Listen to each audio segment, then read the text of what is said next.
going to be awkward. Hearing yourself.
hear me online and in the room very well, I can tell. My name is Tamaisha Aitel, and I'm the principal of the Possibilities Agency, a moonshot think tank that tries to embed policies, programs, and practices of innovation across the region. And I am here today to interview the lovely Dr. Henry Charles, who I have dubbed the godfather of youth development. Dr. Charles, you are the reason we are here. You helped to create the youth policy and operational strategy for the Caribbean Development Bank. So we want to hear from you. What are your thoughts on the future of this program? What are your hopes for the future of this program?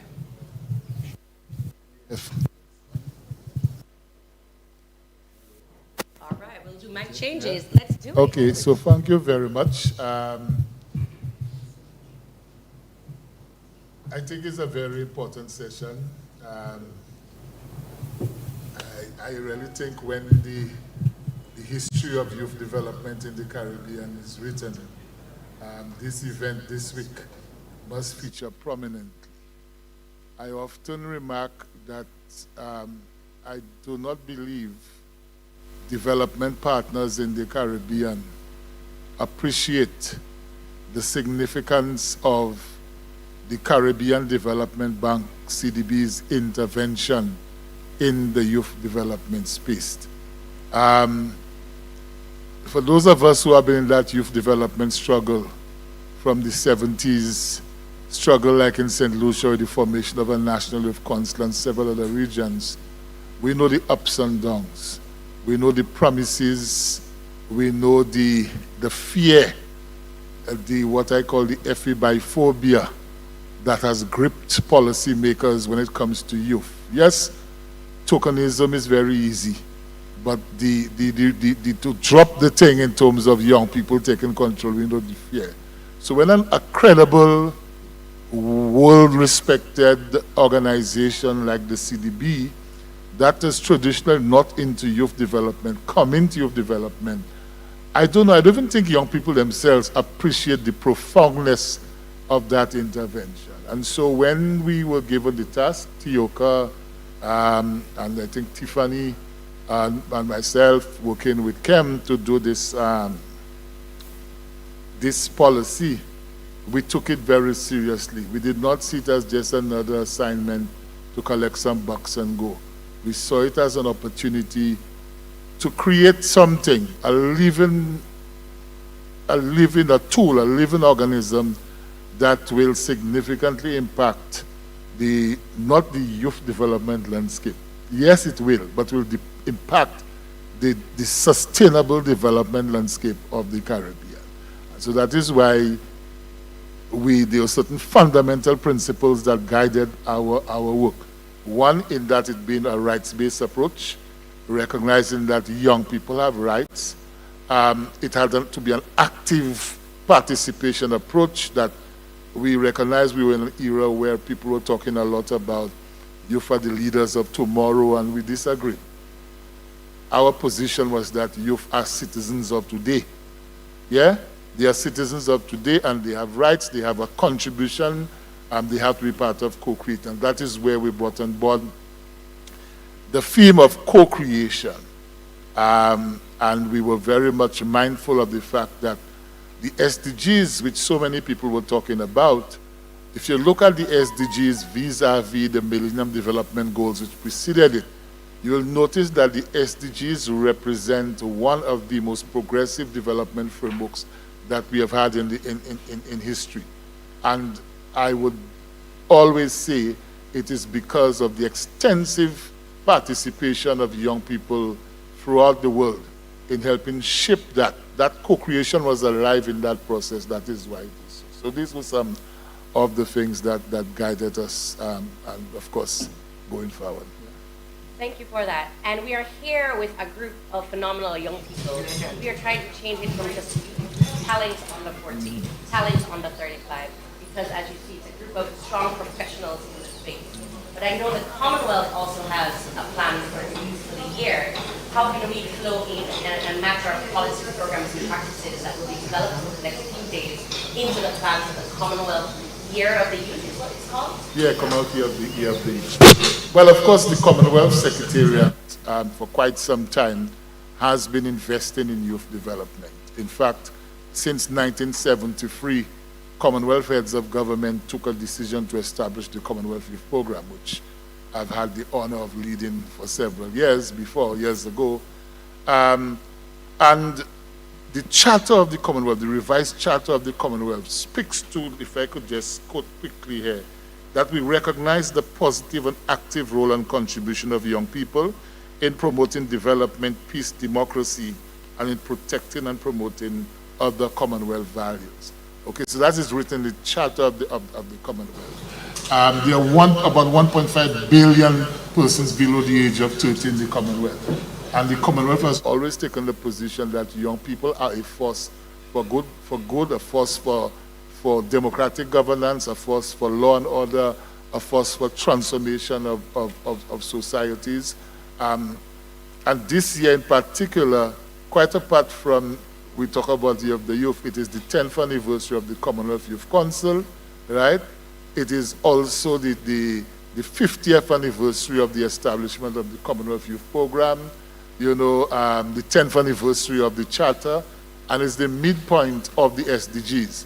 And so the heads of government, when they met in Rwanda last year, took a decision to dedicate this year, 2023, as Commonwealth Year of the Youth, right?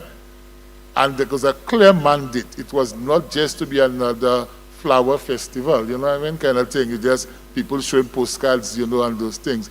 It was about a call for action. It was about saying to governments and development partners, you have to, one, invest in young people, invest in young people's organizations as a way of providing that solidarity for them to contribute to development. But also, the approach was we did not necessarily want people to be reinventing the wheel. So it was not necessary for you to say, if you want to do it, have a special activity for Year of the Youth. That's okay.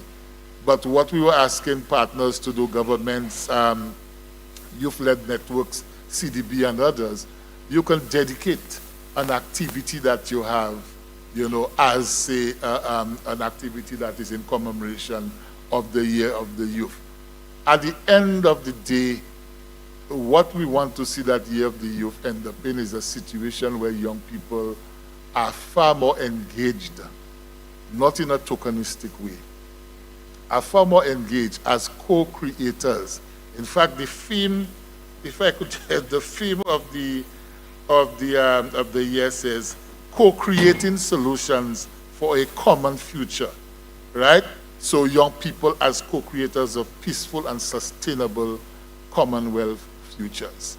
And just to finally to say to the young leaders here and the network that is going forward, your knowledge, your intelligence, your eloquence is extremely important. Your commitment is even more important. Your integrity as leaders is even more important. Okay? We cannot seem to be mirroring a cadre of leadership that we criticize for not taking us on board in a serious way, for playing games, okay? For talking about, yes, we want young people to be involved, but when a government is about to develop a post-COVID recovery strategy, young people are nowhere to be seen in the committee they put together to develop it.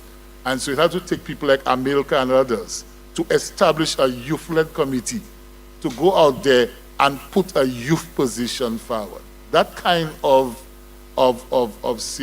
seriousness. I mean, people might say I talk out of turns. I appreciate, for instance, the initiative by the government of St. Lucia to do the youth economy. But I lament the absence of genuine youth participation in the conceptualization and in the of that thing. We have a saying in St. Lucia, and those who don't know Creole might not think it, but Justin will translate for you. Sepu domi a kaipul pour sabe si poule ka wonfle. If you want to know if fowls snore, you have to be there in the cage with them to know if they snore. So these things, I say that because to make the final point, as youth leaders, those of you going to be on the network, you have been given a wonderful opportunity to demonstrate the power of young people, the seriousness of young people. Don't do like some of my colleagues in years and things gone by, that because you have put on Caesar's robes, that you behave like Caesar. Don't forget the young people down by the Daito in Dennery, or the young people in Claxton Bay, or those that in the traffic that looking to hustle some water and nuts. Don't feel your views is more credible than their views. So you are a leader, you get a door open to speak to Clem and to speak to the other leaders, but make sure you're representing the views of other people there. And always remember, like Amilcar Cabral says, people are not fighting for what is in your head. Don't feel because about you. People are in a struggle to get betterment. Okay? So not because they come and them give you an opportunity to raise up your chest and feel, well, I think on, chill, humble thyself. By your work, impact your space. People will respect you and they'll never forget you. And I support people's participation in the political process, and you will get there. People know who genuine and who not genuine, all right? So, one love. Thank you, Dr. Charles. And we're going to have a panel switch, so thank you everybody for joining us for this interview. And I'll hand it over to Mr. Andrew to take on the next panel.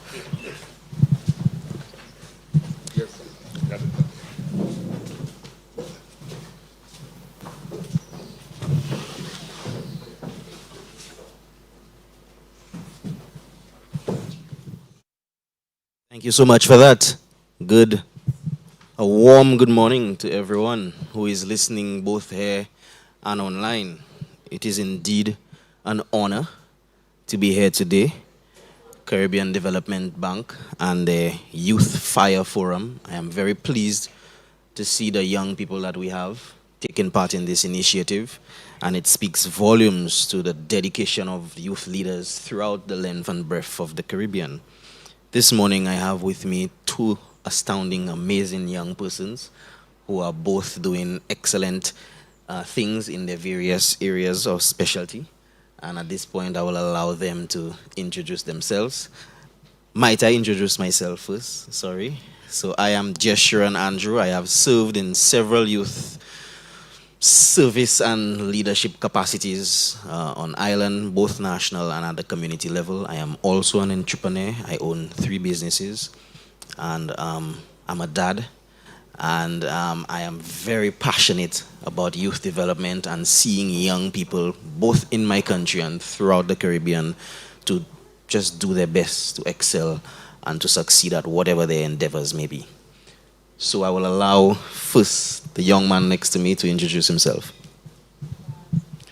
Good morning, everyone. My name is Shemion Williams, and all you really need to remember about me is that I sought the Lord, and He directed my paths. I say that because 5 years ago, I read a book and it asked me what was important. And to me, I put on a board, God, family, work. So God, family, me as in my hobbies and interests, work, and then charity. Now, 6 years ago, I was an electrical engineer with a law degree, seeking to be a senator one day. But the more I lived in commitment to that, what I've written, my hobbies and interests were not where I was. So I quit my job after 7 years, 7 months, and 7 days on April 17th. So it was a lovely time to quit. And I pursued my second business. The first one didn't do well. The second one, which was selling and servicing medical equipment. And I was a beneficiary of a youth program called Young Leaders of the Americas Initiative that was sponsored by the U.S. Department of State, and it taught us entrepreneurship for 6 weeks. And within that youth program, my third passion blossomed, which was almost anything to do with a camera. I was good at creating videos, photos, and connecting with people through a camera. And that, because of COVID, I had to really settle and focus on what do I want to be and do in life. I committed to create content creation. So now I can create content for corporations, so like the petrochemicals companies, and I always seek to create content and connect them with communities. I also do wedding photography, and I guess the common theme in that is I like making people shine their best light, and I'm very happy to be an advisor on the Future Leaders Network to help all of you shine. Hi, good morning, everyone. My name is Shamora Matney. I am from the beautiful island of St. Vincent and the Grenadines, and it's an honor to be here today. So I'm going to tell a little story as well. 8 years ago, I think that's when the SDGs, the Sustainable Development Goals, were launched. I was a one-year intern at the Ministry of Agriculture and unsure about my next place of employment. Myself, along with 2 other colleagues, decided, you know what, let us explore our options in trying to get into consultancy.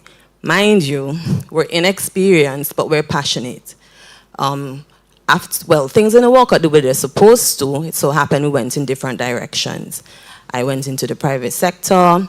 Then about 3-4 years ago, I decided to leave because that's not my passion. My passion is in agribusiness management. That's my first degree. I love agriculture. So I decided if I'm not going to build a career in it, at least a business. I left the Simmons Brewery Limited at the time, our local brewery, and I got a job with Food and Agriculture Organization. And I worked there for 3 years doing consultancy work, working as a national project support specialist. And while in that space, I realized even more, I want to do this, but I want to do it separately from the organization. Sometimes some organizations do not meet the needs of young people, and grassroots work really is important.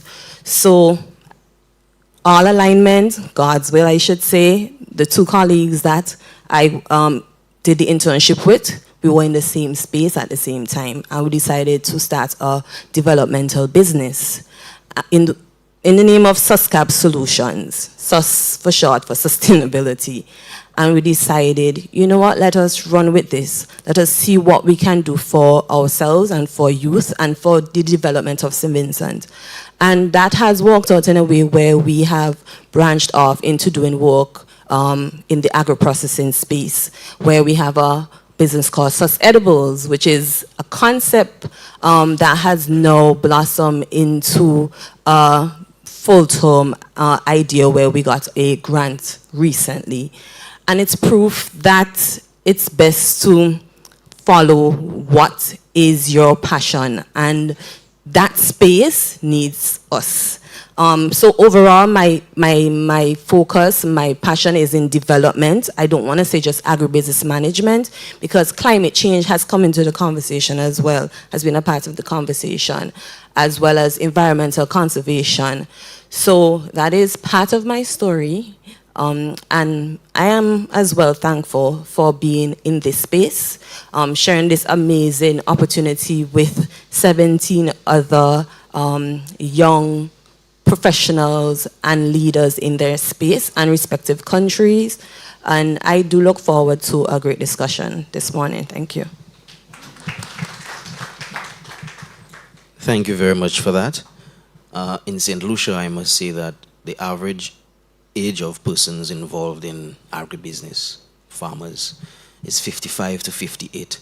And so it's always very encouraging to see young persons in agriculture, especially young women. So, you know, it kudos to you on being within that sector, and I hope that you feel encouraged to continue in that regard. So, Mr. Williams, today our topic, our discussion is surrounding youth, innovation, and inclusive economic development. So tell me about your work in promoting innovative youth economic development within your space. Sure, and a quick story. The Ignite talk was about Kronos, and there was this guy called John Harrison who invented the marine chronometer. A marine chronometer, if you have a watch on your hand, that is the precursor to that.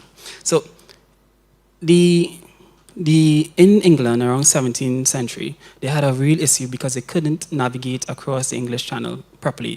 The ships would crash and thousands of men would die. So they see that challenge. They need someone to come up with a solution.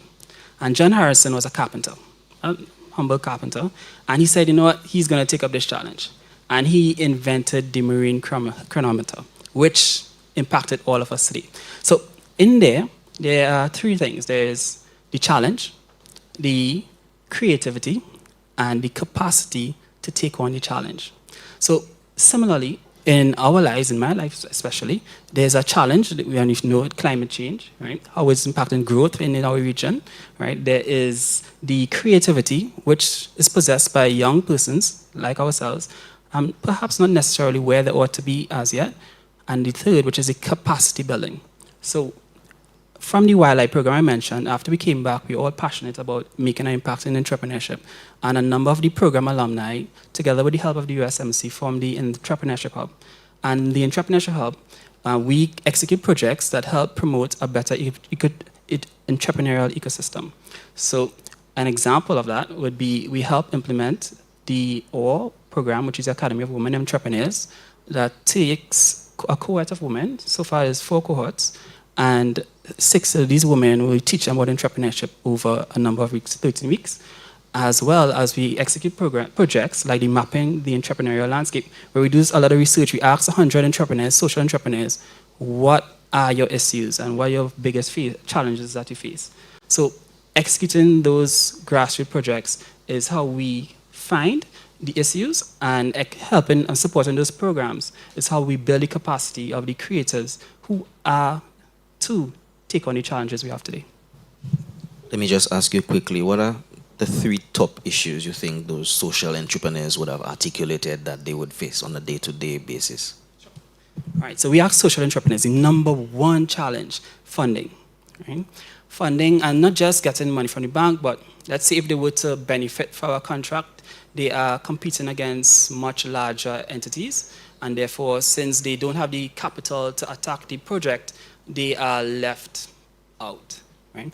Secondly was the structure. Because these are social entrepreneurs, they are torn between becoming an NGO, which could only benefit from grants, largely, or if they are for-profit, they cannot benefit from certain grants. So it is difficult for them to really navigate and say, you know what, there is a very good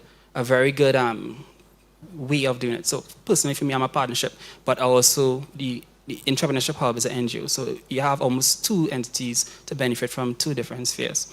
Right? And the third was stable resources of raw material. What happened was when they're importing customs, duties, COVID, it wildly shifted, making it difficult for them to produce their products at a stable cost. Okay, thank you for that insight. At this time, we will ask Shimura. Am I getting it correctly? Okay, we will ask you a question. So, you said that you're from St. Vincent and the Grenadines, and you've been very active in, the agribusiness. So share with us, how your work has impacted young people within your country, within the community where your business is based, and at present, how it has helped them in developing their perspective of economic empowerment, etc. So, as I mentioned before, for the last 3 years, I've been working actively with key stakeholders within the agriculture and agribusiness sector. These key stakeholders would be farmers, fisher folks, aggregators, agro-processors. And quite recently, within the last year, I've had the honor of working with 5 youth groups throughout the island of St. Vincent and the Grenadines.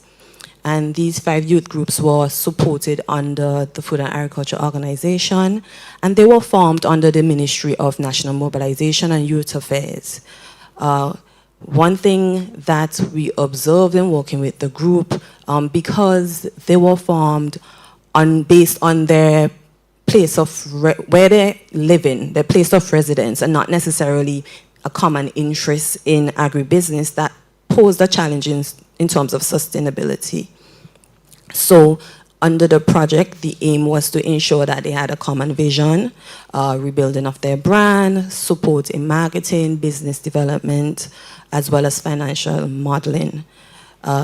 One observable fact that came out of those training sessions was the fact that the youth felt like they were a part of the process.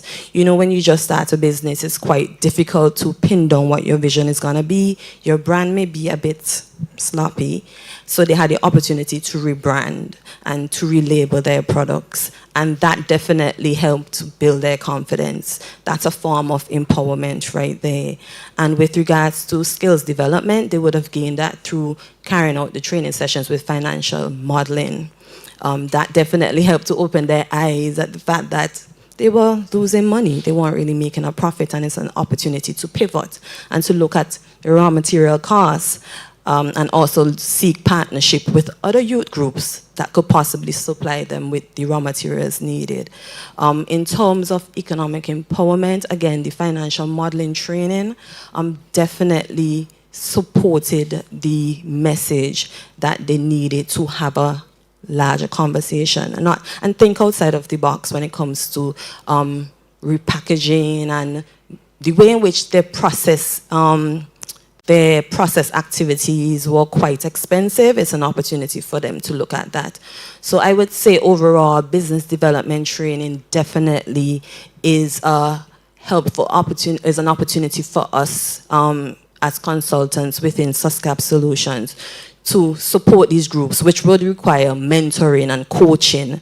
And one thing we have to realize, youth empowerment, it takes work.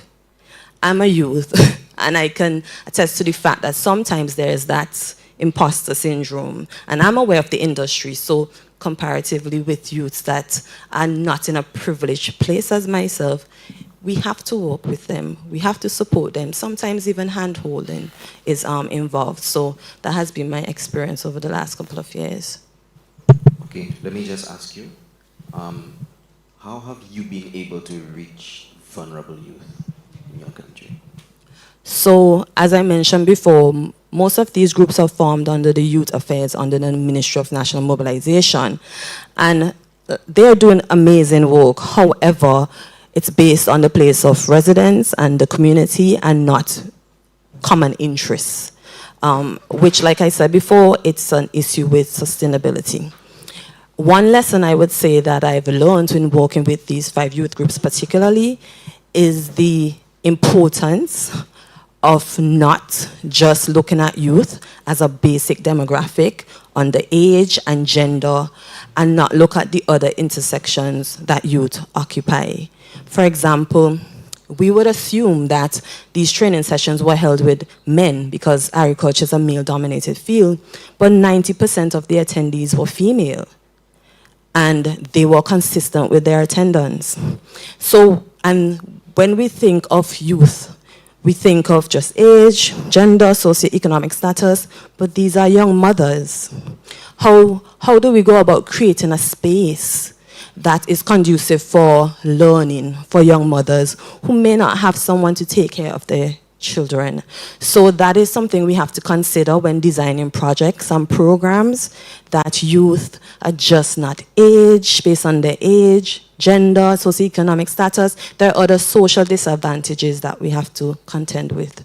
What do you think contributes to a higher participation from the young women compared to the young men? They're already participating. When we look at the agricultural value chain, they're there at the front end and they're there at the back end. They may not be the face, but they're there. They're the ones who's budgeting, saving. They're the ones who's doing the marketing, you know, making sure everything is properly packaged. They're the ones who make it, they're doing the record keeping and everything. So they're there already. It's just that there's no platform for women, I would say, and an appreciation for the work they do along the agriculture value chain. So they're already doing the work. Okay. From my experience, I have noticed that sometimes in a community you would have a program for young people and you try to make the program free of charge. And because of the freeness, sometimes you don't get the dedication from those young persons. And so you're caught between a rock and a hard place because you're thinking of charging them a small fee so that there's an investment into the program. And at the same time, you know some of them cannot even afford it. So a lot of the time as youth leaders, we grapple with that bit of issue at the community level. So Mr. Williams, can you tell me from your experience, what are some of the good practices that you have seen as it pertains to, you know, reaching young people and getting them to participate in your programs and initiatives? There must be some level of enrollment, right? So I'm leaning on the creative marketing side of me. That enrollment is important. So, for example, the OR project, what the implementing partner did was make sure they went through a long questionnaire and had to submit a video, and that weeded out a lot of persons already because only the persons that were committed to doing the initial work on the registration that helped. But still, even with that, there is almost like a Pareto's law dynamic going on, where there's about 20% of persons that may not follow through. Right? But for the people that do, it's worth it. Thank you for that. What I want to do is also just bring out the point that many of our young people come from communities where they learn a lot of their characteristics and behaviors from the persons in the community around them. So you have communities where the elders are a little more progressive in their way of thinking, and you see that translated down into the approach of the young people. And then you have other communities which the opposite exists, where the leaders in the community, you know, it's almost as if they suffocate the young people in those spaces. Has any of your programs been able to reach some of those young persons who maybe don't have the type of encouragement that they need as it pertains to a family, a home, a solid background? Either of you.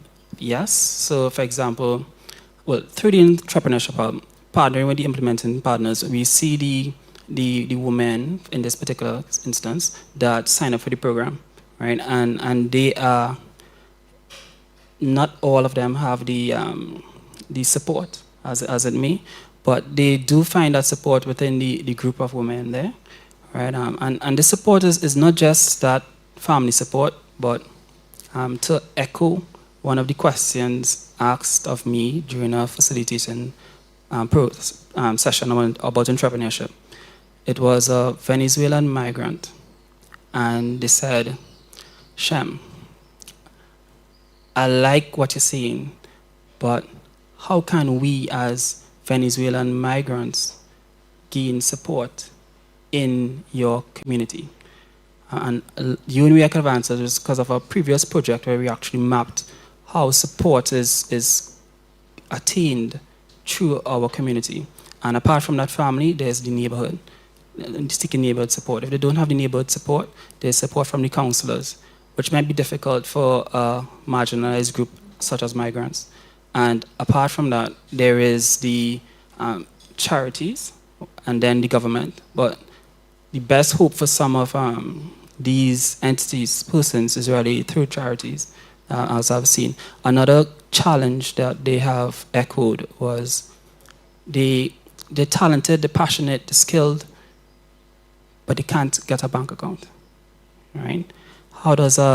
In my country, how does a Venezuelan migrant get a bank account? If they don't have a bank account, when are they ever going to have a formalized business, right? How are they going to pay people? How are they going to get paid? Matter of fact, it's difficult for me to get paid from foreign, right? So that's the things that I figured that we really, really need to work on through the CDB, of course. With regards to the challenges, when it comes to, like I mentioned before, the commonality among youth groups in particular, like I said, it's the place of residence. It's important for the groups to do a peer-to-peer, take on a peer-to-peer approach where they visit their respective neighborhoods and understand the dynamic there. From my personal experience with two groups, one group had a challenge where they were unable to do any fundraising event in their community. There was no support. We were trying to understand it. They said, you want to understand. You have to live here to understand the dynamic. While for the other group, they had no issues. They had so much support. They had a big turnout. And that group decided, you know what? Because they're neighboring. Come in our neighborhood and you can do your fundraising event there. And try and figure out what you can do in order to kind of change the dynamic. I mean, it takes time. But I think with that particular sharing of space and knowledge transfer and peer-to-peer conversation, that would definitely change the dynamic within the communities, starting with the youth. Because the older persons in the community, they're not going to change. But those are some of the challenges that we may see as very small that they're facing. Also, I think one benefit of the peer-to-peer programs that you mentioned is that we see, or the participants see other persons just like them, doing things just that they could do. So they learn that they could succeed, and it's their opportunity to bring mentors, bring facilitators who have overcome such challenges. So, and that inspiration is excellently done in these programs. Okay, thank you for that. Very good insight into some of the work that you guys have been doing in your various areas. At this time, we would like to also open for interventions from the floor, if you'd like to make contributions to the discussion. Anyone?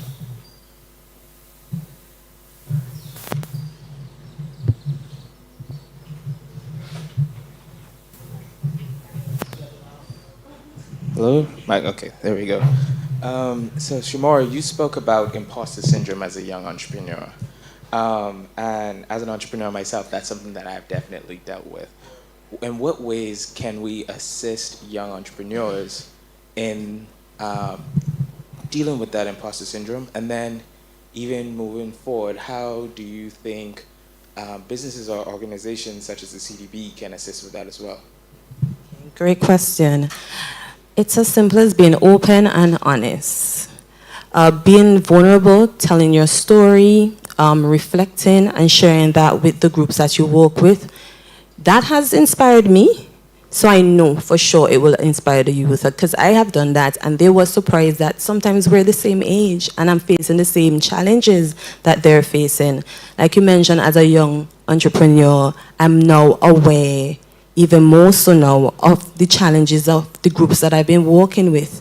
They've been doing this for over 20 years. It's an opportunity for me to then have that conversation, let them understand, although I may have the technical knowledge, you have the experience, and that level of vulnerability and sharing your story, exchanging your stories, can really help with easing their discomfort with imposter syndrome, and help me as well in realizing it takes time. And I don't think it ever goes away, to be quite honest. I think once you enter new spaces, that's going to happen. But the voice is just not as loud as it used to be. With regards to the second part of your question about how we can assist, in a practical way, I really do think personal development exercises are where it's at for youth, and generally all groups that I've worked with. These are retirees. These are also persons who are professionals in their respective fields that face these challenges because they're in a space of entrepreneurship. It's so uncertain. So it's important to always have sessions where they can kind of reflect, center themselves, and really see where they've come from, because a part of it is thinking that you haven't done much or you haven't really moved the needle much, when in fact you have. And sometimes someone else has to point that out to you for you to see that. So I think that's a practical approach, dealing with that. Thanks. Anyone else? Any other comments, interventions from the floor? Yes, right here in the corner. Go ahead. My question is about resilience, sustainability, and relationships. and across time, how important it is for support to remain, both from your organization to participants in your programs, and then from the scale of your programs, having support from CDB and others, how important that length of time in relationship helps you to build sustainability in your own program and resilience. So can you quickly My just question is say your name, where you from? Julian Rowe, Barbados. Okay, nice. I like that question because I have that question too. So this is a plug. There's a showing of two women that really lead the programs, which is OR and Thrive, right? And excellent programs. I've seen the results myself. I've seen the impact women crying at the end of these programs. And the only question that they have is, okay, where can I get funding to continue this good work? That's all. And I'm like, wow. And I shoot corporations on the next side, and they may have money, but the ideas that they have certainly not as impactful as what these women are doing here and these programs. So we need to connect somebody with the funds to the people who love doing that good work, right? And so that's what I want to do as my business. But if anybody could do it before me, I'm happy, because if it gets done, we'll be a much better place. So I love the question, long-term support from entities that are seeking to attain the SDG goals by supporting all of these individuals who are willing to do these programs because they exist and they want your support. What comes to mind, the Calypsonian, when it spoke about succession plan, that stood out to me. And I don't know if you ever watched the show Succession. One of the challenges that was faced by the father, the billionaire, was identifying amongst his children who could succeed him. He failed to do that because they grew up in a place with privilege and money, and they didn't understand the groundwork needed to be done in order to build such a successful company. I say all that to say that one of the initiatives that I'm hoping to pursue with SUSCAP Solutions is a succession plan. Yes, I'm a youth now, but I'm not going to be a youth very much longer. What can I do in terms of ensuring that this remains a youth-led business? I have to have a succession plan. I have to ensure that it's sustainable. I have to ensure that I introduce and train and mentor and coach others in the area that I'm focusing on. And that takes time, because for me personally, it took time. There are persons who poured into me over time, but sometimes we don't have time. I have to start now. So that is a part of the idea I have, or the vision I have for SUSCAP Solutions, to ensure that I have a succession plan, which would require a bigger conversation, because it's not that simple and easy, because you still have to guide the youth, but still allow them to lead the charge, yes. Mr. Henry? Good day, everyone. My name is David Henry. I'm from St. Lucia.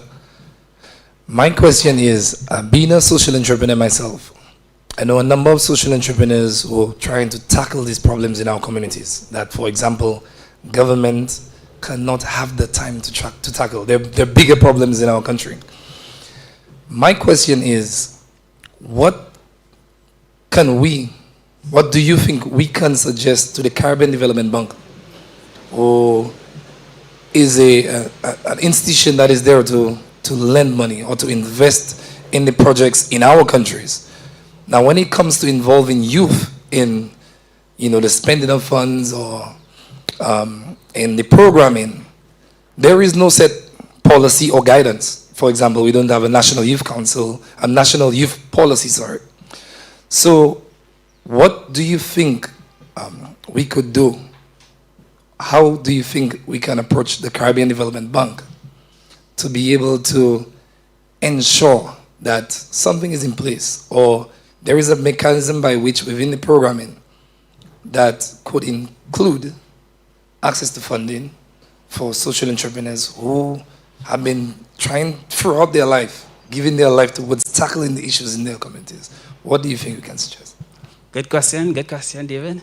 All right, so I would say, right, when I began my journey of entrepreneurship.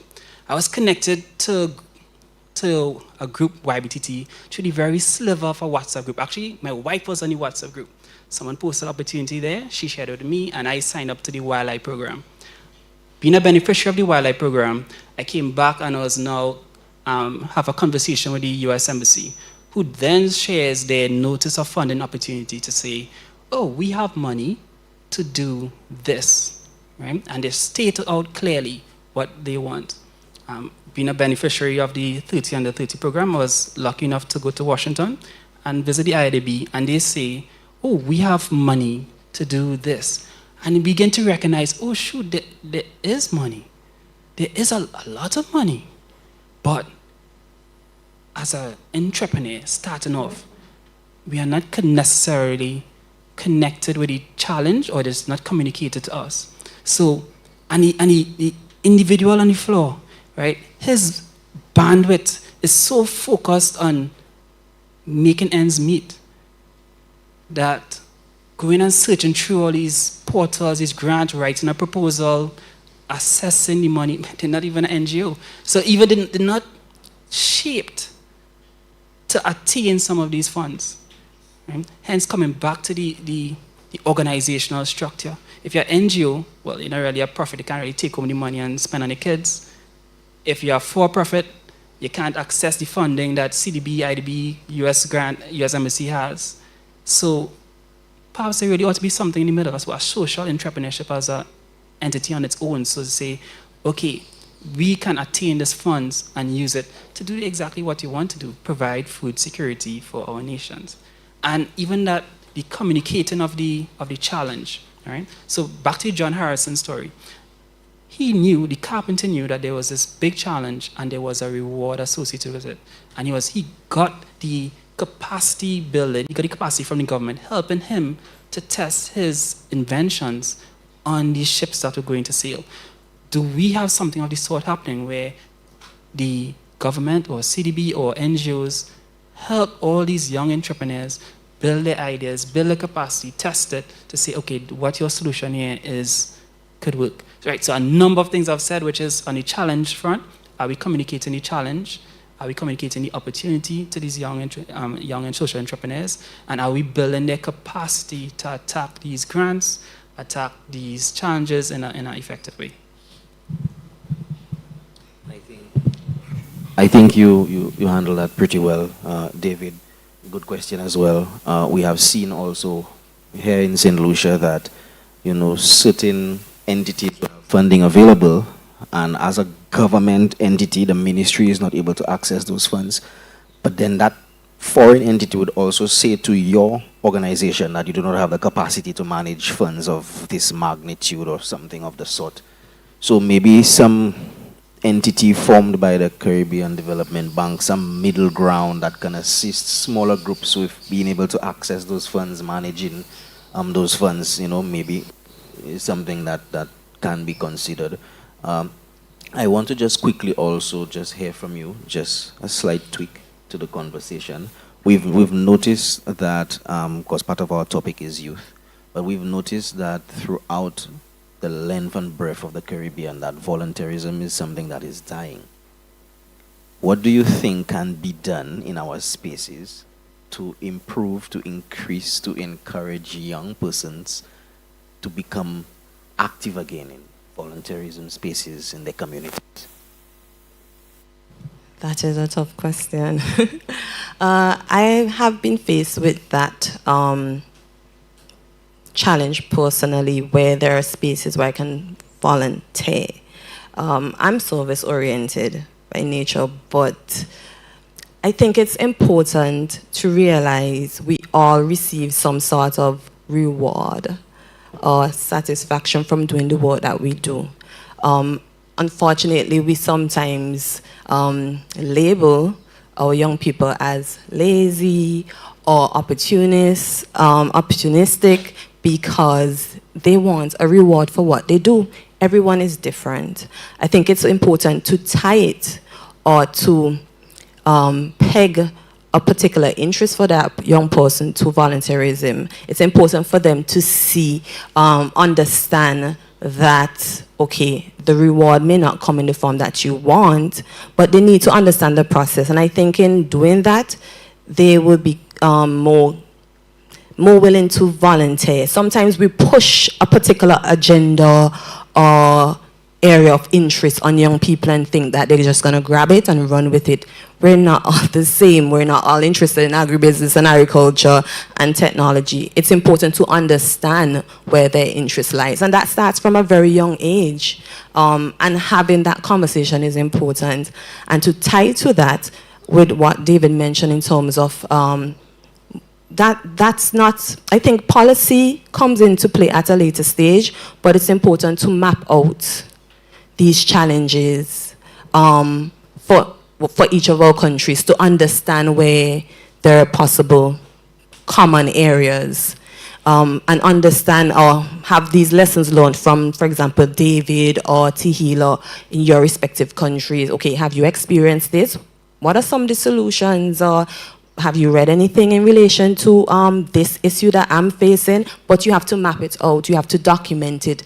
And that's a challenge we're facing in St. Vincent, documentation of these sessions that we're having in a way where I can access them, for example. Where do I find this? I can't. And like I said, stories matter. We've been hearing this over and over and over. Hearing each other's story is so important. That's where I draw inspiration from. So yeah, that I think is a practical solution, mapping and documenting, and also in terms of volunteerism, finding out what is their interest instead of forcing an interest on our young people. Yes, and just to piggyback off that is, once you find out their hobbies and interests, you have to feed them. If you think back to Jesus, 5,000 people showed up, and you had to feed them, right? So we too, not just feed them food, but feed them intellectually, mentally, spiritually, physically. Feed them so they understand I'm getting fed here, right? And do it consistently. Doing it consistently is hard, but I have a theory in that there are many organizations, but not necessarily, you might have a core set of people, right? Because I'm sure I'll see Ruth somewhere in some other program, or Tioka in some other program, right? But if we support, this is how we can get smart as our young people. If we support, and as we naturally will grow to take over the reins of all of these organizations, and as we keep in contact, there should not be different agendas, right, or different policies or different things, because it's the same us. At the core of it is the us, and we are the people who will get the work done. So if I know Ruth in Belize has a wonderful program, one, I should know about it. Two, I say, okay, perhaps Sarai has a better program or better slant. Let's chat. Let's pick the best, and let's do it not just in Belize and Suriname, but I want to do it in Trinidad too. I imagine I getting planning done and ideas done, and all I need to do is just take the same set of people who are already in communication with, and we, the youths of the Caribbean, execute all these wonderful things that we want to do together, right? Thank you for that, and you're so right in that regard, both of you. Any other interventions, questions and answers? Persons from the floor, contributions?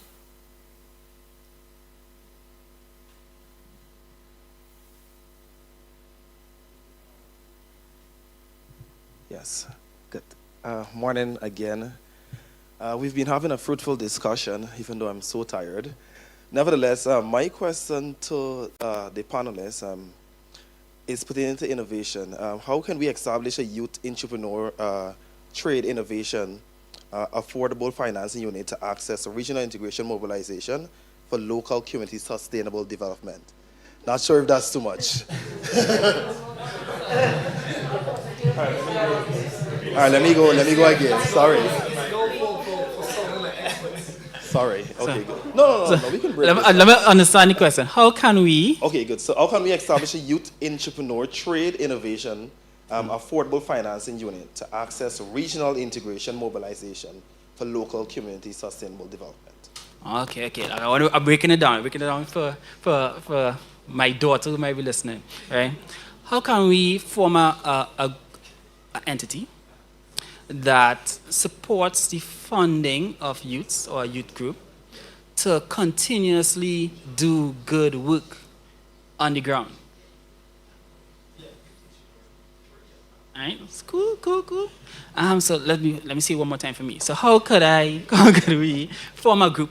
There are groups I know, like the CDB, IDB, IADB, that they want to support and they're willing to support, right? Very, very willing.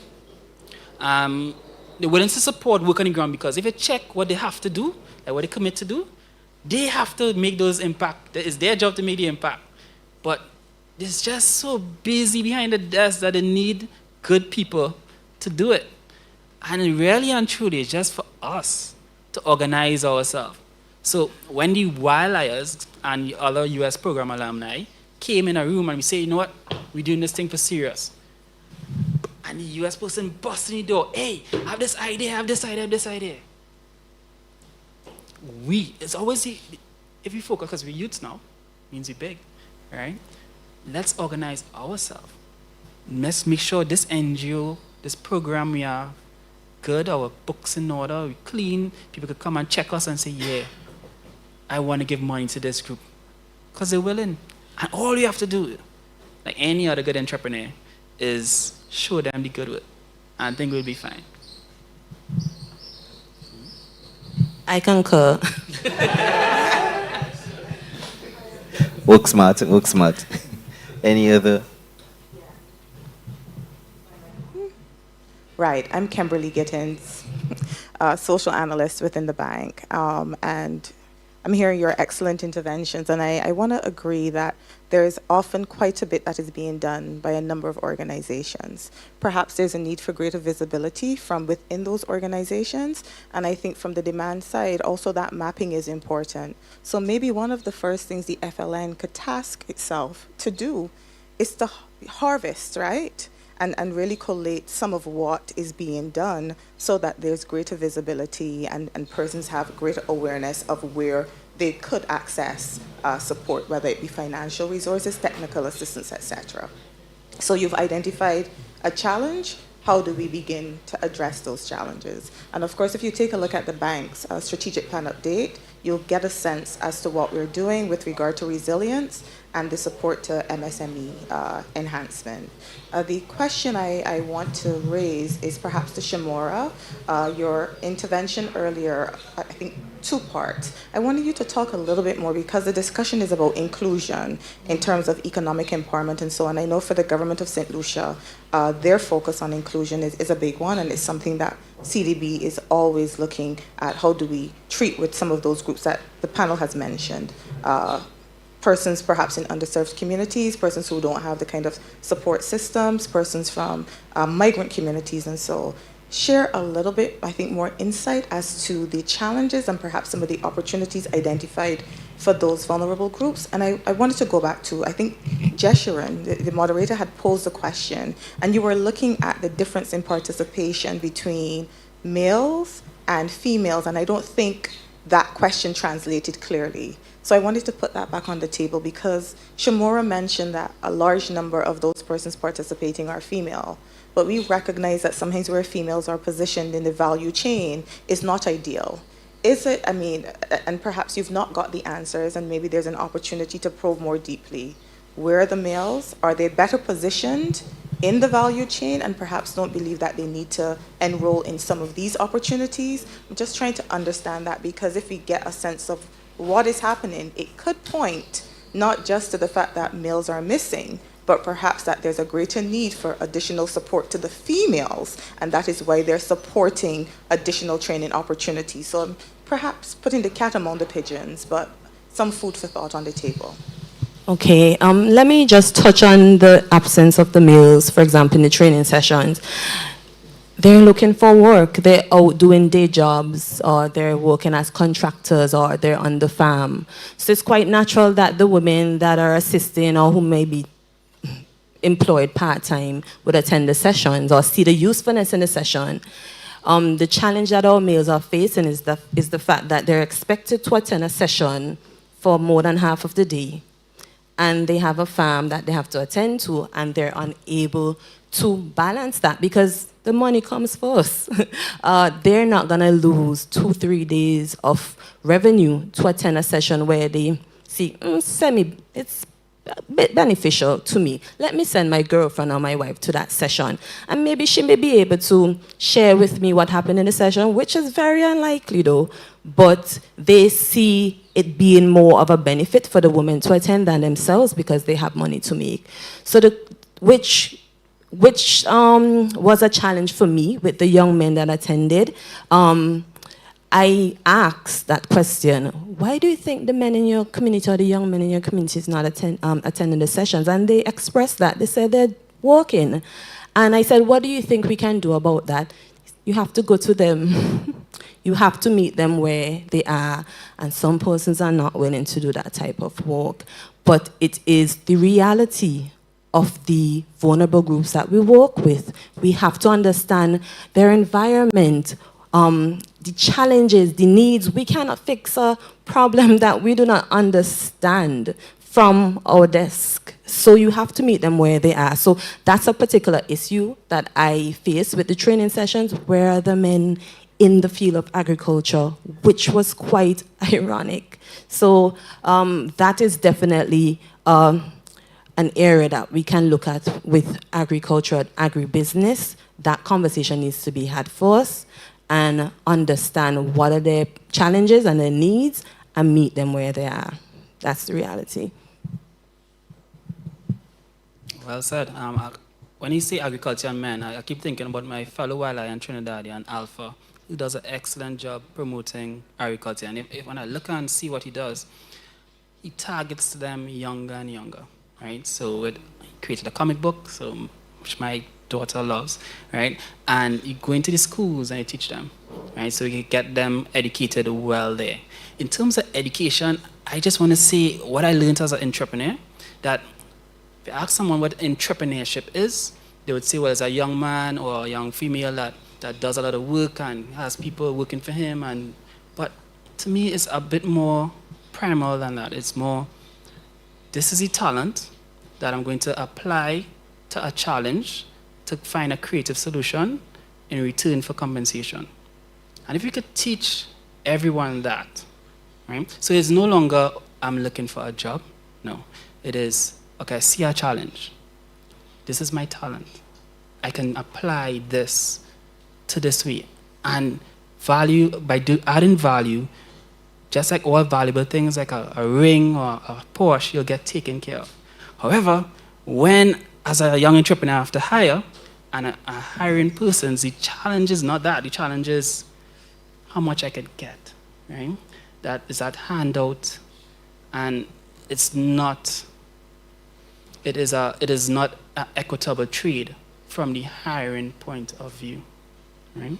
So that is that's changing that definition of entrepreneurship. I think it's an educational push that could be done to help all youths, male and female.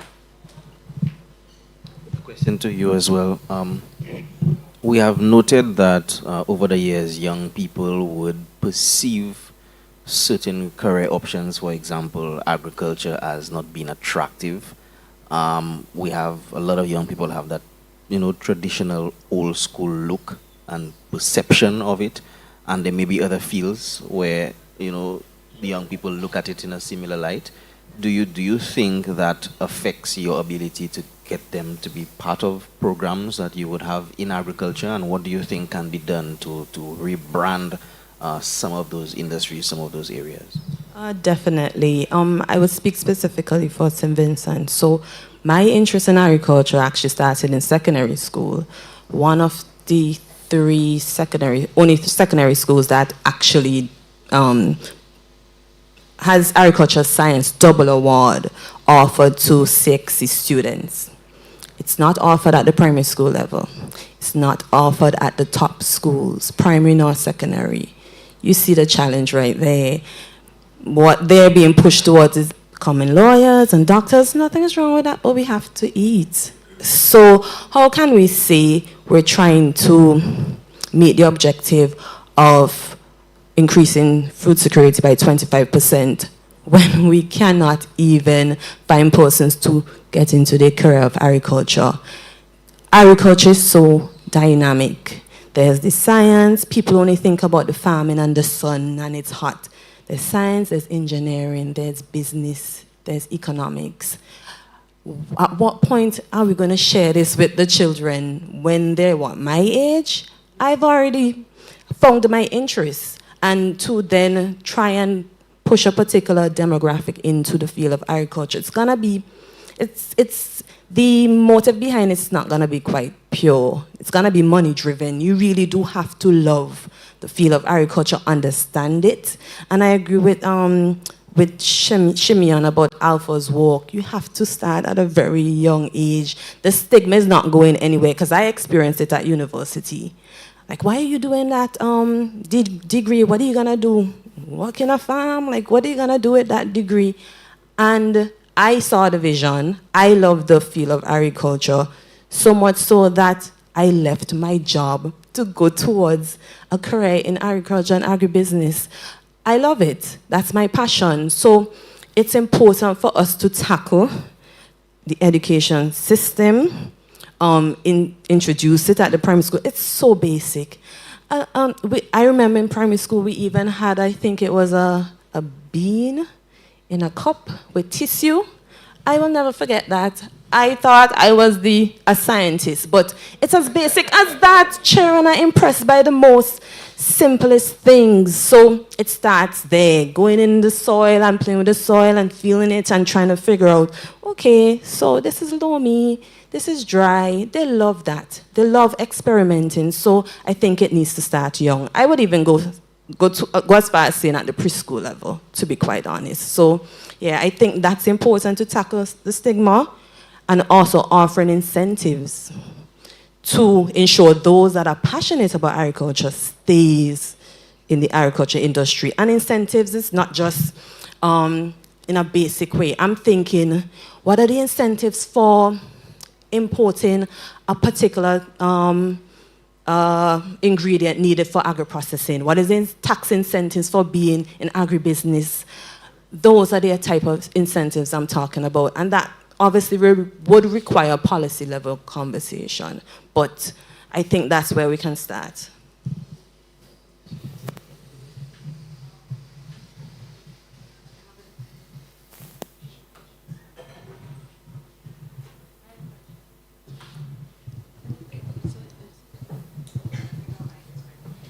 Oh.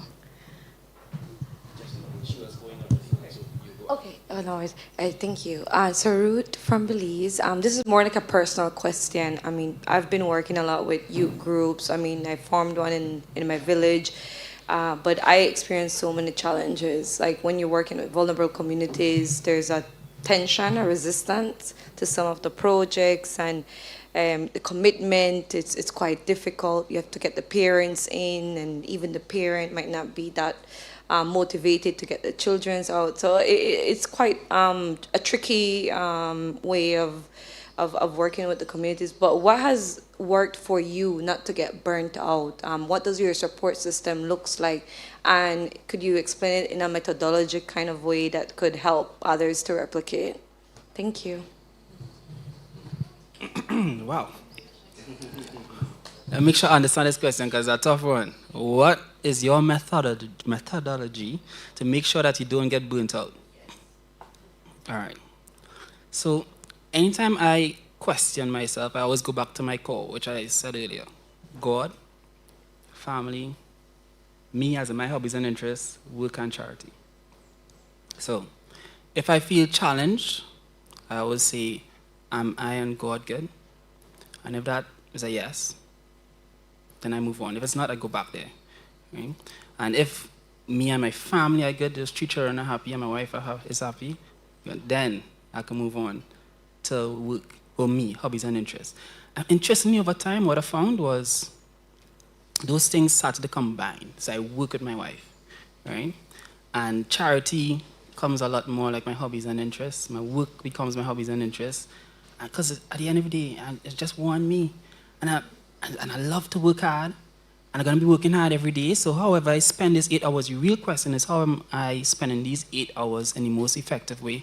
Am I really employing the best practices that exist worldwide to this task?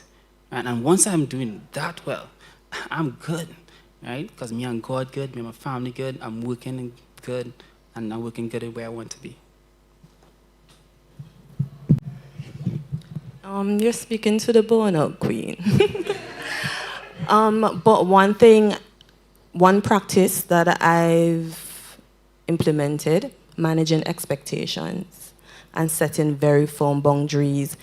Most times we cross our own boundaries. We say, this is the time that we're gonna meet, these are the things we're gonna do, I expect this from you, you expect this from me, and we overextend ourselves. So managing expectations from the very beginning, especially when I'm working with a new group, and I know that I wanna help everyone. And I know it's gonna be a challenge for you because they're children, and they're cute, and you wanna assist them in any way possible. But it's important that we manage that expectation. Be clear on what you expect from them. Children, they learn, they're malleable, they'll adjust. Be firm with what you want them to do while you're working with them, and be clear about, okay, what you are going to be flexible with and a non-negotiable. So they understand, okay, we can't do this, can't call at this hour, there's a WhatsApp group. Even with parents, you have to set that boundary with them present. So managing expectations, that's my advice, and being firm with your boundaries. I know I'm the moderator, but I'm tempted to just comment quickly.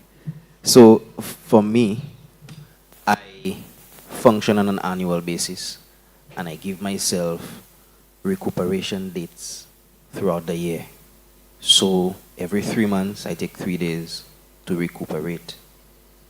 During that time, I always bring my mind back to the why. Why am I doing this? I am doing this because there are lives to change. There are people who look up to me for that guidance. There are people who have hope because our group has given it to them, and they're counting on our ability to deflect the feeling of burnout, to help them become prosperous, to be able to do something to feed the children. So for me, I always go back to the why am I doing this? I remind myself of the lives that we've changed. And it somehow always gets me motivated again to keep going. But the self-care days are important. So I fit them in where necessary, in between whatever I have to do. I will admit there are times that I have gone through and ignored the self-care days, and then I have to take 6 instead of 3, but it's necessary. So for me, I just wanted to add that comment. I'm back to a moderator now. We have another question. Oh, from you, and then we'll take you. Just a quick intervention, just signaling that the last time we had a face-to-face youth forum was in 2019, and back then our program was called Vibes, and we were in Trinidad with some amazing young people like yourself. And I just got, in response to Rondell's question about that framework and that unit set up, I got a message from Brittany Seeley, who was with us in 2019 and who is following the discussion, and she has signaled that she's actually drafted a framework document that aligns with Rondell's question. And so the power of your panel and reaching young people, many of whom we have worked with before, is such that Brittany and Rondell will now be in touch to further discuss the question and her response that has been put on the table. So in the small ways, in the big ways, you are already reaching people, and we're seeing the benefits of meeting in this way. Yeah.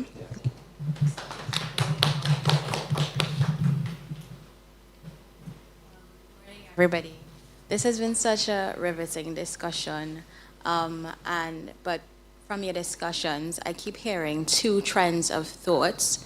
And just to place a caveat on my question, we actually only have about 7 years until we have to achieve the 2030 SDGs. So a lot of the conversations we're having about preschoolers and such, and persons going into careers, we actually don't have the time to do it. So a lot of these solutions that we're talking, they're long term, and they are based on a level of development that needs to happen beyond 2030, because we don't cease to exist beyond that. but how are you going to be able to integrate what's happening now, the young people that exist now, not as future leaders and future workers and future employees, but as they are now, because you need their assistance now, as well as the skills of persons and the knowledge and the expertise of persons, as you see, sometimes 50 to 58. How are you going to melt that pot to create a working solution that we could achieve by 2030? Hard question there. I'll go back in time. So back when I was an engineer, my dad was the corporations manager, and I was like pleb the lowest. And somebody would come to me and say, "Shem, how come the company don't have a sports club? Why did they chat?" And like if I was my dad, and I would go home and say, "Dad, how come the company don't have a sports club?" Da, da, da, da, da, da, da, da. And he's like, "You think I don't want a sports club? Think anybody do want a sports club? We want a sports club, but who is going to do it?" So then I stopped and I thought, this company ain't so big. It's really them, the manager, supervisor, and me, and just a few people. And if it is, all of us want a sports club. What we're really lacking is just somebody taking responsibility and pushing it through. So that is the real question. And part of my law degree, I remember now, is for any kind of fairness or progress to happen, you need accountability, transparency, and have a fair program, right, or fairness. So we can't see who is responsible for creating what you asked for. Can you hold them to account? I don't know. I don't know the answers to these questions, right? And until we find out, until we could go and knock and chat with this person and say, "Hey, how this resilient city coming along?" Because I have Ruth from Belize with this nice framework all drafted up, and I have all the youth council, and I have the entrepreneurship hub, everybody ready, and we could do it. And we have money from the CDB and money from the IDB, so you don't even have to worry about the funding. All you have to do is just say yes. Or better yet, tell me why not, why we can't do it. And perhaps, we could get something done. And I don't know if that answers your question, because it's a hard question, or above my pay grade, right? But yeah, but good question, the right question. I'll put a question back to you. Do persons even know about the SDG 2030 goals?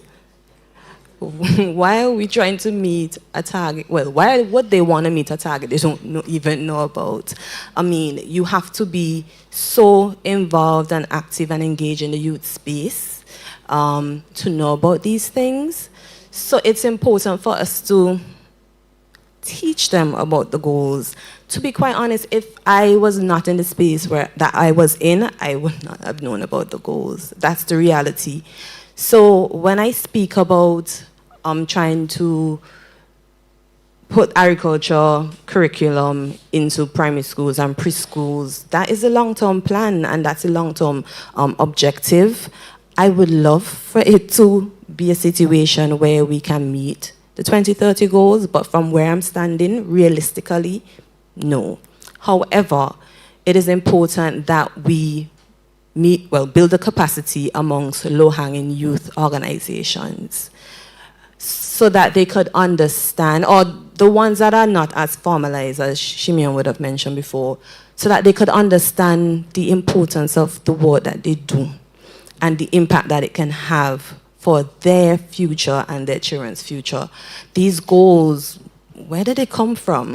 Like, why are we even trying to achieve them? Like, that conversation needs to be had. We take for granted that everyone knows about the goals, and we take for granted that persons can relate to a particular type of goals. Sometimes even I am like, I wonder if I fall under 8 or 9, that conversation, that type of conversation we need to have when it comes to trying to achieve these global goals and the targets.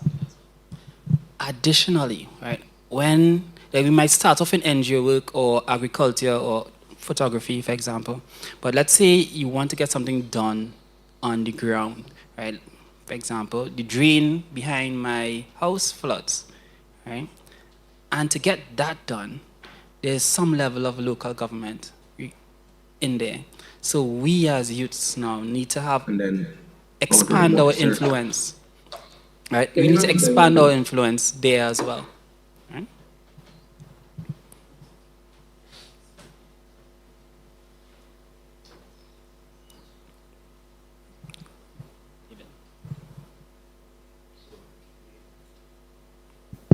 We will take 2 more comments from the floor. And Hello, my name is Devon from the beautiful Caribbean island of Anguilla. I'm going to say like a statement instead of a question. It was mainly for Randall, but I decided that he step out. In Anguilla, we have a program called the Anguilla Youth Business Foundation, which is entrepreneurship opportunity. I think it might have been funded by the Caribbean Development Bank or the ECCB. Don't quote me. I have no internet, so I can't tell you which organization did sponsor it. But it's a program that trains young entrepreneurs in business management and what opportunities they can get. Once you finish this training, you are able to access a loan that youths can get money to start up their business. So you can even go there if you don't have a business already. Or if you have an existing business, you can go and still get this funding. I did the training as well, but I didn't go for the loan because I didn't need a loan at that point in time. But yeah, like these opportunities are there on some islands. So I think it's best for, let's say, starting a conversation to the other islands to say, hey, I'm doing this here in this island. You guys can, make a version of this for your island. Instead, everybody starting to rebuild the wheel when these programs have existed within the region. It's just, the knowledge of them might not be there.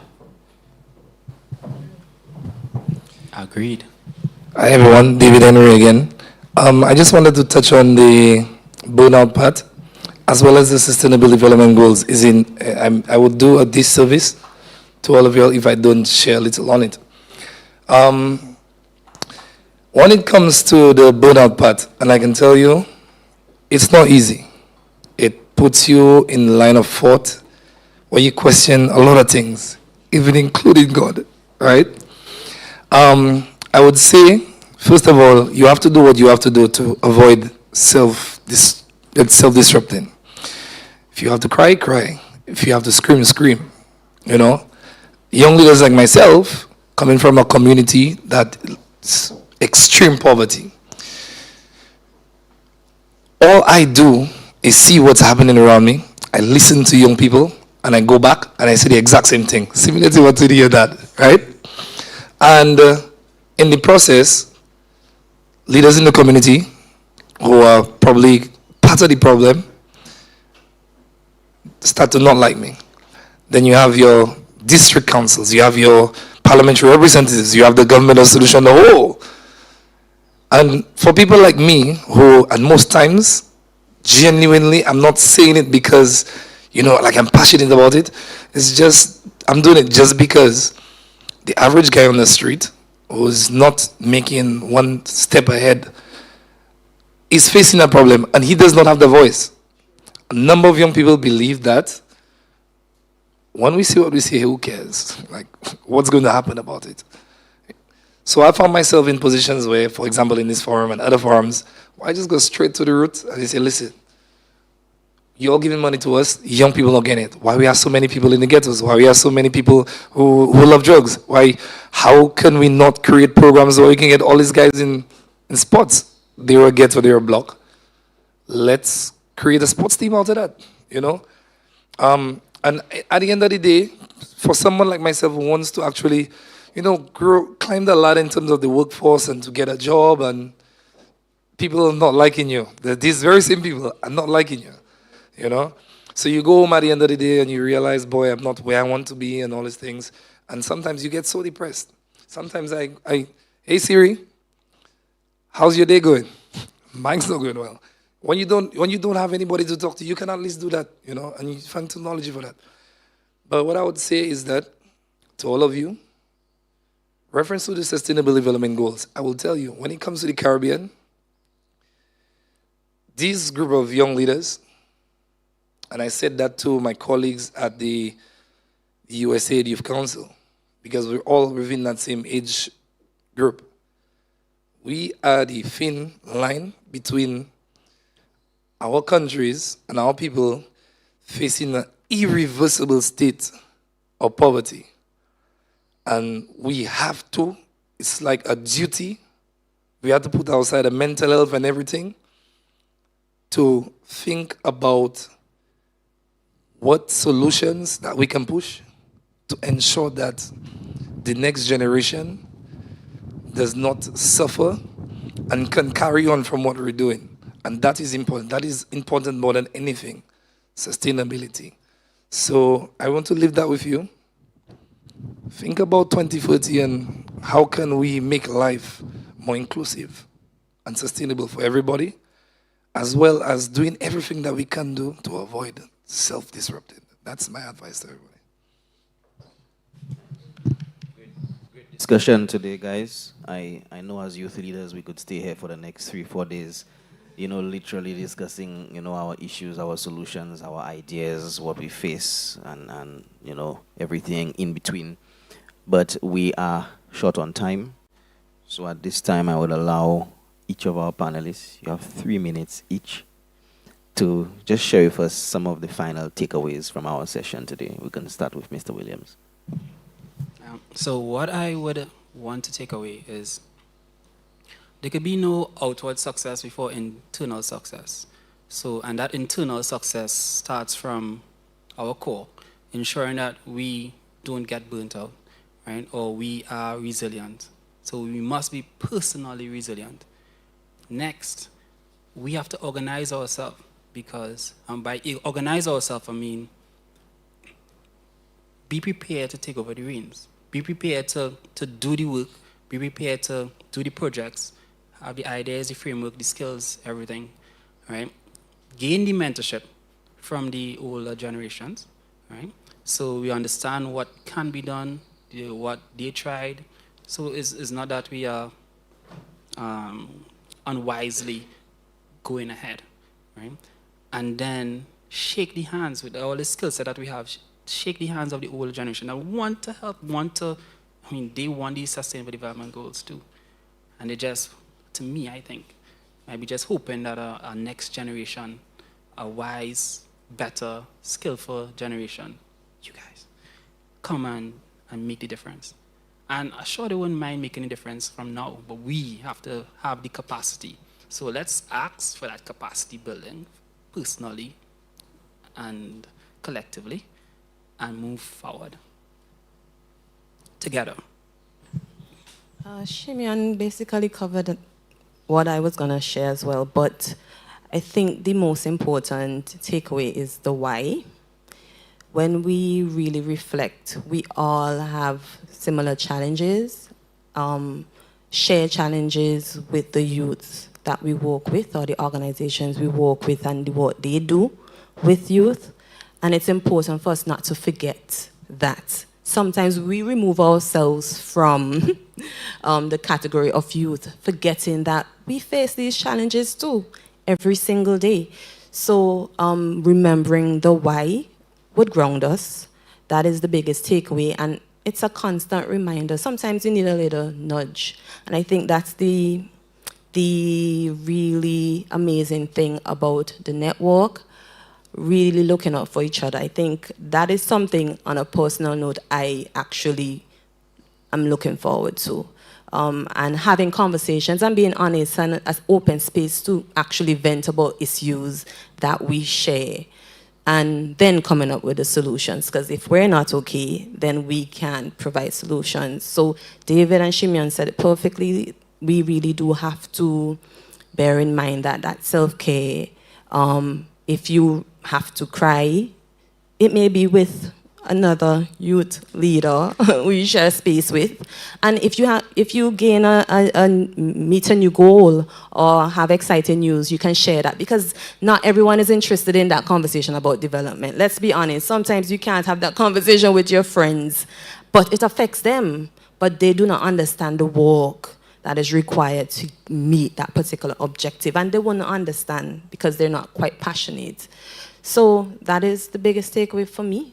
And I look forward to sharing this space and meeting some of the goals that we have set and building our own organizations that would help build our countries for the next 2 years and beyond. Thank you.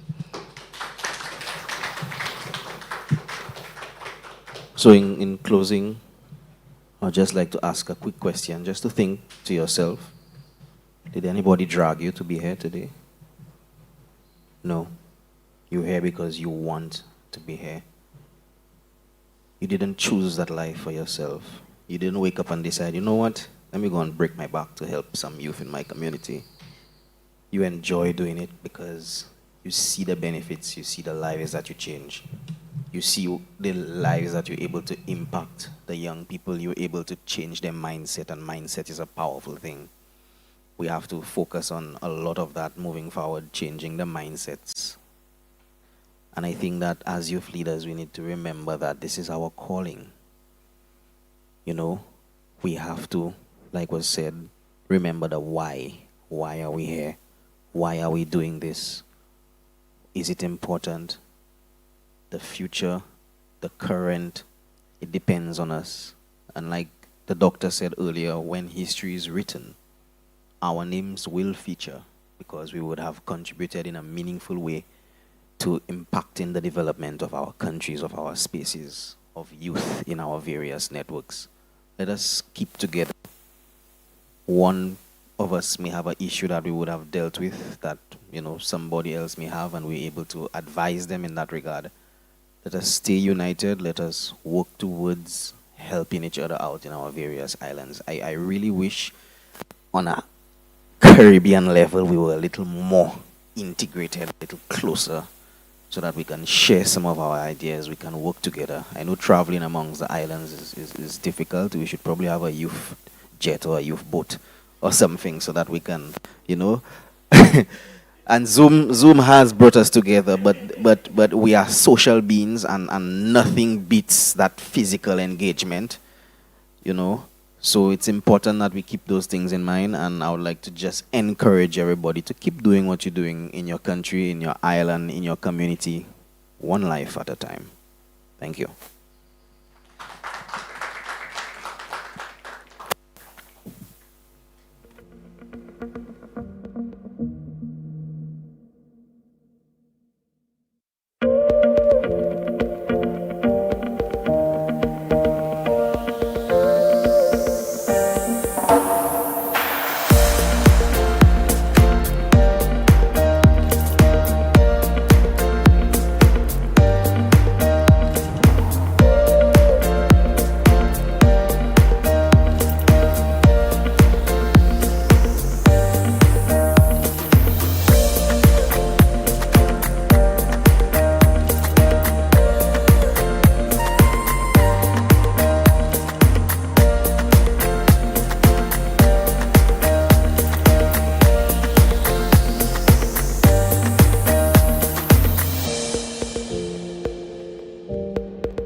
Everybody sing your happy song, but leave that there.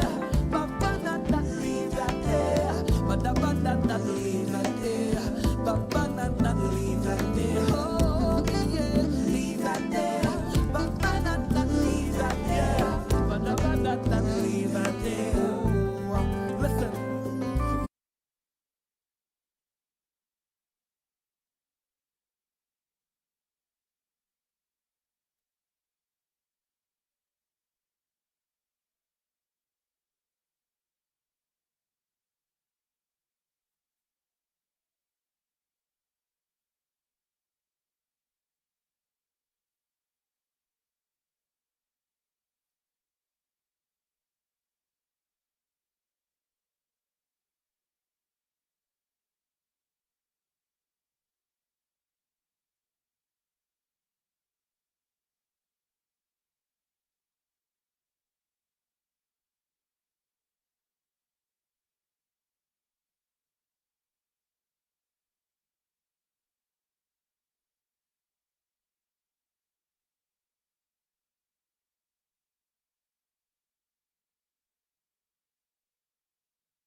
Good day, ladies and gentlemen. I am honored to be able to moderate this panel where we'll be speaking today about youth and peaceful societies.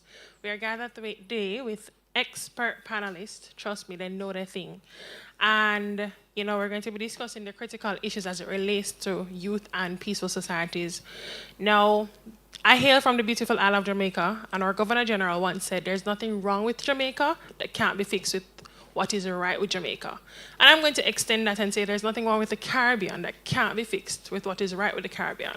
And what is right with the Caribbean is our young people and our youth. We, all of us here, and everyone joining on the live stream, and every single person, every single youth across the region is what's right with Jamaica, right with the Caribbean, and we have what it takes to create the change that needs to take place.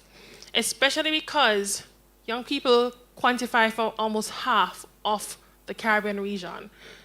Now, we are called the Caribbean Future Leaders Network, but the future is not something that can be predicted, it's what can be built. And we are here to build that. So, before I go along, I'd like to introduce my panelists and my interventionists, because I do have two interventionists as well. And I'm going to start with Mr. Amilcar Sanatan, a big deal from Trinidad.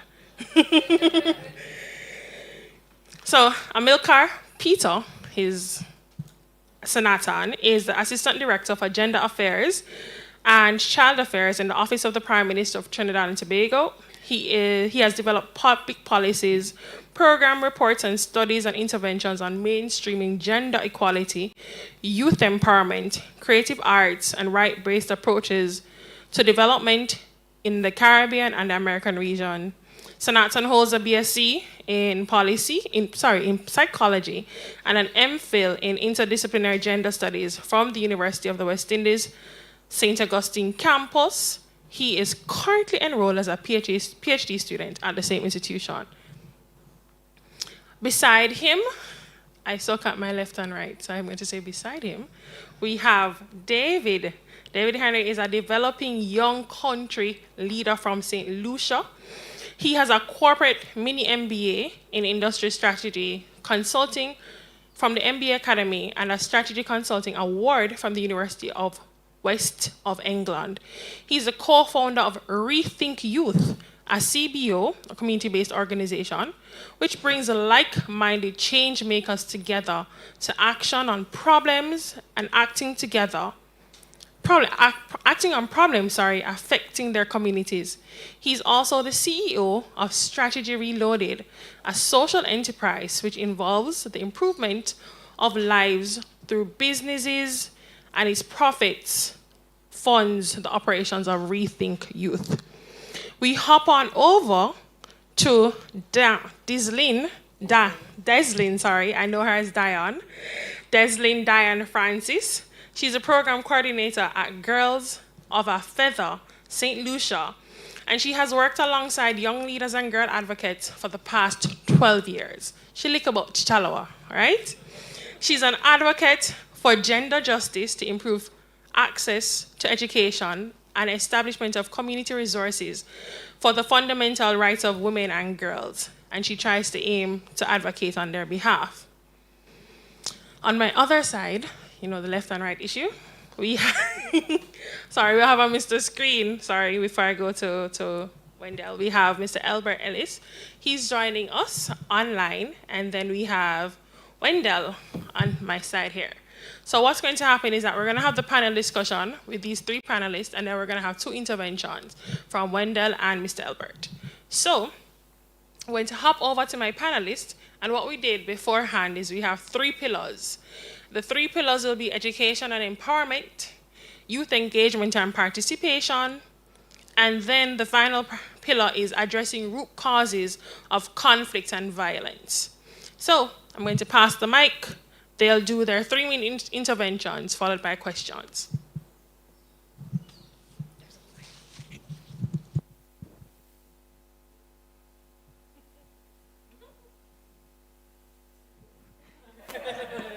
Alright, they try to get the worst out of the way first, and that's not a problem. So, good day everyone, bonjour, buenos dias a todos. And today I'll be speaking in my capacity as an advisor to the Future Leaders Network here of the Caribbean Development Bank. These insights represent my personal views and not that of any other institutions I'm affiliated with.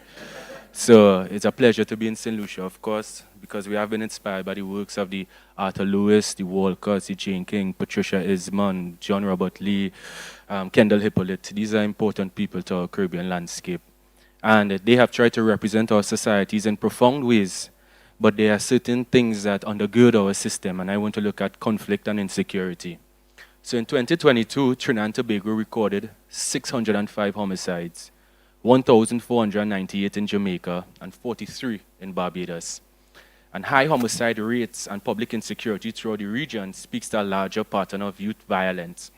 And we can look at the current situation in Haiti and put our heads down, but we also have to acknowledge that ISIS has been recruiting young men and women from the Caribbean, regional narco networks, human trafficking, to illustrate the multi-scalar dimensions of crime, violence, and insecurity in our lands. So we, in 2023, are nearly 1.5 decades after the CARICOM Declaration of Paramaribo on the future of youth in the Caribbean community, which was done in 2010. So it is without question that Caribbean governments and development agencies accept the importance of youth voices. But moving past ticking the box, getting young people involved in strategic planning, we need to critically take stock of what is the meaning of that engagement. So are youth engaged and participating? Yes. But what is the quality of that engagement and participation? Who are the youth who have platforms to amplify their voices? Whose voices are silenced? Who are the speakers in youth forums? Who takes to the floor to ask questions? Why?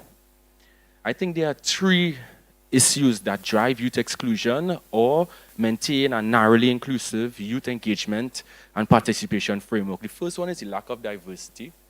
A major oversight in high level 4 remains the lack of diversity of underrepresented groups.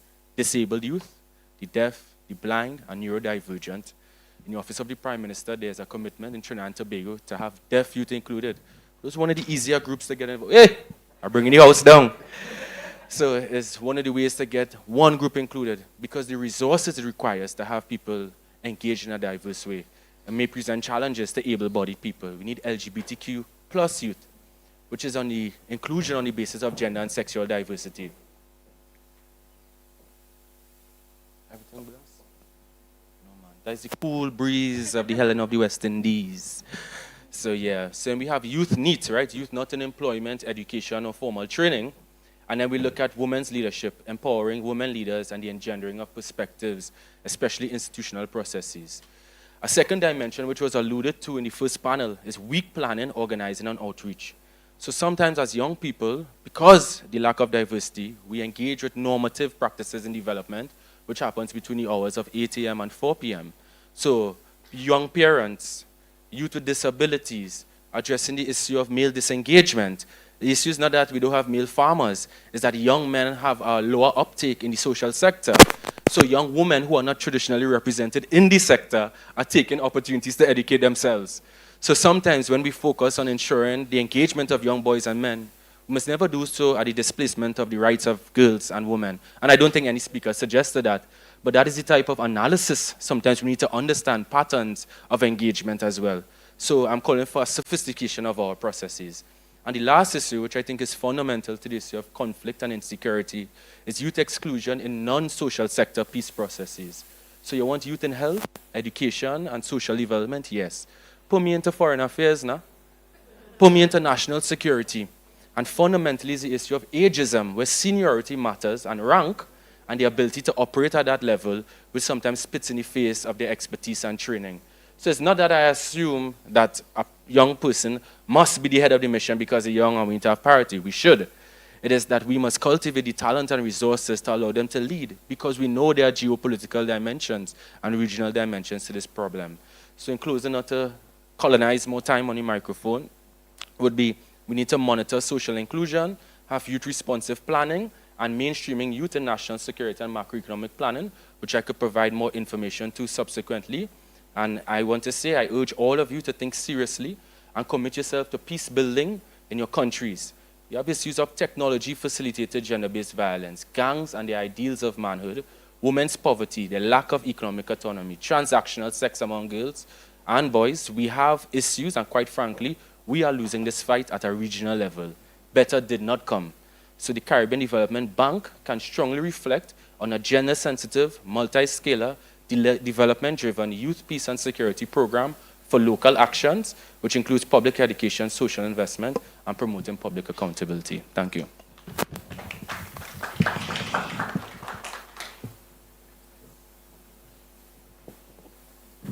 Good afternoon, everyone, distinguished guests, ladies, gentlemen. Well, first and foremost, I'd like to thank all of you and the Caribbean Development Bank for allowing me to be here and allowing me to speak with the esteemed panelist on my left. I don't think he's a panelist, but on my right as well. So everyone here, we are aware of the need for this discussion when it comes to how our territories have been affected by the drastic surging violence and also the conflict involving our youth, both boys and girls. So a lot of times we kind of put girls on the side when it comes to violence and peace promotion, but girls also are important to be part of that process. So my journey for the past 2 years has been fueled by, first and by my exposure to working directly with child survivors of abuse in different communities and in programs that I've been engaged in on the ground on an international and on a local level as well. So with children that have come from households who have parents that are battling addiction, battling poverty, who themselves have been sexually abused, and each intervention vary depending on the geographic location of the victims' levels of education, their support system, and more importantly, their age and gender and their social programs available in that community. So violence is perpetrated in many forms, and in designing solutions to address peace building and violence, we cannot treat this work as a race or competition. I want to stress this. Or as a one-size-fits-all solution like we've witnessed in the past. To heal the results that we need to see, it means doing the work intently and doing it collectively. In our conversation today, I really hope that we're able to reflect on our current actions that speak to our cultural practices, that speak to our economic investments and the inclusion of young people and youth beyond just the initial stages of development. So thank you so much.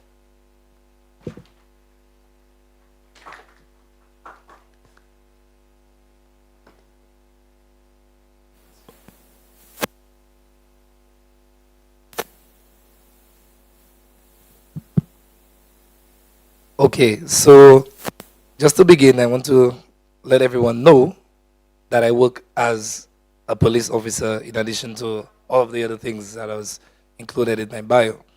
And my role within the police force specifically and personally to me is in bridging a gap between young people and its relation with the police, which has given me the opportunity, and I'm very fortunate to see that I have spoken with a number of recorded participants, majority of which are youth, and involvement of crime. And, when I speak to them, it's important to educate myself with what's happening in their life so that I can understand where they're coming from and why do they end up in the situations that they end up in, And education and empowerment is one of the big things that come out of it. You see, I always say to young people, we live in a generation where we are very informed. We are the most informed.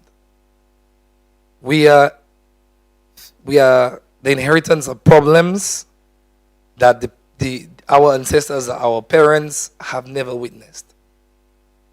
We are the ones who are tasked now with finding problems for it.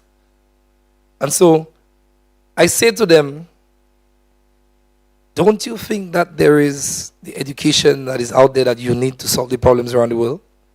And I say to them, don't you think that if you are empowered with that education to understand, there's a big problem with trafficking. There is a big problem with guns. Drugs has been one of the main reasons why a number of people have fallen out, and so we have more than one gangs.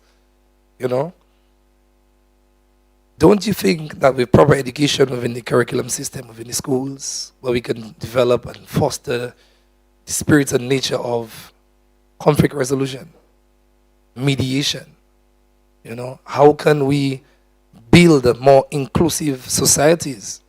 Why do folks from the LGBTQ community don't feel welcome in most spaces in our countries? You ask all of these questions, and I say to them, now, don't you think when you receive that education, for those of us who are fortunate to receive it, when you receive that education, don't you think that you become more aware of a lot of the nonsense that has been happening around us and that we've been overlooking and we've been allowing? So then now, you begin to stand for a cause. And in standing for your cause, you might be stepping on high toes, high authority. And if every young person was educated to that extent, that they can be or we can collectively be empowered, don't you think that we are preventing a lot of people from taking office? Don't you think that we're preventing a lot of the multi-corporations that are contributing to our problems within our country, with health, with agriculture, with water? Don't you think that we're putting a spoke in their business wheel? And I say to the guys, and I always say to them, You know, I'm not asking you to go and to start reading books. I'm not asking you to focus on getting your CXCs. What I want you to do is to educate yourself on the problems affecting us around the world, within our countries, within our communities, within the Caribbean today, so that we can now channel the energy that we portray negatively into finding these problems that would help us to sustain ourselves, our families, our communities, you know, that will have more impact, so that we can not find the idle time to contribute to crime, you know. And I want to leave it as that. Thank you very much. Very, very, very salient points that you all have raised as panelists. And I wanted to now segue into a bit of question and answer before we move on to our interventionist.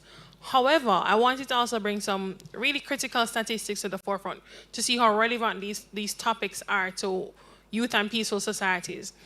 Now, according to UNESCO, we have 61 million children and youth in the Caribbean and Latin America not enrolled in schools and are at risk of dropping out. That was in 2019, according to a UNESCO Institute for Statistics report.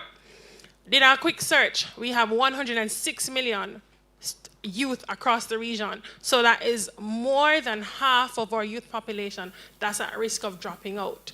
Now, linking that to an IDB report, it's also found that young people with higher levels of education have lower involvement in crime and violence. So if it is that less than half are exposed to higher level education, you're seeing the correlations that we have with youth and peaceful societies. So the questions I want to pose to you, David, are as follows. Sorry, I have several tabs open, right? So the questions I want to pose to you are as follows. One, how can quality education contribute to building peaceful societies among young people? What are your thoughts on that? And I want the rest of the panel, they're open to providing feedback accordingly. Okay, so quality education,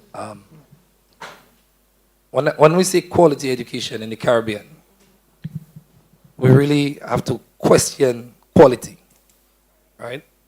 Because there is the education that is valuable to those who, the hustlers, the education as valuable to those who want to create the small businesses. And then there's education that is valuable to those who want to work within the agencies that are fostering frameworks and policies and solving key issues that the value in the other education would not give. It is important within any form of education that we foster within it education on conflict resolution, conflict building. You know, how do we create inclusive communities where no one is left out, whether it's religion, whether it's through their identity, with their sex. None of this should be an obstacle. And if it's taught within the school, we learn to respect. And that brings me back to some education that I did with the World Youth Alliance. Dignity. Sometimes I walk around and I wonder, do young people understand they have dignity? Because if they did, they would understand that I have dignity, he has dignity. And there are ways to go about doing things with respect for our dignity. And if you respect somebody else's dignity, you're not going to go, for example, what we've been hearing around the Caribbean where, you know, somebody's wanted, you don't find that person, you go, you kill the man's grandmother, man's 3-year-old child. You know? These are the things we have to ask. How can we fit these things within the curriculum to have respect for oneself and for the other? And unless we can do that, we're not building inclusive communities. You know? One of the things I know with all of these bright Caribbean people here, and those of you who are viewing also, the Caribbean can never become like what's happening with Middle East, what's happening with Africa, what's happening with Europe at the moment, simply because we from inception, we have built this thing of a one love. The Caribbean is a one love thing, okay? We face the same problems. I'm very happy to meet so many people here that I know, worked at other projects. There are problems facing our various communities, and some of us have worked in projects where, you are tackling the same problems that we have, different approach. Why can't we share ideas and as to how to go about doing this, replicating it in the various countries? So education, I think within any level or form of education, we must incorporate peace building. I would like to add as well. When we speak of education, I think here in St. Lucia, I can only speak to St. Lucia. But here in St. Lucia, education is slowly trickling into just academia. We've kind of lost that social reconstruction of the child when they get into school. It's just you write your exams and you need to pass, so our school looks good. So we find that students are not developed holistically anymore. All social ills from outside influences come into the school, and that results in burnout from teachers, from administration, from the students themselves. So I think we now need to take a step back and kind of reevaluate what happens in our schools, what programs do we need to. We cannot expect the teachers to do it. The teachers are already teaching them.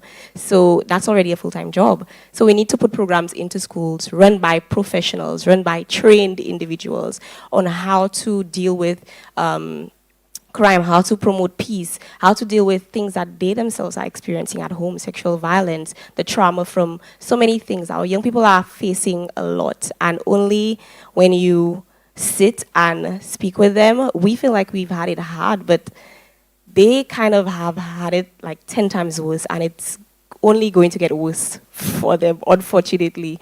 So I think we need to reevaluate how we view education, reevaluate how we deliver our curriculums, reevaluate what the 8-hour school day looks like. And only then can we see and reap the benefits of peace promotion and educating in schools. Thank you very much. Very, very valuable points. One of the things that was playing through my mind is just, as you said, a reevaluation of what our 8-hour day looks like. I remember I learned about Pythagoras' theorem in class, and I thought it was like, what am I doing with this? And when I did my first degree in economics and statistics, and I was in class, and it came up again, I was like, so why didn't you tell us from a little bit? Said there was relevance to what we're learning. But aside from those different things, there are just so many social skills that aren't being taught. And those social skills lead to a lot of breakdown in terms of how young people interact and they engage. And conflict resolution is one of those things that we find really needs to be stemmed. So I wanted to pass the ball over to Amilcar, as he spoke a lot on youth engagement and participation. And as usual, because I like to give a little bit of fact behind everything, according to CDB, youth-led organizations in the region face challenges in terms of financial resources and sustainability. I want to find out from you, what are your thoughts on this? And why is it important to involve young people in decision-making regarding peace building and conflict resolution? Yes, certainly. I think financing is one of the fundamental problems we have in civil society is the infrastructure that we work with. And that happens, it's not specific to young people, it's across the civil society. And we need to think about sustainability. If you lack that in your personal life, I could bet money, which you don't have, that you'll do the same in your organization. And it's really, again, sophisticating our financial mechanisms when we do it as how do we understand social investment, how do we think about NIS contributions, national insurance, the pensions, livelihoods. It's not that the volunteer sector is unattractive. It is economically unattractive for people. And there are different scales in which people get to contribute. And there are NGOs that sustain themselves. And they build capacity, but an 8-hour workshop cannot transform your financial knowledge and maybe lifestyle. And we need to really look at investing in the financial sustainability of it. Part of it would be looking at the type of investments, the way we could do trust, what social investments are relevant. One of the things that we are strongly reflecting on is an equality fund in Trinidad and Tobago. And it's not even an idea I owned. I think once upon a time when Ms. Tioka Dove was liaison, she would have probably sitting on a table like this with other colleagues, I think from Bahamas and so on, with a kind of Caribbean youth think tank. There was an idea that you need a trust. You know why? Independence. One of the reasons we have when our money is tied up with other people is that you hush them out a little bit more. You have less economic autonomy. You just work on other people's time and dress up and sweat in the heat to sit in somebody else's meeting and they come a half hour late and you tell them thank you for meeting. Anytime you meet somebody and they have the tea for you, the tea is what you go and get, not the money requested. So really enhancing our capacity around financing it, that is a priority, I think, for our movement, and I would be willing to support that thinking, writing, and capacity in it. And we need to probably attitudinally change our version to money. We get the money to fund our values. It's not about being about money or being about justice. I'm about justice, but we get the money to fund our values with our integrity. Tying that quickly to the importance of youth in decision making, it's because youth are, between the ages of 15 to 35, perpetrators of violence in a certain way. Jay-Z said men lie, women lie, numbers don't. And we could see the reality of that, but they're also their victims. So young people need to be the beneficiaries of this program and also think about it on a psychological level in terms of interventions of what works. Peer-to-peer influence matters. We have the data on that. Young people listen to their peers, not just to buy clothes, but their social practices. So it's not about if there's a gang in the society and how we respond to gangs. We have to have a securitized response. But what solidarity circles young people could go to where they could get cool, get resources, and feel that is the flex for the day. Because a gang is not like a recruitment form. You sign up and you have a contract, you know. You start off as a gun tota, as we just call them, or gun sack. You carry the gun. You get in a fight. Youth man, I like how you handle yourself. Come out the road for me now. Do a gamble now. Throw them dice now. Play our cards. Let me see what you do. You looking lucky. And then it's really a solidarity circle, a lot of intimate social relations. So a gangster, him or herself, does not embody just a violent kind of posture. It is a human being living in the community. And we need, as development workers and practitioners, have that presence in people's lives. Some of you all are from under-resourced communities, ghettos, favelas, people's holiness. Go and connect with them. Show them the work that you do. Try to lobby for how do we have a public gallery to engage members in our union or institution so that they could have a connection. We don't have to be a certain idea of representation where we are individuals communicating to our public. Maybe those days are done. We could decentralize our power as well. So it's a little bit complex, but I don't want to talk too long. My tongue sweaty, eh? My tongue sweaty, but I behaving myself in St. Lucia. Yeah. I genuinely agree with a lot of the points you have raised. So tongue sweaty are not very, very valid points, valuable points as well. Now, a survey conducted by CDB reveals that youth in the region are perceived to have limited economic opportunities and lack of access to quality health care as a significant challenge. And this is in addressing root causes to conflict and violence. Now, this was your area, Diane. I want to pose a question to you. How can social inequality, discrimination, and lack of opportunities be addressed to prevent violence and promote peace? All right, thank you. That was a long one. But first, I want to speak a little about the root causes of violence. And I would like to kind of categorize it into 4 categories. So first, you have the individual. I don't want to talk too much about that. But then we have the family, we have social, and then we have community or society. So under the family, the perpetrator or violence can be influenced by a lack of support from your family, by the lack of disciplinary measures and methods. In St. Lucia, they've abolished corporal punishment in schools, and at home, corporal punishment is really shunned upon, which I agree with, but it hasn't been replaced with anything else. There's been no training on how to discipline a child, so we have a whole bunch of young people who are undisciplined and do not respect authority, and that breeds contempt, that breeds violence, that is totally against peace and promotion. Also, peace promotion.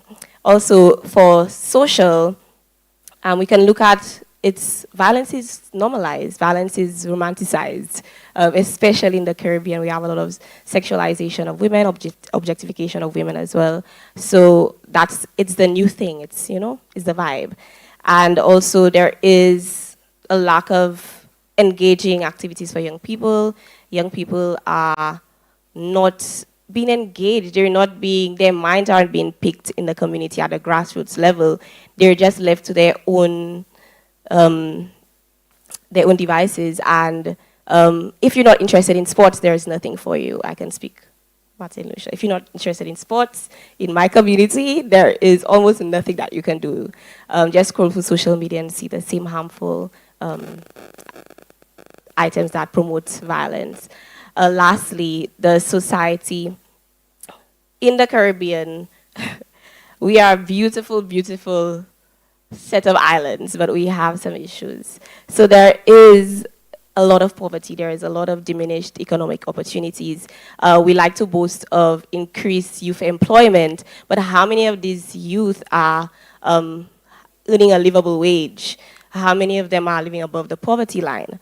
How many of them are not living check to check? It's a small number, and that leads to a lot of frustration, a lot of anger, not only towards the society, but internal anger, because then you feel like you're not accomplishing what you need to.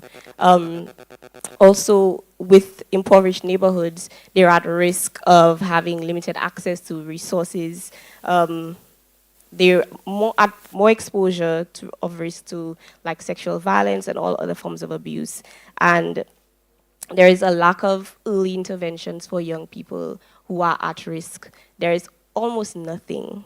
I want to say almost. And what exists is not cutting. It's not cutting the bark, like it's not working.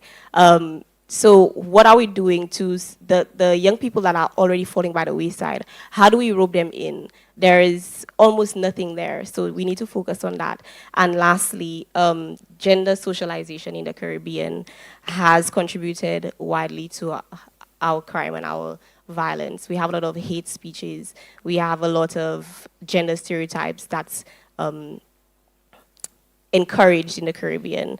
There's a lot of toxic masculinity, sexualization, and objectification of women, of course. And to speak on healthcare, of course, and answering my question, I want to say that in all these people that are affected, perpetrators, all the people that experience violence, the survivors, there are a lot of psychological effects, right? And that can easily rope us into a marginalized group. That can easily put us back. So when we now not focus on these communities, not focus on these marginalized groups, we affect them even greater.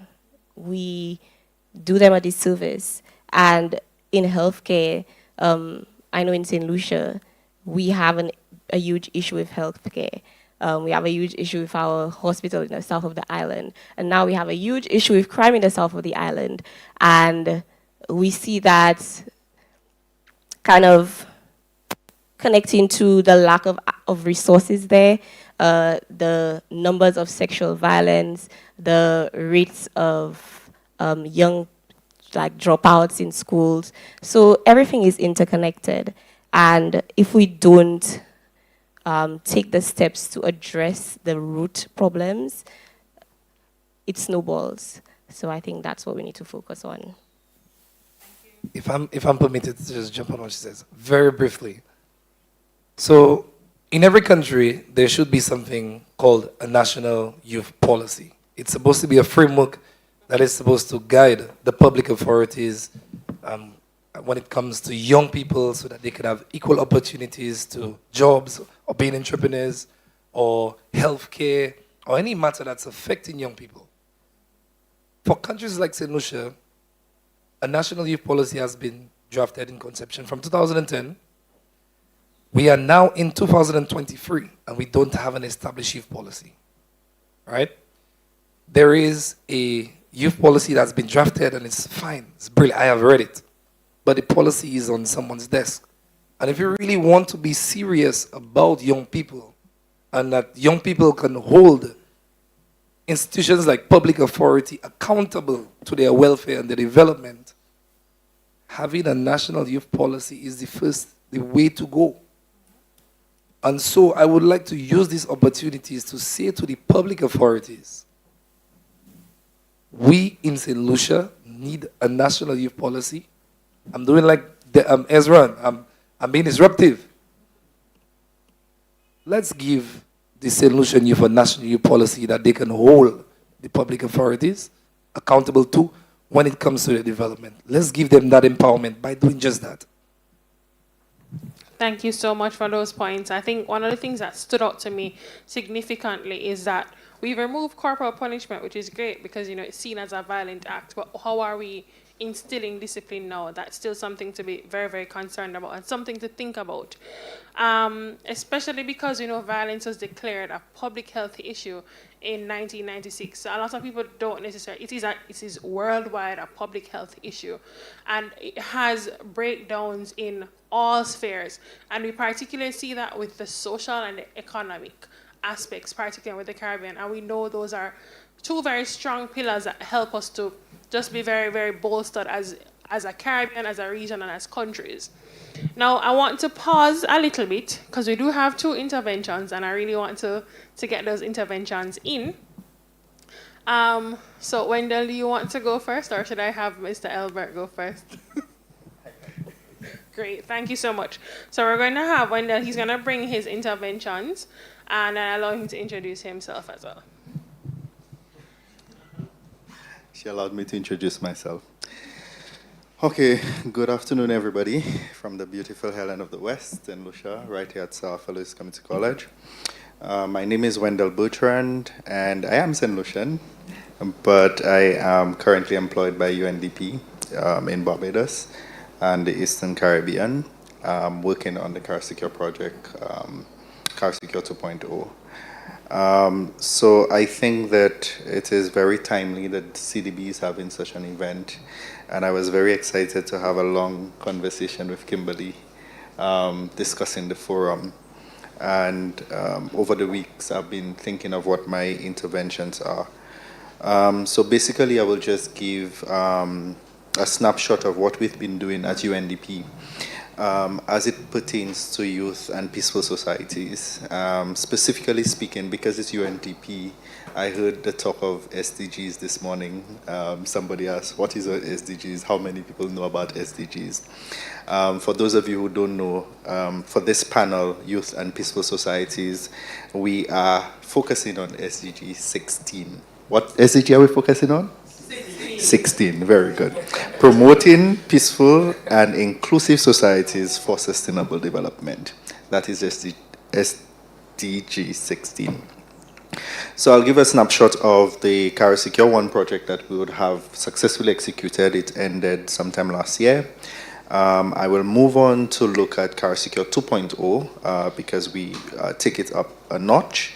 And then I will give some brief remarks or some brief comments on a mapping and gap analysis that we conducted, looking at the formulation of policy and development around youth involvement in crime and violence within 3 countries in the Caribbean. So Car Secure 1.0 would have been funded by USAID, and it was one of a number of CBI projects that was funded. And the goal was, of course, to improve youth crime and violence prevention and response to policy making and programming in 10 Southern and Eastern Caribbean countries using quality, comparable, and reliable national citizen information, in other words, data. Some of the project outputs were 3. Well, there were 3 project outputs from that Car Secure 1 project. One of them was to standardize and disaggregate crime data reporting within national authorities to ensure that there is a reliance on more valid, reliable, and comparable data that the countries can use for their citizen security initiatives. Output 2 focus on utilization of evidence-based analysis of that crime data to inform national security agencies how they should go about their programming and policies. And output 3 focused on improved decision making on youth crime and violence based on the evidence that are underscored in this data. The strategy of the project was that there were 3 components, like I mentioned, for the broader USAID Youth Empowerment Project. Yes. And these 3 components included Car Secure 1.0. It was also instituted. St. Lucia was one of the 10 beneficiary countries. You also had the CFYR, which David was also part of in St. Lucia. That is the Community, Family, and Youth Resilience Project. And it focused a lot of communities and strengthening youth to withstand, to mitigate, and to recover from acts of violence against them and crime as well. And then we had the 3rd component, which was the Juvenile Justice Reform Project, JJRP, that was implemented by the OECS Commission. And that focused on rehabilitation, reintegration of youth who is in conflict with the law. And we looked at a lot of the juvenile facilities within the Caribbean countries. I think if you would have been aware, a lot of the Caribbean countries did benefit from that project that was implemented by OECS then. CARISECURE has contributed to the achievement of this goal by strengthening the capacity and national and regional institutions in at least 8 of these countries. And basically, they used all the data that was available during the period of this project to ensure that it informed their policies and their programs. There were a lot of lessons learned from a particular program that we implemented, the Police Information Form, and that was utilized by police forces in the deployment plans for CARISECURE. And it was meant to build a robust police application and police record management information system, which was very absent in the region. So I think UNDP through CARISECURE helped build that program.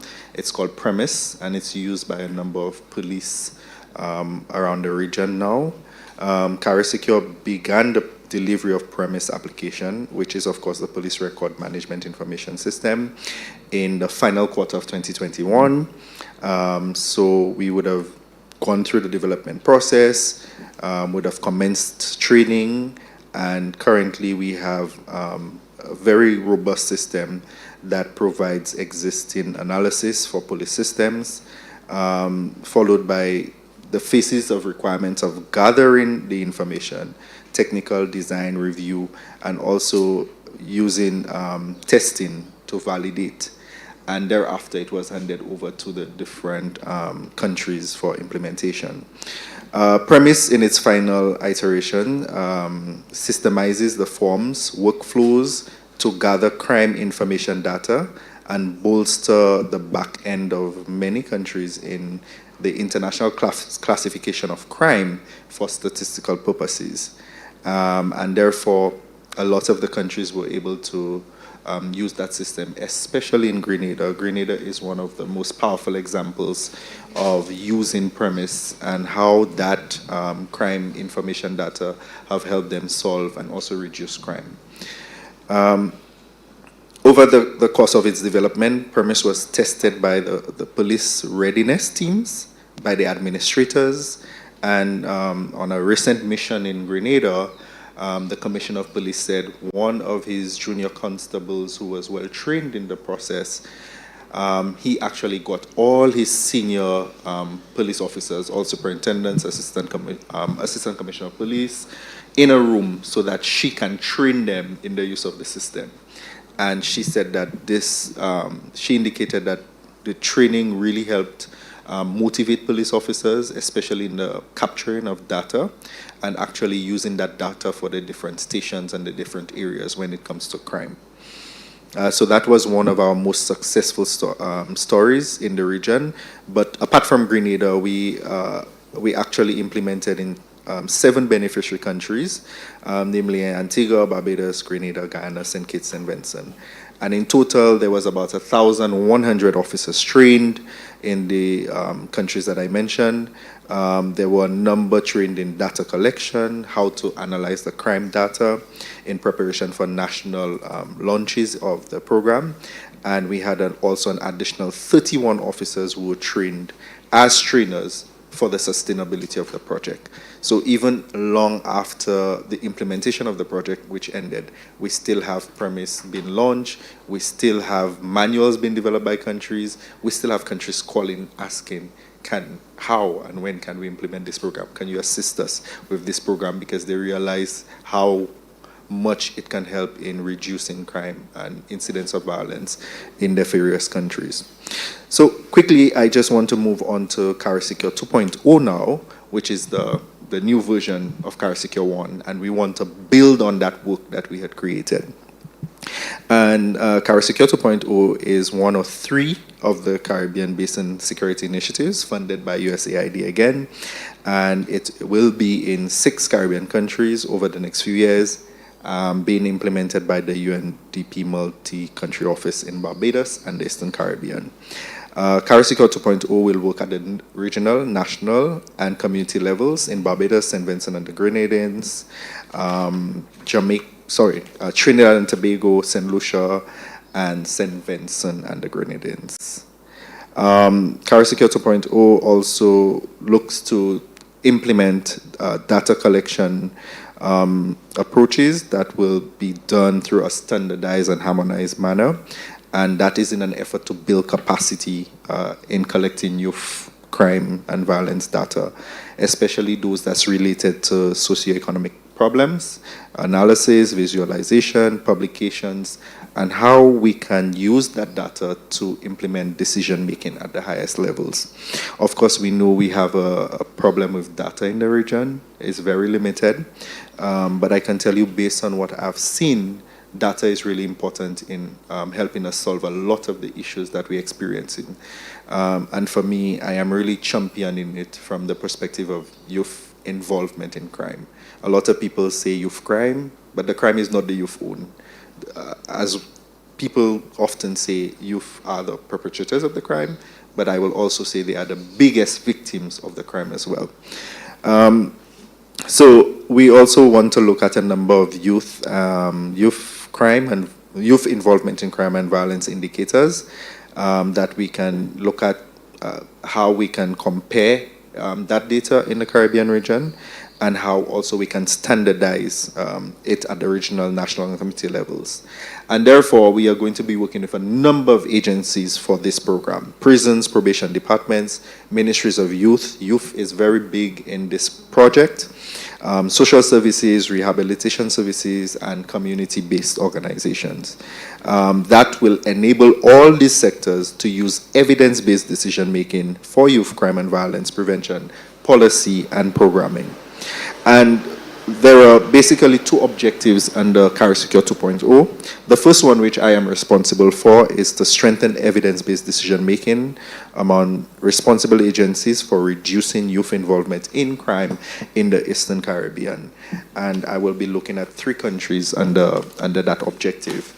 And the second objective, which I will not focus on because it's not my portfolio, involves implementing and developing a reduction of initiatives for TIP, and that is trafficking in person crimes, while bolstering state capacity to facilitate timely and effective prosecution of TIP cases. And we have a number of activities that we have to implement in the countries. And we have just done a number of project launches in the countries. Some were joint with WIRI and OASIS, which is also operated by OACS. So we want to undertake a number of data quality assessments from the different agencies such as prisons, DPP, ministries of social services, juvenile detention facilities, statistical departments. We also want to provide a number of analytical training to prisons, youth detention facilities, probations, ministries, NGOs, etc., etc. We also want to take a number of youth policy dialogues on youth citizen security and looking at how young persons can inform how young persons can be informed on how they can contribute to peaceful societies. And I think it was one of the expert panelists who spoke about youth being responsive or planning responsibly. And finally, I just want to touch a bit on the mapping and gap analysis that we would have carried out in 3 countries, which is Grenada, St. Vincent, and Barbados. The methodology used was 54 semi-structured interviews, and we looked at the same agencies that I mentioned: prisons, probation departments, ministries of youth, and it also included a number of our key CARISecure staff. Some common gaps in this mapping and gapping was that, we need better quality data to better make decisions in our various countries. We need more training at every level for data management. We also need a public education campaign and training which is required. We need to develop our own softwares so that we can capture the data in a timely manner. We need to carry out assessments of data-driven policies, especially as it relates to youth development, etc., etc. I also have a number of insights that came out of that mapping and gap analysis, but in the interest of time, I will not go through all of them. I'll just mention probably 1 or 2, which is monitor and evaluate the success of young persons who are involved in crime and ensure that we have data-driven policies around that. With that, I want to thank you for your attention. If you need any more information on the CARISecure 2.0 project, I'm available throughout the course of the next few days to engage and have discussions with you on it. Thank you. Thank you so much. Now, literally, he has answered all the questions I had pre-written, literally. I was going to ask about the mapping and the gap analysis. He had that there. I was going to ask how was CARISecure 2.0 going to build on the successes of the first one. He already answered, right? And I was going to ask about evidence-based decision-making processes. They're all been answered. So I want to ask if there are any questions in the audience for him. And then I'm going to hand over to our final interventionist, Mr. Albert Ellis. So, any questions before I pass over to our virtual interventionist? I'm going to take it as a no, so I'm going to hand over. Hi, good afternoon, everybody. It's a pleasure to be here in this forum. My name is Albert Ellis, and I'm a sociologist by training. I work in the social sector division at CDB in the projects department. I'm a senior operations officer, social analyst. And this session is very, very interesting this afternoon. It looks at a number of risk factors which predispose people, particularly youth, to crime and violence and antisocial behaviors. I will speak a little bit about the bank's work in this space around citizen security and talk a bit about the projects that we have financed in collaboration with some of our board member countries to address the issues in at-risk communities. Well, the bank for over 10 years has recognized the importance of addressing citizen security interventions in communities. And the projects that we have developed with our board member countries have been done in a highly participatory and consultative way. We heard staff from a number of panelists. They identified a number of risk factors as to why youth engage in crime and violence and exhibit maladaptive behaviors. The number of risk factors, poverty is one, and our assessments in the region over time have highlighted high levels of poverty, which are increasing, particularly since the impacts of COVID-19. High levels of vulnerability, high levels of youth unemployment. And in some countries, youth unemployment doubles that of the national average for unemployment in the country. Limited opportunities for youth. And a classic example, sometimes jobs are advertised and they require X amount of years of experience. And young people say, well, look, I am qualified, I've now come out of university, but I certainly don't have the experience. So we find that there are sometimes structural impediments for participation of youth in the economy and in the wider society. I just want to speak a little bit about Emil Durkheim, who is a sociologist, a structural functionalist, and he made a statement one time which is quite profound. He said that society imposes an external logic over the individual.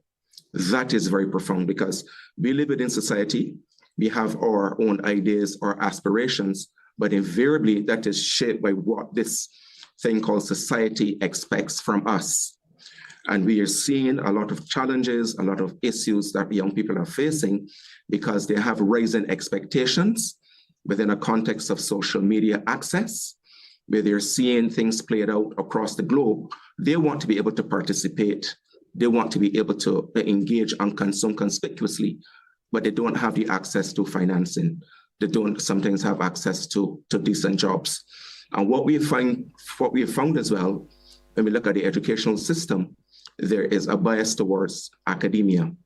There's a shift. CDB is supporting its countries to really move in the direction of technical and vocational education and training, recognizing that there are multiple pathways to success. In previous times, TVET was not highly valued, but it is an area that needs to be put on the agenda with requisite support and provision of opportunities for persons to be engaged, to be certified, and to be able to participate in the economy. So these are some of the things that we are recognizing. In terms of the citizen security interventions, the first one was developed for Belize South Side, where the government engaged with the bank, recognizing the increasing levels of crime and violence in South Side. And we developed in 2010 Youth and Community Transformation Project. That had at its core a crime prevention approach, which looked at engaging not only young people in particular communities, but also the guardians and their families and wider community members, because that is the best way to be able to address the issues that young people face. It took an approach where we engaged with the government. We brought on board a number of third sector organizations. We work with the NGOs because they're the ones who are very visible on the ground. They're the ones that youth tend to have more confidence in, even more so than government institutions.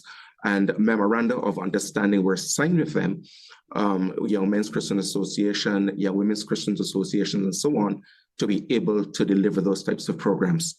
The government recognized that outside of Belize City, they needed to scale up a similar intervention in Dangriga and San Ignacio, where we developed with them a youth resilience and inclusive social empowerment program, putting young people at the center of it. It is absolutely important to be able to engage youth in programs that are designed for their empowerment. Peer-to-peer mentoring is absolutely important as well, because one of the things that we have found is that young people tend to listen to each other. And that is important, yes, but you recognize that if you don't have structured programs which are positive and which reach out and resonate with young people, then you find that they can go astray. Summer programs are other interventions that were included in the menu of programs in Belize. We did a similar intervention for St. Lucia, the Youth Empowerment Project, where it was based on that Belizean model, the active crime prevention model, engaging youth. So just to indicate that this is a really a very important aspect of the bank's work, and twinned with the work in social protection, where we recognize the importance of wraparound services, where youth and families, those at risk, have an area where they can go and access services in a coordinated way. One of the things that has come out of the research in the region is that there's a multiplicity of programs that are provided, but they are not coordinated, they are not integrated, and it tends to lead to a level of frustration.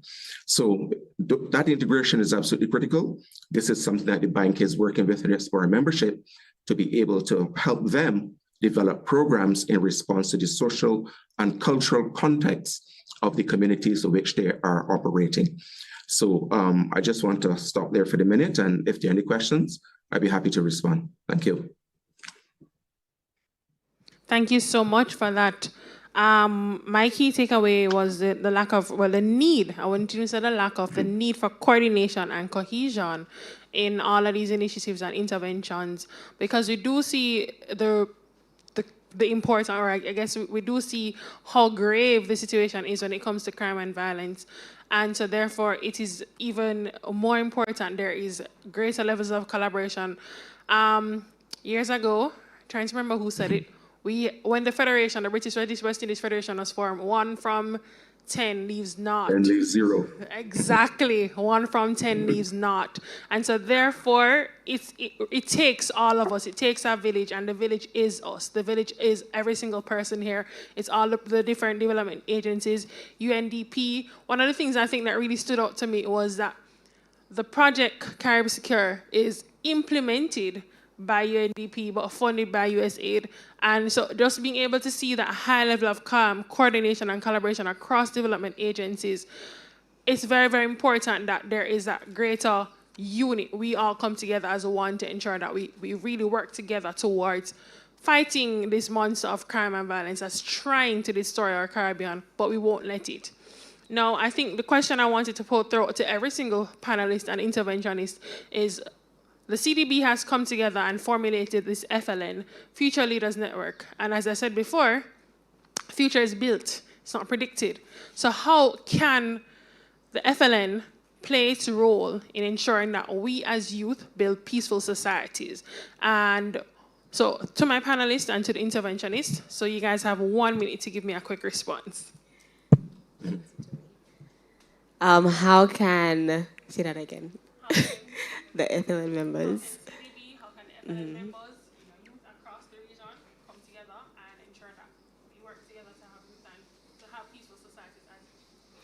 Well, firstly, this mic is really loud.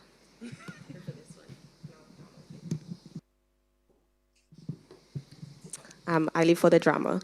So, firstly, I'm very big on awareness raising. That's almost 90% of my job, is to raise awareness for the issues that our youth experience. Speak to them about the issues, provide the services that they need, get to them on the grassroots level and see what their needs are and how we can respond to them. So I think that should be the focus, well, from my humble opinion. That should be one of the focuses of the FLN group, is find out what the young people, what are their opinions, what are their needs, what are the services that they need, how can you assist? And I'm very big on getting professionals' opinions. A lot of the times we have very good intentions and we hear the plight of our young people, but we need to rope in the professionals, the clinical psychologists, not just a social worker. Yes, they're important, but a clinical psychologist, the people who have studied crime and the people who have worked with youth for their whole life. So it's very important to rope in these people and live off their experiences, learn from them, and kind of put it into our techniques and how we raise awareness and how we touch the lives of young people. Thanks. Yes, so thank you very much, everyone. I would just like to submit, we need to think very seriously about public peace as well as personal peace. We have some colleagues in Argentina thinking about state obligations around the right to care and how it has 3 dimensions of it, which is the rights of care providers, the right to care, meaning the state in terms of what it provides to you, and then the right to self-care, work from home, mental health, and so on. Because if we don't have internal peace, it's very difficult to imagine a public one where communities live and thrive. Next thing is we have to always reflect on mainstreaming youth as well as gender equality in all our frameworks. I would like to take this point as a kind of agent provocateur. It seems where I think we move on extremes of the pendulum, which I don't support, that too academic, a kind of carte blanche statement, and it goes into where we have the skills and European Union moving there and the development trust is. But we have seen in state programs where the middle class does not step forward and is only a half step of empowerment for the poor when they take part in the skills training. And give me the same program a rich person will do for the poor. So the idea that skills, because skills for whom and education for whom. And I see that happening, and there are youth who are not employed because they are uneducated. And we need to build second and third opportunities for education and make sure people have 5 CXCO levels. It's not about academics or not. I don't think any speaker did not speak with nuance here. I'm not trying to do that. This is a political debate I'm involved in. I just want to bring forward that the biggest mistake we would say is that academics is something less. So it is the avenue that we should encourage the majority of the population. Education gives you social networks. It gives you social skills. It allows you to have critical thinking and not shout with a different opinion. And I think there's a way that there are intangibles from post-secondary education. We must reinvest in our society and not have people disengage from it. And on the last one, I would say, I like the spiritual component of dignity, dignidad, dignité, the essential value of the body and the spirit, which is important to recognize. And you grow what you put in, you know. That is why the fellas and them robbing and the girls hustling. You put that into them since they're 5 and 6. And this is why the sustainable development goes with my misunderstanding years ago. It is important. Menstrual health and hygiene. Water. I could go to St. Lucia and ask you, what is your problem? We have common goals in the world. We're all working on dignified housing. These are the ways that we really construct peace. And for everyone in the Future Leaders Network, tell the truth. Keep your jobs. Finesse. Be diplomatic. But be the walking shadow report that you are. Because that is your light. But tell the truth, because there are interstices of change. I'm 33 years old now. I understand that I didn't get the big changes I always wanted. I live for them. Maybe I'm not that agent, but there are small intervening possibilities along the way, and we could make changes where we are. So invest in yourself, but always tell the truth, and you'll get hired when you have the passes. All right. So what I would say is, one, when you change the way you look at things, the things you look at change. And so if we continue saying youth are the future, then you will always be the future. And I would say to any young person, if you hear anybody come and, it could be the president of the United States, says that you, the young people, are the future, you can just ask him to stop and say, you know what? I'm going to see you in the future. I'll see you in the future. You know? It's very important that we understand we need to rethink youth. You know? Not as a problem, but how can we use their skills, their knowledge, their experiences to find solutions to the problems affecting us? That can only be done through positive youth development. How can we think positive about the young people? Getting to know the young people, getting to understand their stories. This is a strength that I think we have as the regional youth group here. And the Caribbean Development Bank is giving us an opportunity to bring that forward. Like my brother just said a while ago. We have to talk the truth. You know? So I want to empower all of the young leaders here today to use their opportunity to speak about the problems affecting their countries. Because other than reports that our governments or other, how would I say it, recipients of funding and programming that the Caribbean Development have done, and Bank have done, that's the only thing they're going to know. You are the ones on the ground who are listening to what's happening. When I meet these young boys and they say to me, boy, I'm on the block there, you know. I look at my watch, it's 5 in the morning. What is a 16-year-old doing 5 in the morning on the block by the beach? You know, you have to ask yourself these things. You sit with them, you find out, you know. And the other thing I want to say is that we have to create an inclusive place where everybody can say something. Everybody can speak about what's affecting them, regardless whether they're educated or not. We have to make sure that we maintain a safe space. As soon as we lose that safe space, as soon as we lose our young people, really and truly, you lose the biggest asset in your country. Mm-hmm. And eventually, you will lose your country. Thank you so much for that. I want to just, I guess the points that really stood out to me, reiterate them. Personal peace versus public peace is very, very important that we ensure that we have the personal peace so that we can effect the public peace. you said speak about the problems, so I want to take it a step further and say speak about the solutions to the problems. Because, you know, we all know what problems are. We have the common problems. But let's now put hands and heart together to speak about the solutions. And so I am going to now hand over. You have a minute. The question evaded me, so you have to ask again. So we are here in the room as Future Leader Network. What are your, what are your recommendations to us as we go forward as a part of the CDB initiatives? Thanks. I'll steal another minute, so I have two. So here in the previous panel, somebody said 60% of CARICOM is youth, right? And I've been thinking about that for a while because in the African region, the whole of Africa, maybe 70% of Africa are young people.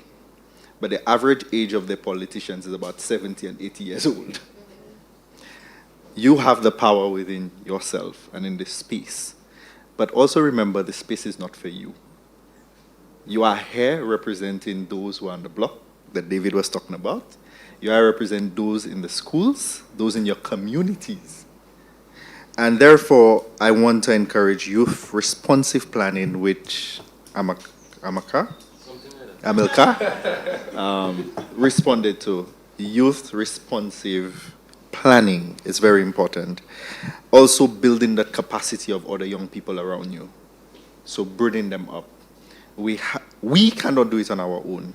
We just a very small number, a drop in the river. So I want to encourage you to build the capacity of other young people in the communities, in the schools, in your different networks. Bring them in. Share. I mean, right here and then, we should have been able to share this with our different networks so they can see what's happening. They can also be commenting. They can give you their feedback so you bring up the issues. And create the spaces. Continue being in the spaces to advocate the youth voices. And we are going to create a dent. I believe that we have the possibilities. We have CDB, we have UNDP, we have USAID. We have to use these different initiatives to bring forth the issues that we're experiencing and for us to also get the solutions that we are looking for. Thanks. Thank you very much. I'm not sure if Mr. Ellis is still online.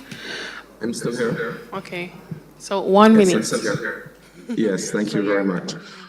Just to say that I concur with the positions that were put forward in this last session.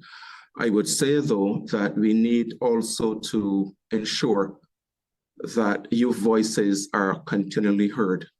This Future Leaders Network is important, but we need to find a vehicle to be able to advocate on behalf of persons who are not here in this space.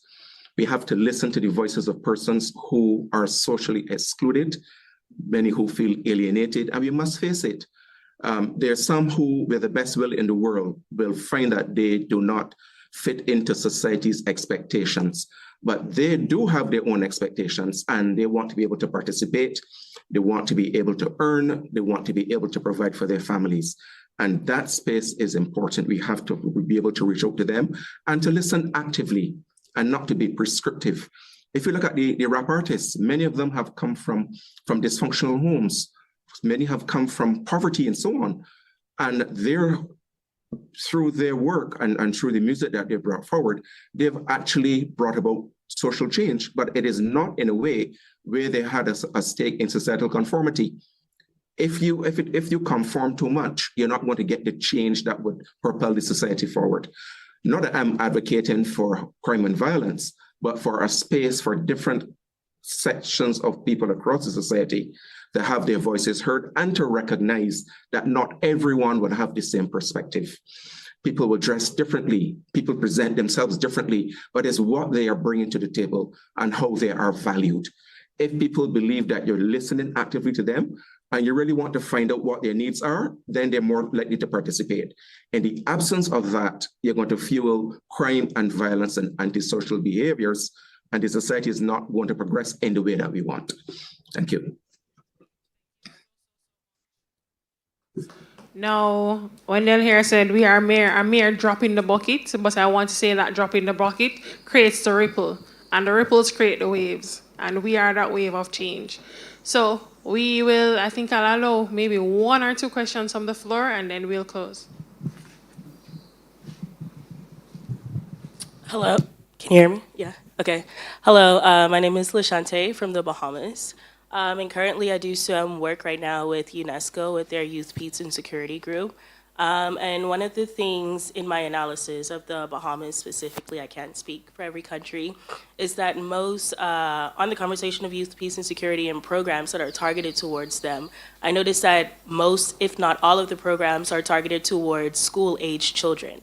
So my question to you is, how do you suppose that we reach those that are like 18 to 30 who are often neglected in our prevention strategies or in our prevention programs that are targeted towards youth, because they are considered youth also? I think each person can make a contribution. It's what we call sometimes non-institutional youth. It's kind of easier to mobilize people who are involved in institutions. Of course, they have one phone number, an email address. It's really effective. So sometimes in our planning time, we end up privileging some groups by design because non-institutional youth are harder to get. In one of the communities where I worked before, we had to do very localized forms of interventions to mobilize people. So parenting on nonviolent techniques of discipline, we did it in a community, and we realized the first time we did the cycle, where are the fathers? We know it have fathers here. So like, where are the fathers to be involved? And what we did was have a specialized type of advertising to mobilize men, going in the community, setting up a tent, giving out flyers, and engaging networks of men to get their participation. Did it have parity? No. But did we increase our level of engagement? Yes.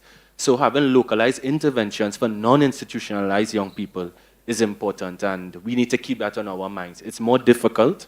Sometimes time doesn't allow, but if we could put that into design and planning up front, we could become much more flexible and sophisticated in our mobilization.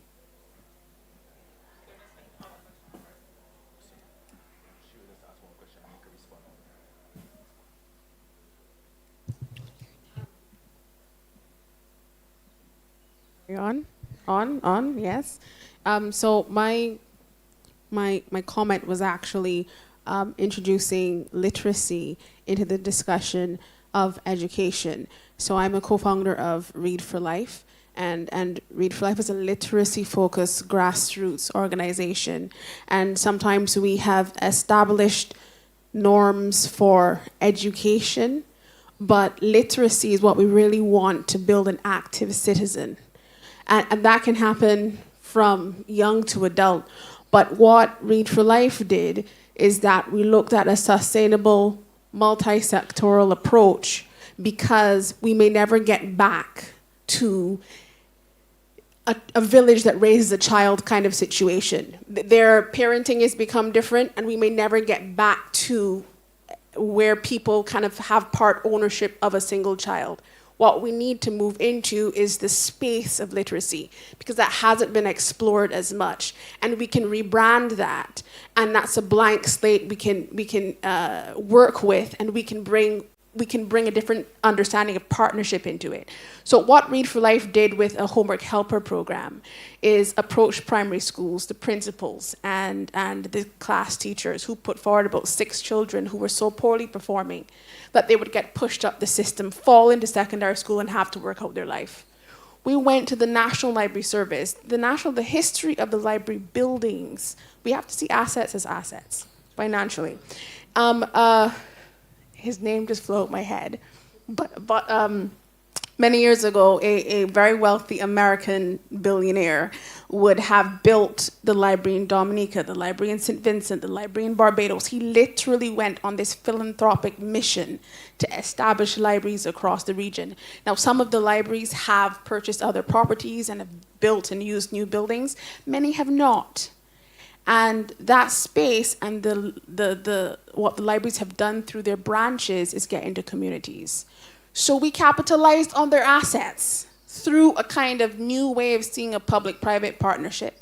and getting them on board, but understanding where their value needed to be, what their plans needed to be, and utilize their buildings even better than they did. By the time we were done with that project, they changed their hours of operation because some branches were closed on a Saturday, the only day that children had time to enjoy themselves in a library. But the literacy space then was built and rebranded the libraries.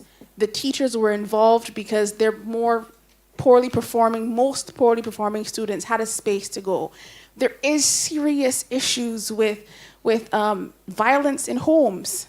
And children need places to escape to. Sometimes that escape is actually school.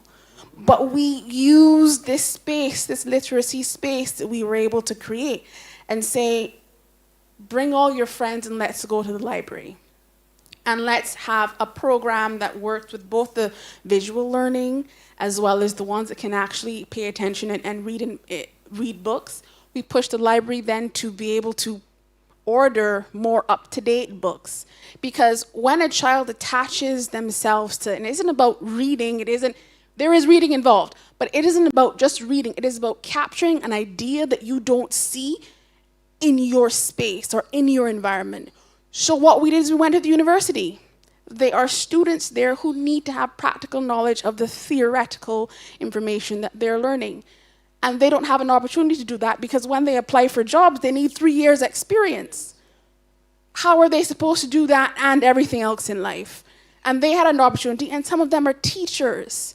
So we're looking at easing because there are many teachers who don't want to be teaching, but all they can do is teach because of but they're able to, from a university level, they're able to refine that. So you only have the best teachers coming into this space called literacy. So that's what I want to bring to the discussion. Education is education, and education has tried to reach out to many of the other sectors to make education better, but we can rebrand literacy. Okay, so quite briefly, and this is where I give a little strategy consulting, okay, for free. All right? Any movement, any business would eventually be affected drastically if it cannot reach to the person that it considers to be in its market. If your market is leaving out an age group and you realize that they're the ones who are left out, they're the ones who would be on the blogs, they're the ones who would be maybe just, you go to them. What you find is that a lot of young people are afraid to speak. And so you might get some of these who are bold. Create the opportunities to have their views get into the social media.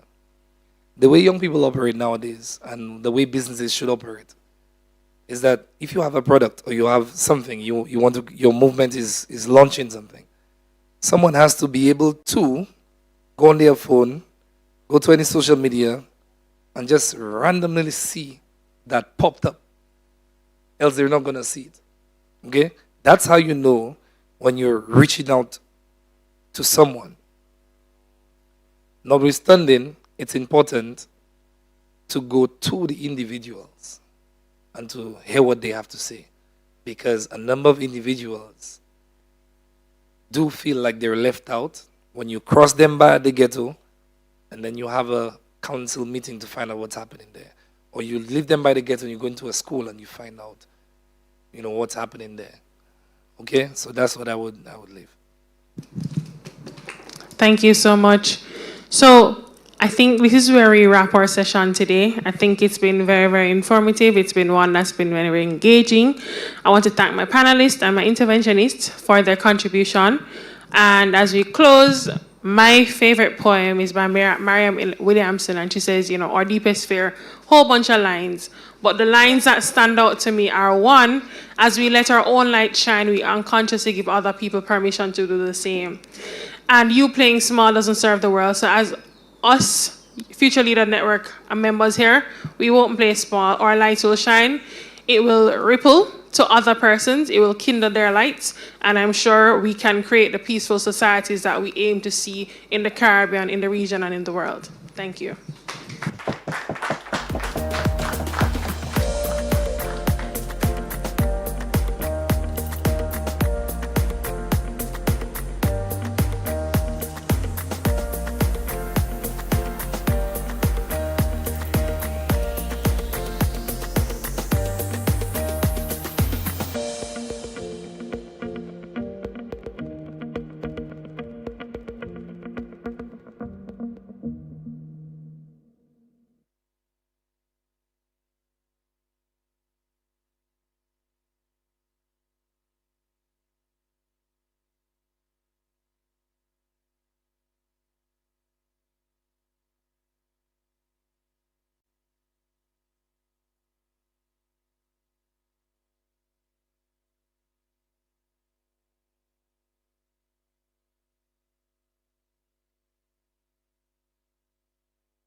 Once you give me the nod, I'll go.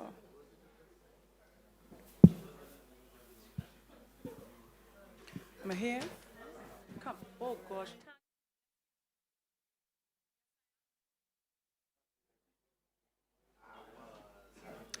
Good afternoon, everyone, and welcome back to the Caribbean Development Bank's Youth Fire Forum, Day 1.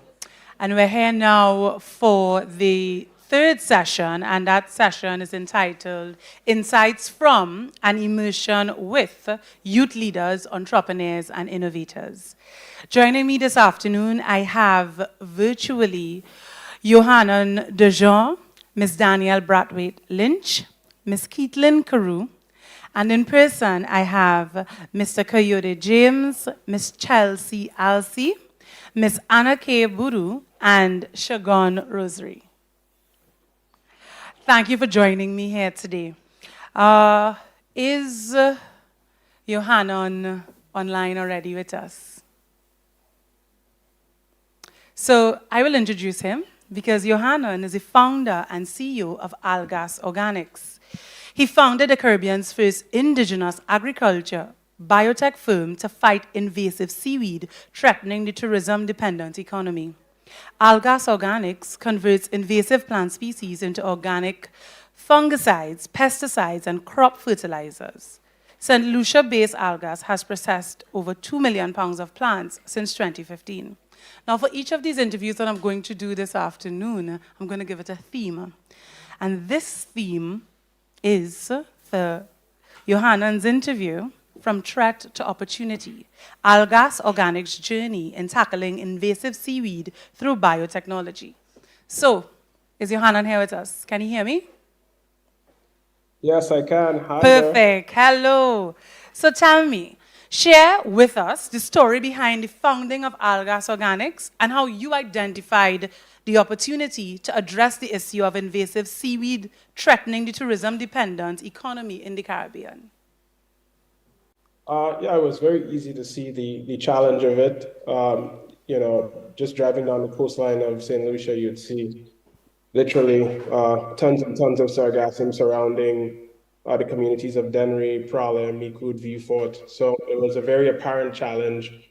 Where I saw the opportunity most definitely was when we recognized that the government at the time was spending millions of dollars to pick this sargassum up and throw it away. And as they removed it from the beaches, by the next day there was more on the beach, and I realized, yeah, there's more sargassum than governments have money for sure, and there's going to need to be a sustainable way of managing the issue. And so that's where I saw the opportunity, and I decided to pursue a solution to the problem where we could create a win-win-win-win, where we could first of all create employment for women and marginalized youth in affected communities by empowering them in the collection and processing of the sargassum, which then is the next win, where you're taking all of that seaweed off the beaches. And then the next win is turning that seaweed into something of value for export. So that was the founding vision and opportunity. And that's what we've been doing for the past nearly a decade now. In the room and looking online are a lot of young people who are either innovators, thinking about, or we will call them emerging entrepreneurs, thinking about the next big problem and how they can provide a solution for same. Can you elaborate on the process your company uses to transform these plants into effective agricultural products and its impact on local farmers and the environment?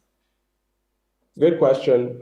Yeah, so we've developed a patented process. We own a patent for our extraction technology. We're able to pull out all of the beneficial compounds, so the auxin, cytokines, gibberellic acid, all of the amino acids and beneficial compounds from the sargassum, concentrated into liquid form, and provide that to farmers. We also, I must mention, our process eliminates heavy metals. We use a specialized type of bacteria that feeds on the a type of bacteria that feeds on the heavy metals as energy. So you end up with actually no heavy metals in the end product. In terms of benefits to the farmers, the product is very well supported locally. But the real impact has been actually outside of St. Lucia. We sell to very large farms in North America. And so that's really where we're seeing impact because, again, there are just too many small farms in the region to be able to support the processing of millions and millions of pounds of sargassum. So the impact has been more so global than local. And what I will say is that, we're seeing adoption on thousands and thousands of acres in the US where farmers are able to improve their crop quality, they're able to improve their yield, and they're able to make more money per acre. So that's what we've been seeing. Thanks for that. So, as the CEO, and you're the founder, and as the CEO now of a pioneering biotech firm, tell us what challenges have you faced in terms of scaling your operations and gaining acceptance for your innovative solutions? Because something you said just now, there's a lot of research that came out that would say sargassum, it's not good to use as a fertilizer. And I expect that those things would have created challenges for your business as you moved along. So tell us, what challenges have you faced and how have you worked to overcome those challenges? I think my biggest challenge in the beginning was thinking too small. That's the only challenge I've had, I would say. Everything else, we've not had challenges for anything else. And so that's my admonition to I'm not sure what the audience looks like. I'm assuming it's young people. And I'm assuming I'd use my time wisely to share something that's most valuable with them. And that being said, I would just like to take the opportunity to say that great ideas and great vision is the real founding basis for any entrepreneurial endeavor. And the way that you're going to know if you have a great idea or a great vision is by how much value it adds and who it adds value to. So I'll back up here and say that there are a number of great ideas that people may have, but unless you need to first assess the validity or the merit of the idea based on its international value. And that's what I meant by thinking too small. When I started, I thought that making the products and selling it locally would have made me a multimillionaire. That's not where we made that money at all. And we thought very small as far as that's concerned. So my admonition to other young persons is that if you have a product or service that you're thinking of taking to the market, ensure that there's a market beyond your geography, whether it's Jamaica, St. Lucia, wherever you are. Make sure whatever you're developing is going to be able to satisfy the local market, but also go beyond, because that's where the money is and that's where the value is. The local markets definitely serve as testing grounds in order to validate the idea and the concept, but always validate your ideas locally, but think much bigger. And if you have 10 ideas, and that's helped me a lot, I want to share that and I'll allow you to please go to the next question. But I think it's very important to share that if you have 10 ideas, the way to vet them if you want to be on the Forbes list or if you want to be a very successful person is which one of those 10 ideas can go beyond the confines of my country or my community and be of value globally. And once you have that starting point, then you can validate it locally and move out from there. And then we could talk about capital and markets, because that's the other two very critical things about from a great idea and validation. Thank you so much for that entrepreneurship roundup there. I want to ask you this one final question. There are many young people looking on today, and lessons learned is always something that's important as it gives us the knowledge when we're thinking and planning forward. What lessons have you learned along the way that could inspire and guide other entrepreneurs looking to positively impact their communities? It's a great question. It's a loaded question too. I'd say, again, the biggest lesson has been, don't think so small. And I think having a mentor, my mentor is actually American, and oh my God, I realized I thought I was thinking big, and I really wasn't. And I think that's number one. I think having a mentor is really critical, and preferably not from the region. I'm not saying that they're not successful people in the region, but we think very differently. And I find that there's a reason why you have not seen many unicorns coming from the Caribbean. Just the mentality is not the optimal approach sometimes to getting where we want to get to. So a mentor is super important. 2, don't think too small.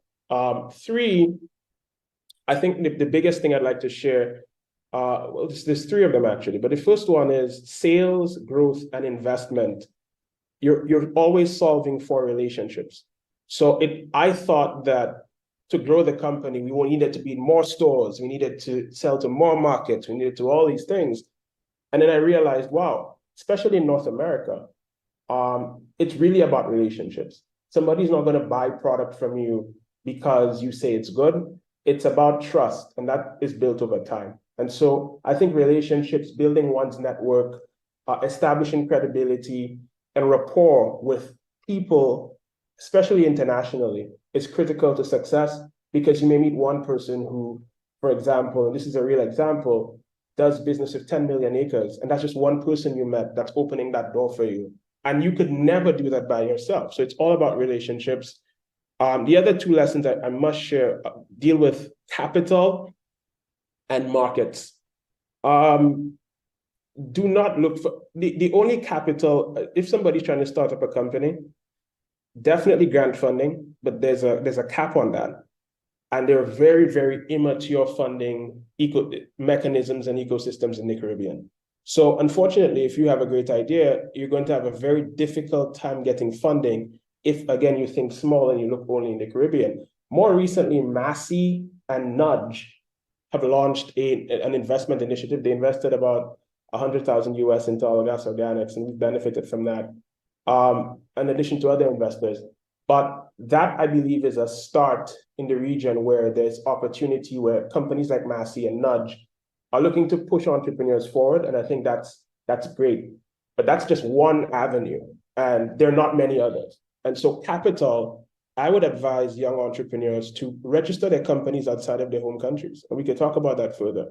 But register your company in a jurisdiction that, and it's not expensive to do, but register your company in a jurisdiction that allows you to access mature capital markets where you can raise equity financing and whatnot for your company. Because if you do it in St. Lucia, you're stuck. You're dealing with development banks and regular banks. You're not going to get anywhere with that. And finally, markets are super important. I would definitely say that, there needs to be, you need to focus on real scalable markets. Your home islands and countries are too small. They're never going to make you any amount of money that's going to be large enough to sustain or to, I would say, to achieve the vision that you have if you're thinking big.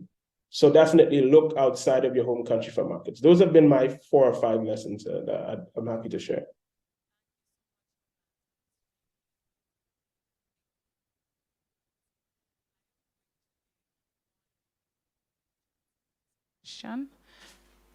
Before I move on, anyone has a question?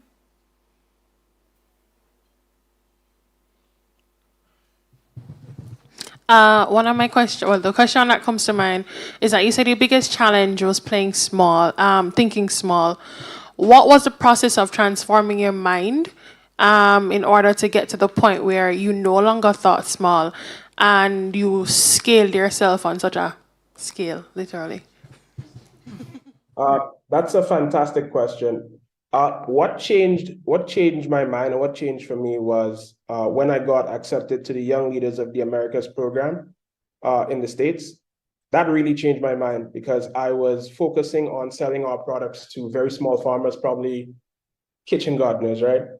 And when I got into that program, I set foot on a 1,000-acre farm for the first time.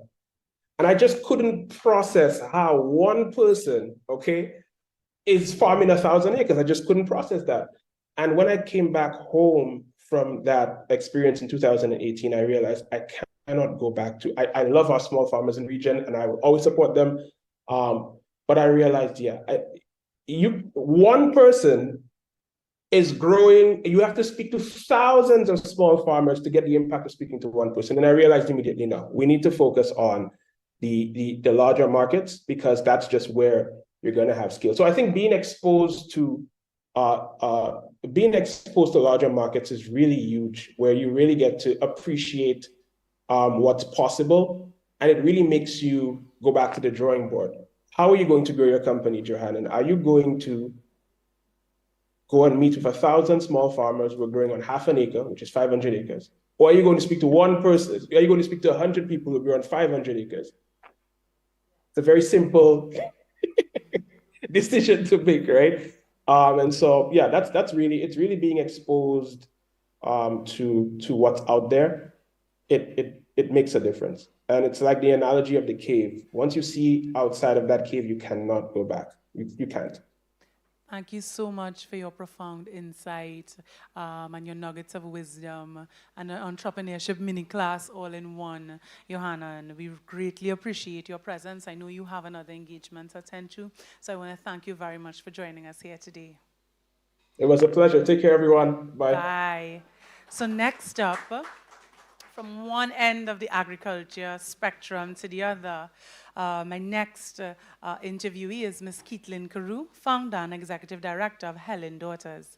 Keetlin is an advocate and changemaker in the fields of gender, equity in agriculture, and rural development in St. Lucia, St. Vincent and the Grenadines, and St. Kitts and Nevis. She's also the founder of Helen Daughters, a non-profit organization that focuses on rural women's empowerment through advocacy, capacity development, and improved market access. Keetlin? Hello, everyone. Thanks for having me. Keetlin. So Keetlin's interview theme is going to be innovating for women's empowerment and resilience in the Caribbean agriculture sector. And Keetlin, just to get us started, I wanted to ask you, my first question is, could you share some insights into the specific challenges faced by rural women in St. Lucia's agriculture sector and how Helen Daughters is effectively addressing these challenges to empower women economically and promote gender equality? That's a really amazing question, and it's going to be quite a contrast from our previous panelist. I do love algas, but I am a big supporter of small-scale farmers as well. And I think that's one of the biggest challenges. One, land access. Two, access to finance. And then finally, three, some of the gender norms that permeate our societies that we don't really understand or perhaps too comfortable with or unaware of. And these are some of the challenges that we really try to overcome by creating, in a sense, sort of like a community, a support system, a hub for women that usually are smaller scale farmers. Thank you so much for that, Keetlin. So the agriculture industry in St. Lucia, as well as in the wider Caribbean, has been significantly impacted by factors such as the decline in agriculture, dependence on food imports, and climate change. How does Helen's Daughters address these systemic challenges, and contribute to building resilience within the agriculture sector?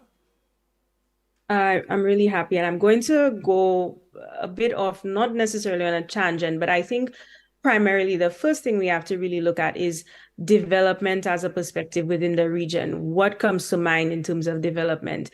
We all hear about food insecurity, climate change, our food import bill, and so forth, but what individually are we doing about it? Typically, I mean, I'll talk for St. Lucia. You usually hear the radio and the talk shows amiss with everybody's solutions and how they can, what our leaders should be doing and so forth. But what I find in our people is that what about us having a hand in creating the future that we want to see? And not only in the agricultural sector, but I think development by extension as well. And I think with Helen's Daughters, that is what we did. Typically in the agricultural sector, you hear funding and it's about project-based funding. And that has been a limitation, I think, for our region in a long time because a project has a start date and an end date, which means that something has to be, you start it up and so forth, and then there's usually no sustainability, no continuity with that project or even the community at large that's involved in that project. And that was why we developed, I developed Helen's Daughters because it's not a project. It's supposed to continue even beyond my lifetime. And I think that for a long time, our weaknesses within development within the agricultural sector has been jumping from project to project and not focusing on one, creating sustainable communities that are focused on development, not just from government agencies and so forth, but whether it's the private sector or civil society, similar to Helen's Daughters. The final thing I will say is also that Helen's Daughters is a social enterprise. And even my previous panelist, Johannan, is a clear example of a social entrepreneur.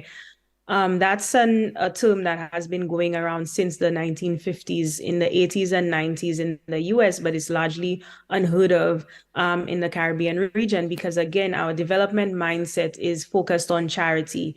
We apply for grant funding, we implement a project for a short amount of time, and then it dies. So I know I went on a tangent, but I think it was just really important to focus on the fact that we're trying to create lasting solutions for problems that we know are continual. Most certainly. And you raise a very important point there, and that is social entrepreneurship, finding that wicked problem, finding that big need, and finding that center core to provide a social good to society, while equally creating shared value and a profit. One of the notable initiatives of Helen's Daughter is the establishment of the e-commerce platform Green Gold, which provides market access for women who have completed your training program. Can you explain how this platform works and how it has contributed to improving the livelihoods of women farmers while promoting local organic produce? Well, you actually raised a great point because Green Gold started and it stopped. Because of the very fact that, one, we realized our communities were not really at the point where the larger number of persons weren't necessarily comfortable with a tech aspect in our community. So what we ended up doing was kind of reeling things back and going back to basics. What we found was we had more success in running monthly farmers markets rather than having an e-commerce platform. We noticed that, for example, in a day, about a group of our rural women can pull in about 15,000 EC in earned revenue in one day versus a platform that was pulling in a couple thousand over a period of a month. And that was, again, a learning point for us to realize cultural relevance as well, and to also meet our producers and our consumers where they were comfortable with, by revamping what was a very traditional market space and then adding, certain modern aspects to it. One, allowing our consumers to understand what they were getting access to beforehand, creating a safe space, not just for our producers, but also for our consumers. And then finally, just introducing completely new products that consumers were not necessarily expecting at a traditional market. Thank you for that, Caitlin. And you said that just now, and it brought to mind, I was going to write it, and then we came back to camera, that every innovation doesn't have to be technology-driven, but it has to be relevant to the beneficiary that you intend to serve. So thank you so much for that example. Caitlin, you have a very unique, not a unique pivot, but for the young people looking on, who may not know of your amazing story. You were working within the UN, very comfortable 9 to 5, and you left that because you saw a need in society, and you created Helen Daughters, which is thriving. And I mean, you are renowned, I would say, in the region and globally. Tell us about that journey to the young person that's sitting there thinking, leaving or doing something new or having this idea and taking a bet on themselves. It may be a risk, and they're sitting in fear, and they're confused, and they don't know if to pivot, to shift.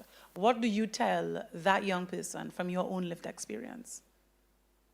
I think from my lived experience, legacy was really important to me. Being St. Lucian, I constantly heard about Sir Arthur Lewis, Sir Derek Walcott, and similar to what Johannan said about how we're not seeing many unicorns come from the region, I wanted to see that, whether it was create an ecosystem to, for example, inspire another Johannan, which I believe is the ecosystem that Helen's Daughters has created, or be that unicorn myself. But I just felt that, for example, at the UN, my path, I thought was, international relations and so forth. But I was really disappointed, not only in the work, the UN does amazing work, but in my own individual work. And also, I really wanted a hand in creating solutions for my region. I saw in Africa and Asia, although on the global sphere, we look at some of these regions as having higher levels of poverty and so forth. But I really want to challenge the Caribbean because really in Africa, the innovation that's happening right now will be behind if we don't wake up. And again, it's looking at those development models. I saw colleagues of mine who left their jobs as well, who created, whether it was businesses with a social or environmental impact, or whether it was social enterprises similar to myself. And I said to myself, look, I want to take that jump. However, I'm not from a wealthy family. So similar to Johanna, I didn't let my 238 square miles limit my mentality as well. And I was like, look, I'm seeing Ghanaian friends, or whether it's Asian friends who are development fellows. And the first fellowship that I got was with Ashoka. And funnily enough, in 2021, I was the first English speaking Caribbean fellow, which meant that one, I was really happy to open the doors for other fellows, because soon after, another colleague, Alpha Senon from Trinidad, the year after, became an Ashoka fellow. Then again, 2 years later, I became an Echoing Green Fellow, which was a fellowship that even Michelle Obama had once. And again, same story, the first English speaking Caribbean fellow, which means to me that one, there is innovation within the Caribbean region, but we're not loud enough about it. And two, I think that similar to Johanna, we do limit ourselves within our smaller islands. With Helen's Daughters, I remember I was like, all St. Lucia, St. Lucia this, St. Lucia that. I love my home country, but I realized that the problems were very similar in other islands. And why not try to charter these territories as well, and provide the benefits and the services that we also offer from the organization. So I think one, the advice I would also provide to other, whether it's social entrepreneurs, is take strategic moves. Two, similar to Johanna, not limit yourselves to just your country and so forth, depending on what you are actually trying to achieve. And finally, be loud and proud about what you're doing. I think, and I have challenges with that, is that because we were very loud on social media, very much an advocate, still are to this day, a lot of persons thought that, it was almost like a weakness or not necessary. And what I'll say is that some of the foundations, like Rihanna's foundation that funds us, how did they find out about our work? Through social media. I think some of being very transparent on these platforms allowed persons outside of our region to see what we're doing and to realize that, hey, they're open and they're ready for partnerships. So I think these are the three main recommendations that I would really just encourage other social entrepreneurs to hone in on. Thank you so much, Caitlin. I'm going to open the floor for one question to Caitlin. Yes. Go ahead, Ruth. It's quite interesting how we could compare the two perspectives. One that is quite commercialized, and the other one that is quite focused on positive community development, and also the other one is positive community development, but more from the producer's perspective. So how could there be a compromise, like a kind of model that could capture both commercialization and captures the grassroots and those producers that need that income for their families? Thank you. That's an amazing question. And as I said before, with Helen's Daughters, what we're trying to create is an ecosystem similar to what you see in other regions like Kenya and so forth, where we literally are investing in the future of agriculture, in the future of women in agriculture. So that means it could be a small scale woman who is just doing it for the consumption of her family and to get by. And that means scaling somebody like a Johanna, which is why we don't limit who we offer assistance to. We realize and we recognize that there are different persons within the entrepreneurial journey, or persons that aren't entrepreneurs at all, that just want to do it, whether it's for social good or for the good of their family. But we don't neglect either of those demographics. We're there to literally invest and support any of these profiles because, again, as pointed out within our region, we are small landholders and so forth. Again, in the entrepreneurship journey, there are people that can be multimillionaires and there are people that perhaps can just create a sustainable income for their family. And for us, as long as the social impact is achieved, whether it's getting your children to go to a good school, putting a roof over your head, or saying that Helen's Daughters just invested, was a first investor in the next Baron Foods or the next Algas, either or is a win for us.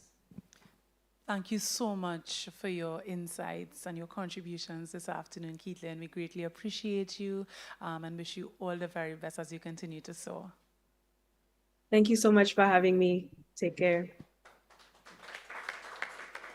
Next up, we're taking a shift now. So from the agriculture scene to the actual movie sets. And next up, we have Miss Danielle Brathwaite Lynch, a movie set designer. With her exceptional talent, unwavering passion, and a string of impressive film credits, Danielle has played a vital role in shaping captivating visual worlds in numerous film and television productions.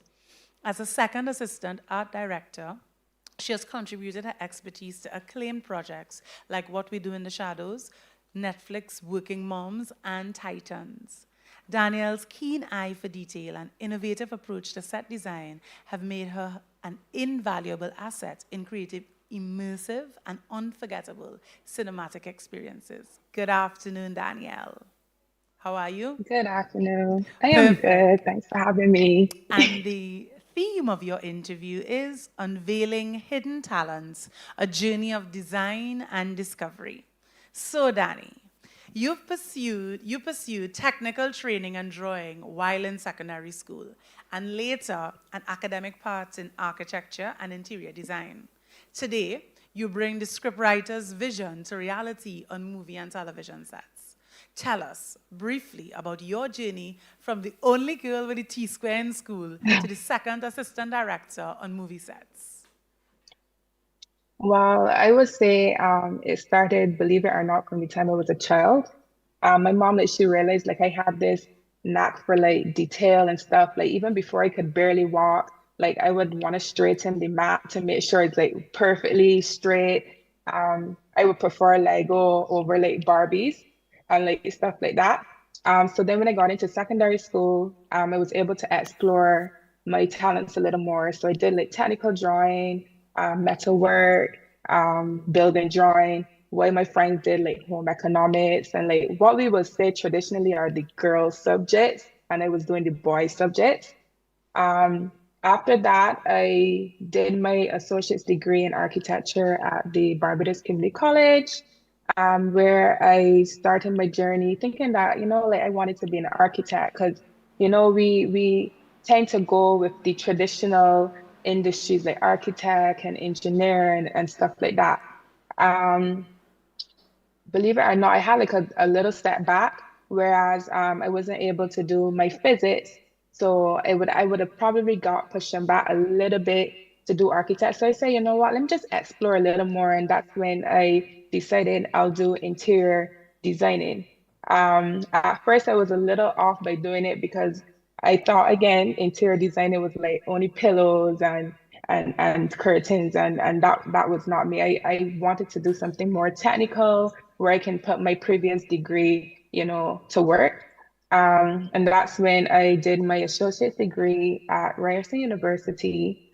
And in my third year, just in 2019, I found out that I can actually do my career, I can change careers, you know, like I can become a set designer. And I was like, a set designer, like honestly, what is a set designer? So my first year teacher, he pushed me to it because from first year, he said, no, you have an eye for this thing. I think you should do set designing. And I would say that's how the journey started of me knowing about set designing. Um, so go a little further on that. I graduated in 2020. As you know, 2020 was the pandemic. So I didn't have like my traditional graduation. I also did like my final classes like virtually. And I honestly thought that everything was going to be like on a pause. Because in order to become a set designer, you have to join a union called the Directors Guild of Canada. And they were not taking anyone at the time because they were like, oh, it's a pandemic, like everything is going to be slow. So there was a job posting, and these people obviously at this time I didn't know what show it was. I didn't even know anything about film because obviously my direction was slowly just interior design and architecture. And I did my interview and they really liked me. And then they finished off by saying, "Oh, welcome to Warner Brothers." And I was like, "Welcome to Warner Brothers?"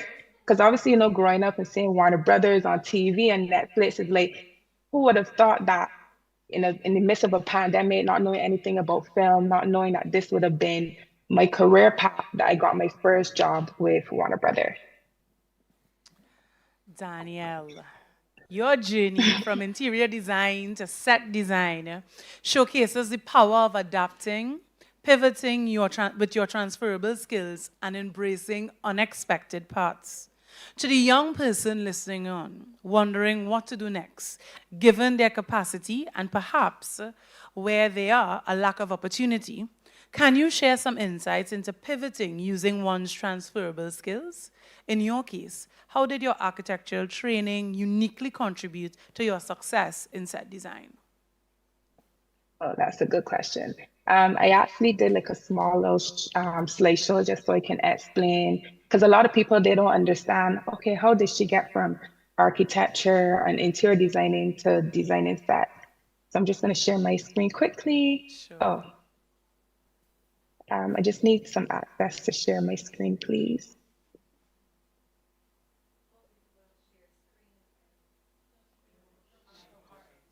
Yeah.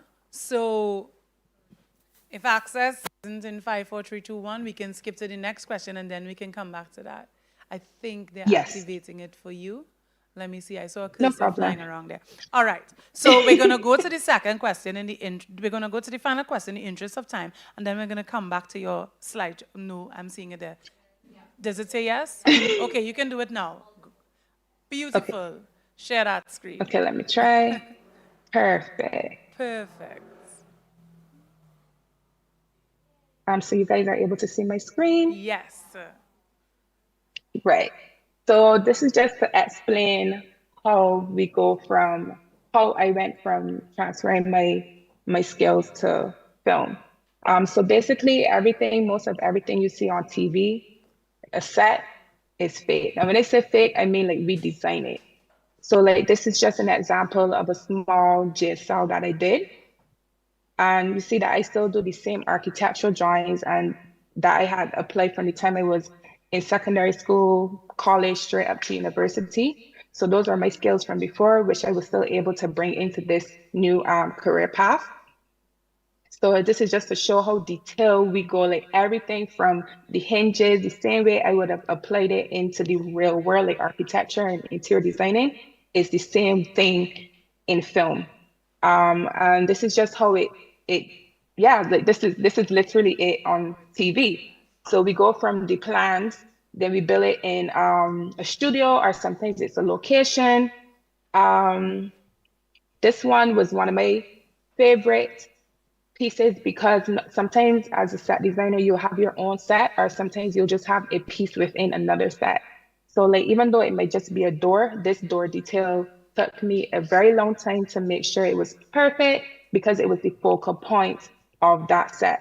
So again, this just goes to show, like, again, I still have to take the knowledge of, my building standards and all of that to apply it into set designing. And then again, this is it shown on TV. This is just screen grabs from Netflix. This is Titans. And then I'll just get to this one. Just now I spoke about a location. And when I say a location, some of our sets it might be more feasible to say, okay, we see this, like this one was a bicycle shop. And the owner, it was the pandemic, so the stores were closed. And we went to him and we're like, okay, we like to shoot in here. We turned it into like an abandoned hardware store. So it's like basically like we just go into a location. I'll go take all the measurements again. This would be something that I learned from school. And then I would just come, apply it to paper, and then we're able to change it up so it looks like the script. So that is how I would say that I was able to apply. Oh, sorry. Thank you so much for sharing those visuals. It very much enhanced the presentation, Daniel. Thanks so much for that. Tell me, as a No final worries. question before I hand over to the audience, so whoever wants to put their hand up, get your hand ready. Tell us, what advice would you give to young people, particularly those who may be hesitant to explore non-traditional paths or embrace unexpected opportunities? How has your journey influenced your perspective on pursuing one's passions and pushing boundaries? Honestly, I will first say passion, because passion has gotten me where I am right now. So I would tell the younger Danielle, honestly, just be patient. Because I won't lie, at first when I got that little, setback with the physics, I honestly thought everything would have I honestly didn't know what to do. But just taking my time and actually finding myself, building my portfolio, being patient, I would say was the ultimate for me. Because even when I was going back to school, I was like, oh, I'm gonna be 24, doing my bachelor's, and I'm gonna go into school with people obviously who are younger. But honestly, I tried to not let that deter me. And see, within the 3 years of my degree, I landed a different industry that I had no idea about. I knew, even in my first year, I knew nothing about set designing. And everything film related, I'm learning on my job, and everything design oriented was what I learned from before. So I would say passion and just being patient. Thank you so much for that, Danielle. I'm going to open the floor. We do have a question. Go ahead. So good afternoon. My name is Tiffany Skerritt. I'm from Montserrat. Thank you so much, Daniel, for sharing your story. I think it's more of a comment than a question. I think we have a unique opportunity as the Future Leaders Network to advocate and build awareness around people like you who have these stories, because so many of us have passions or grew up in homes where we had particular interests, and maybe parents aren't able to identify, that interest, and so they push you maybe into more traditional fields. You spoke about having a knack for Legos over Barbies and wanting to choose quote-unquote male-dominated subjects even at high school. So maybe as FLN, we have an obligation to build awareness in schools for our teachers, so that if we have female students who want to do male subjects and male students who want to do female subjects, that we allow them that liberty, that license, because that clearly is the foundation for what has taken you this far. So congratulations and thanks for sharing this.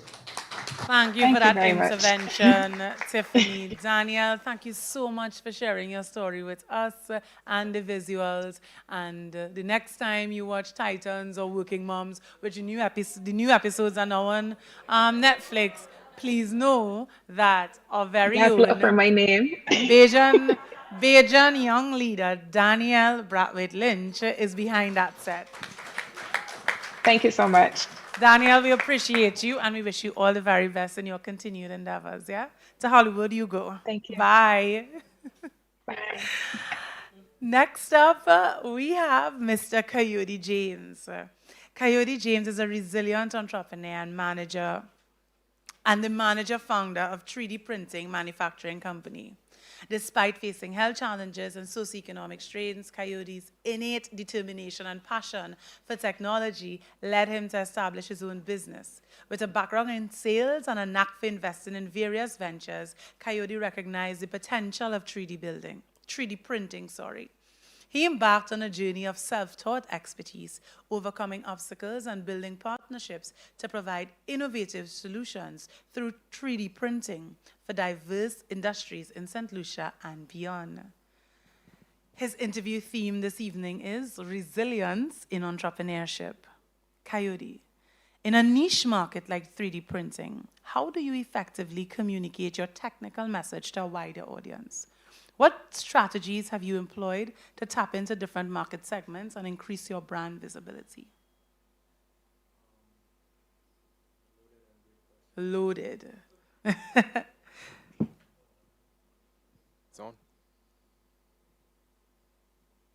Yeah? Let me give you my mic. Much appreciated. Right. 1, 2. Right. Great. So go ahead. Um, Great question for sure. I'll take it on. I'll take it from the position of how we approach the market. With 3D printing, we realized that would have been one of our greatest challenges to communicate the technology and how it can benefit anyone, literally anyone. So we took a non-traditional approach, which was to first go where it would be easily understood, which was the schools. So we had an initiative where we would annually go to attend as much secondary, primary, even tertiary level schools on island, with the sole purpose of letting them know that the technology is here, how it can assist them in this various school subjects, and looking beyond that, it can actually benefit them well as a career opportunity, or even for their personal, what you could call it, interest, or their intermediate family members and stuff like that. From there, how can I say it?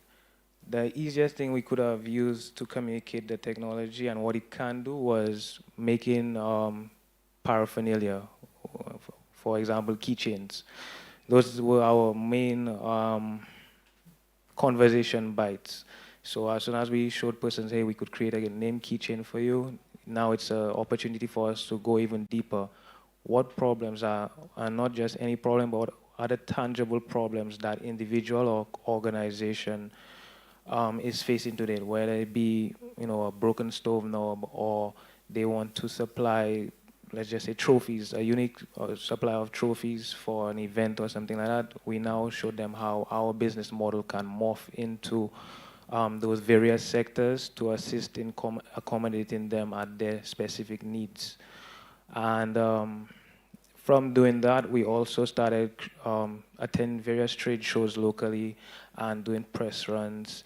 And just through our, how you might call it, organic sales, it grew trust with persons to now having us to like referrals and speaking about us with persons, having us invited to various forums, tell a friend to tell a friend. And that's honestly how we've been growing, to be honest. It's not even here, but I have a curious question. What's the weirdest thing you've made someone has requested you to make in 3D? It's a youth forum. You'll tell me after. What's the second weirdest thing then, if the weirdest can't be said? Well, I could share the first weirdest, but excuse me if it's too much out there, but we got a request earlier this year for a gag gift, like a eggplant. Ah, okay. Yeah. All right then.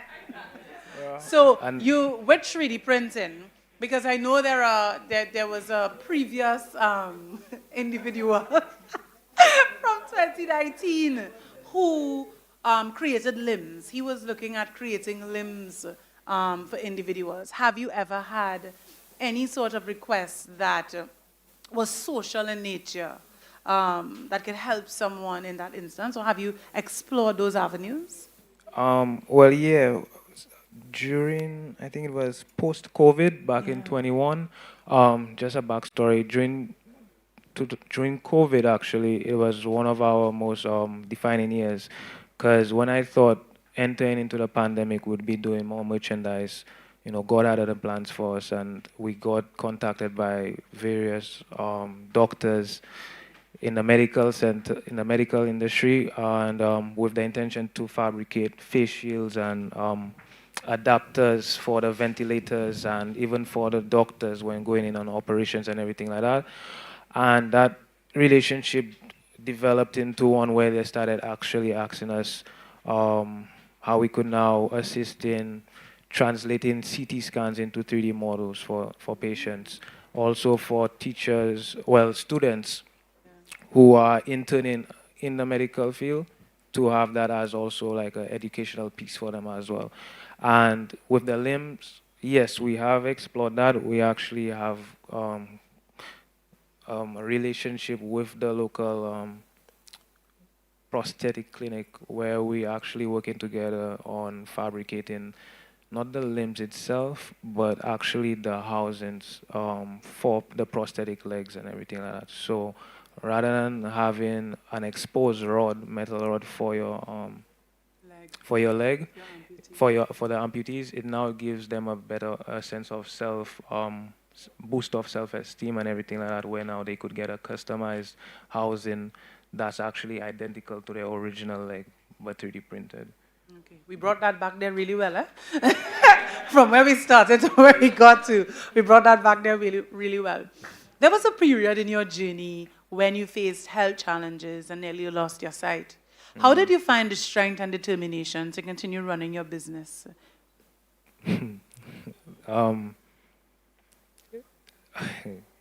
I'll give one of my favorite Bible stories, just an extract from it. Joseph. Oh, sorry. Yes. Joseph. He was. I just gonna condense it. Basically, he was sold to be a slave, and was living with one of the emperors and everything. He got falsely accused by the emperor's wife or something like that, and he went to jail.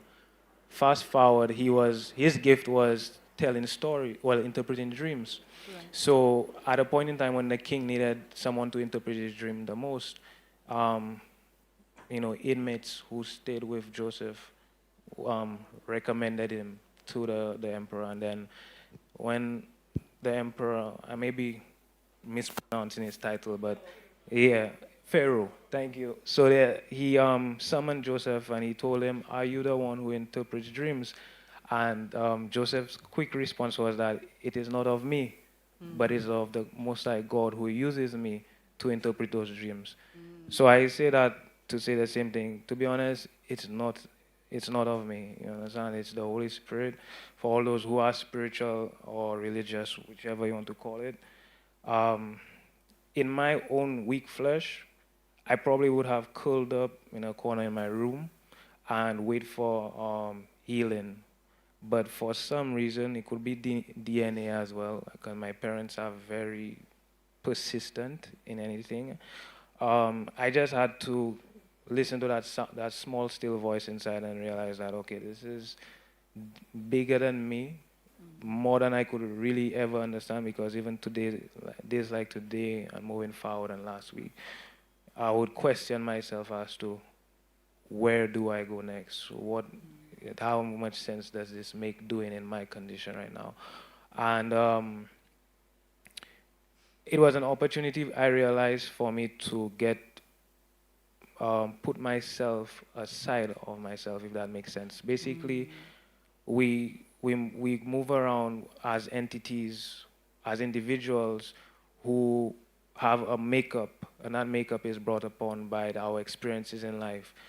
And I figured the makeup I had would have deterred me from being where I am today with you guys. And it was true. So in a sense, I say the sight was dimmed in order for the vision to become brighter. Wow. Yeah. Wow. Wow. Wow. We will need to pick up an offering after this. That was the word. Yeah. That was the word. Wow. So to just sum it up, before the situation with my eyes, i.e., it's getting better, I realized that I was operating as a sole proprietor. Like someone who just wants to make a dollar.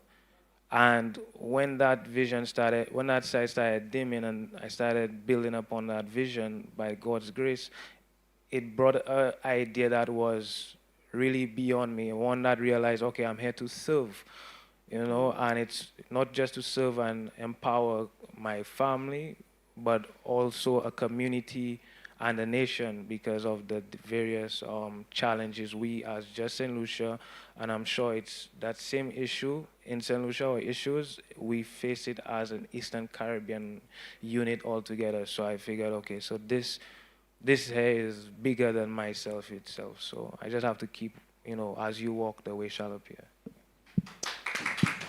Wow.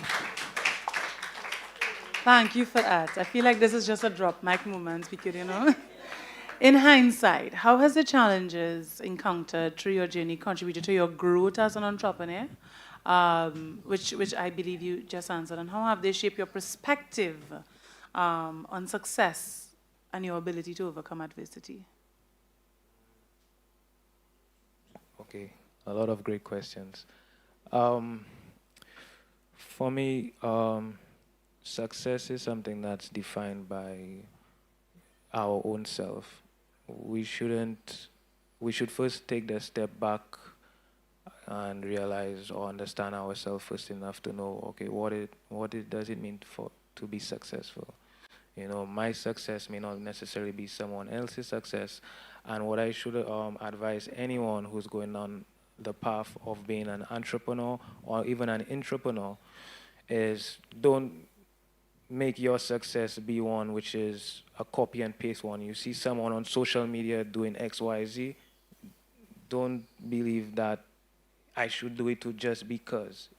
If that person, allow that person to inspire you, especially for those dark moments, but make sure your dream is self-defined defined for yourself and, purposeful, I should say.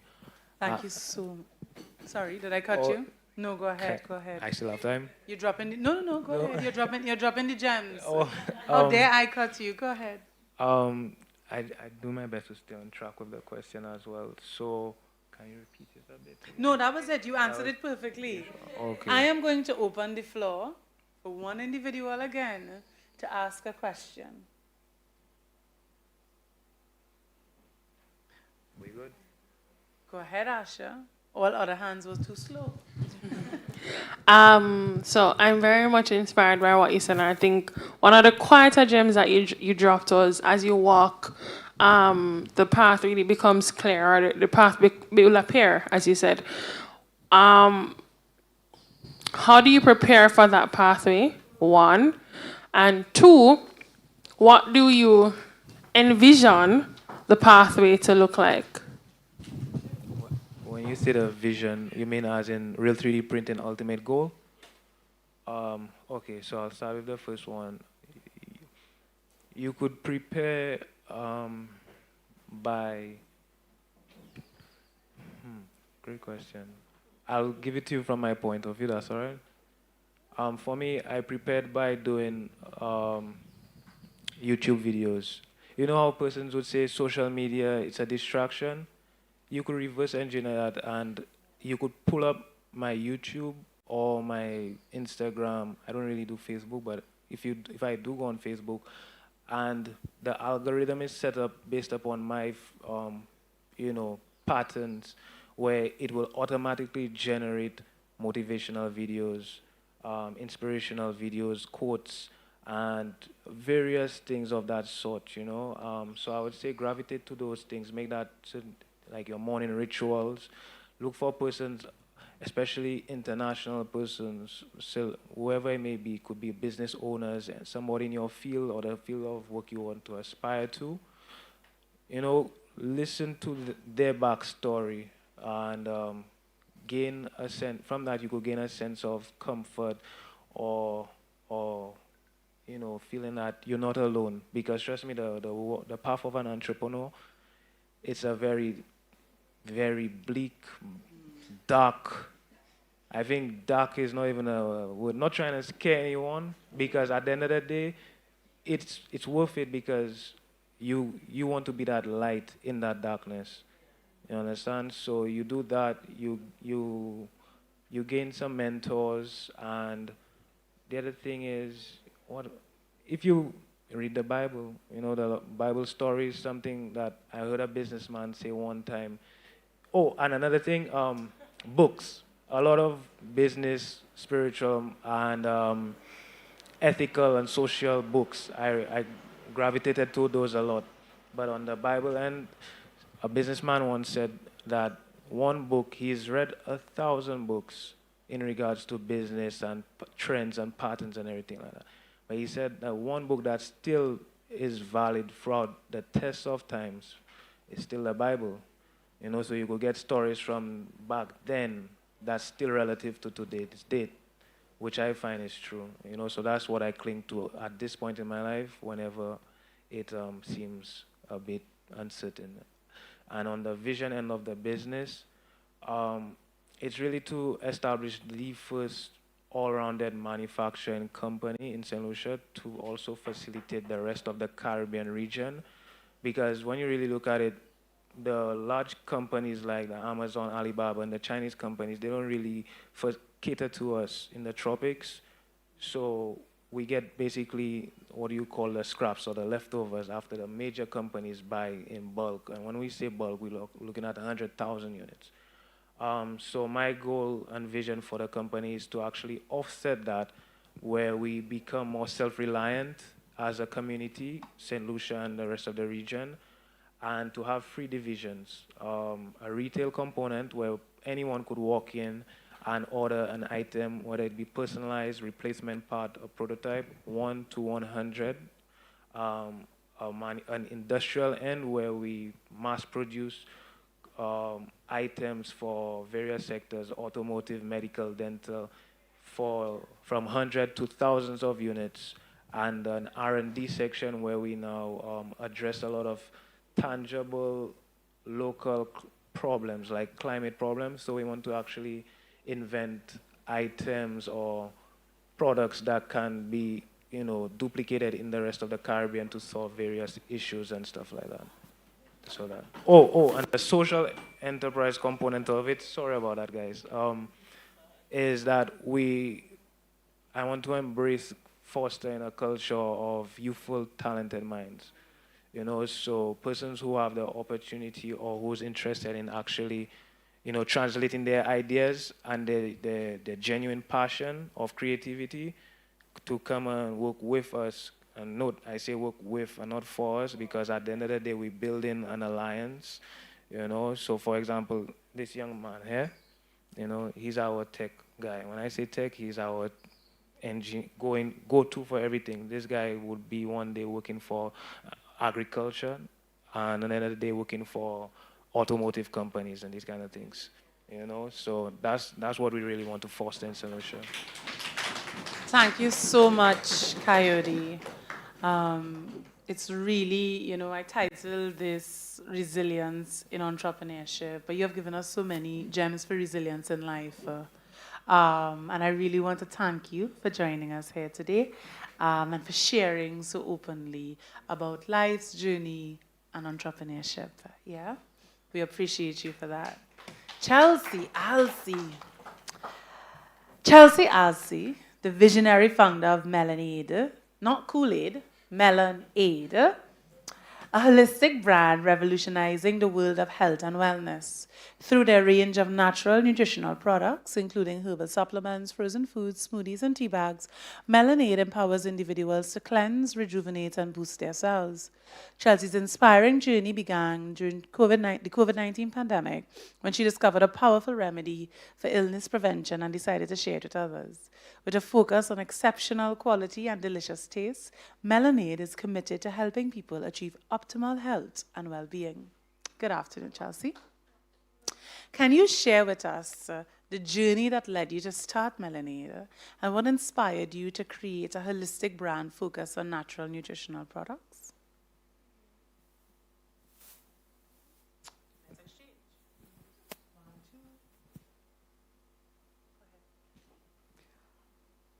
Okay, before Melanaid was the business that it is today, we ran a cafe called Oasis Cafe, and I was a barista in front working for my family. And due to the COVID pandemic, we had to shut down.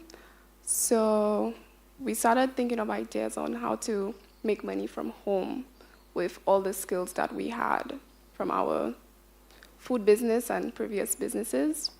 So we started to research in herbs, natural foods, alkaline foods, and sea moss a lot. So since I was in the front doing beverages majority of the time, I pitched the idea of making a smoothie with some of my natural ingredients from my fruit drinks to mix it with the sea moss to create something healthy for your body, to provide energy and strength, and to retain the minerals that you lack from eating everyday normal foods. So we started pushing that, and then came up with more ideas and progress. We started making herbal supplements.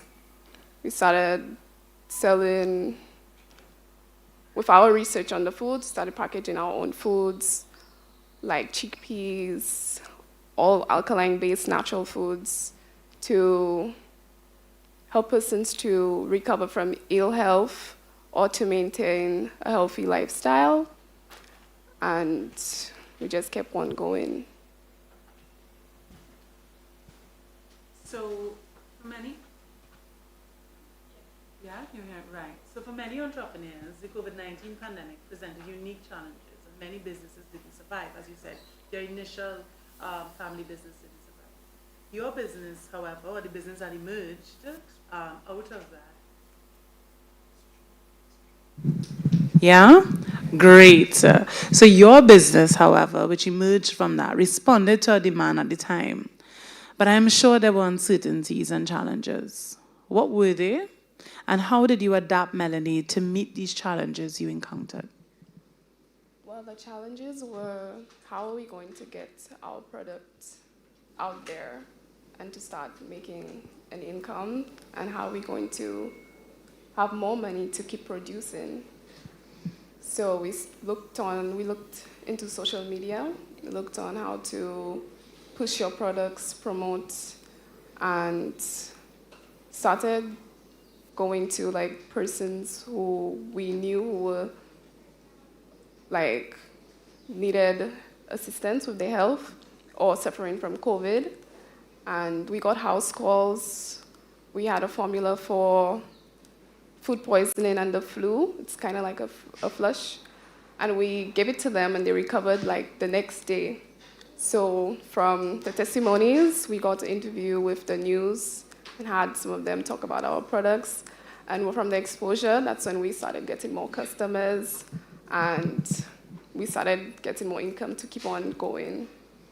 So there was, if I can sum that up, there was innovation in the midst of adversity, where one business closed because the pandemic affected all of us. But within that, you all reflected and innovated and looked within some of these family secrets that you all have and the indigenous herbs that we have within our respective countries in the region and created a product, yeah? But in a post-COVID reality, where the fear and concerns that people had at the height of the pandemic has since fizzled, what innovative approaches have you undertaken to preserve the clientele of Melonade and also scale your business to date? Well, after COVID and our first success story and testimonies, we kept on researching on what other illnesses everyday people have or that is said to be uncurable. Started researching on how can we help these people recover. So we went really deep into finding out that majority of your sicknesses is because of what you eat, all the acidic foods, because there's a scale from alkaline to acidic, and a lot of mucus in the body is due to acidic foods, and some of it can cause buildup that can cause cancer, thyroids. So we got a client with thyroid in her womb, and we put together our herbs and a meal plan that she had to take every day for her to see some results. So she was on the medicine from the doctors, she wasn't seeing any results. She came to us from hearing about our business. And we got a call 2 weeks later from her, and she was so excited. She said that they shrank a lot, and her doctor told her, whatever you're doing to continue. And with more and more testimonies, we just kept getting more people who needed help and helping them every day. Thanks so much for that. I'm going to put now to the audience who already has a question waiting for you. Good morning. Well, good afternoon. I find there was something very interesting that both you and Mr. Red 3D raised, and it is the importance that alternative education or learning in those online spaces is playing in the development of both your companies. And I think it's a very unique advantage that our new generation has, because we don't have to go into formal education systems in order to get the skills and the expertise that we need to begin ventures like this. And as the inaugural group, the FLN as well will need to know how to leverage this sort of alternative education or encourage youth to get into these alternative education systems, whether it be social media or searching online, to really propel that sort of youth development. What was the turning point for you that you realized you needed to get that information elsewhere, and what guided your search? Like, how did you navigate? Because the internet is vast and wide, so how did you determine what you needed to look for, how it is you could use social media to look for it, how you could do that research in these spaces? How did you turn something that seems so negative or has been painted in such a negative light to your advantage? Okay, so alongside researching on herbs and alkaline foods, we also are very spiritual, and our main study at the time is whatever you put into your body can affect you spiritually. So an example, if you intake alcohol, your frequency will be really low, and it could be easier for you to get affected by negative energy or anybody who is working against you. So with our spiritual and eating healthy, we formed that together to try to form something that could really make you heal faster. And we just kept on researching these two things, and also researching on information from our ancestors to see how they maintain their life to live longer than our current lifespan with what they usually did. And I guess from all that research from spiritual and alkaline foods, that's how we came about with our regimen for healing persons. Something emerged in this interview and also with Caitlin that we need to pay attention to. Many times when you think innovation, you think technology, or you think I have to have this bright idea. And with Chelsea's story and with Caitlin's example of the innovation that they first attempted to implement, you would realize that there's a lot of knowledge in going back and learning what happened before. And as young people, we sometimes make the mistake and say everything in the past failed, we need to come with this new idea, we need to recreate, and we're recreating a wheel when we could be learning from the past. But more importantly, when we could look at what worked back then and what worked for your generations before, and those herbs that worked, and you use that to support and heal others and promote health and wellness now. Yeah? So if you're in medicine and you're thinking, okay, I need to devise the cure for X, and you're looking at it, you can go back to the same herbs and local derivatives that we have. So the message in this, I think that's coming out, and there's some major themes that came out of the interviews, but one of the major themes within the FLN that I would challenge you all to go back and look at, and Asha made it a point this morning when she said, what's good with the country is also here. What's good with your countries and the solutions to your countries are already there. How do you use the lessons learned, the past experiences, what was implemented before and the lessons learned from same to create that knowledge bank that will inform what you intend to do now? Yeah? So that's what I got from this. Any more questions for Chelsea before I move forward? I know I kind of intervened there. right? I want to thank you so much for sharing with us, Chelsea, and wish you all the very best in your endeavors as you grow your health and wellness business now. Yeah, thank you so much for that. I am now going to shift my attention to these two lovely people who are sitting here with me, Anna Kay and Shagon. I got that correct. Shagon is the co-CEO of Optronics, and Anna Kay is the general manager of Optronics. And you're going to ask me, what is Optronics? It is a Caribbean-based company dedicated to solving the region's most intricate technical challenges.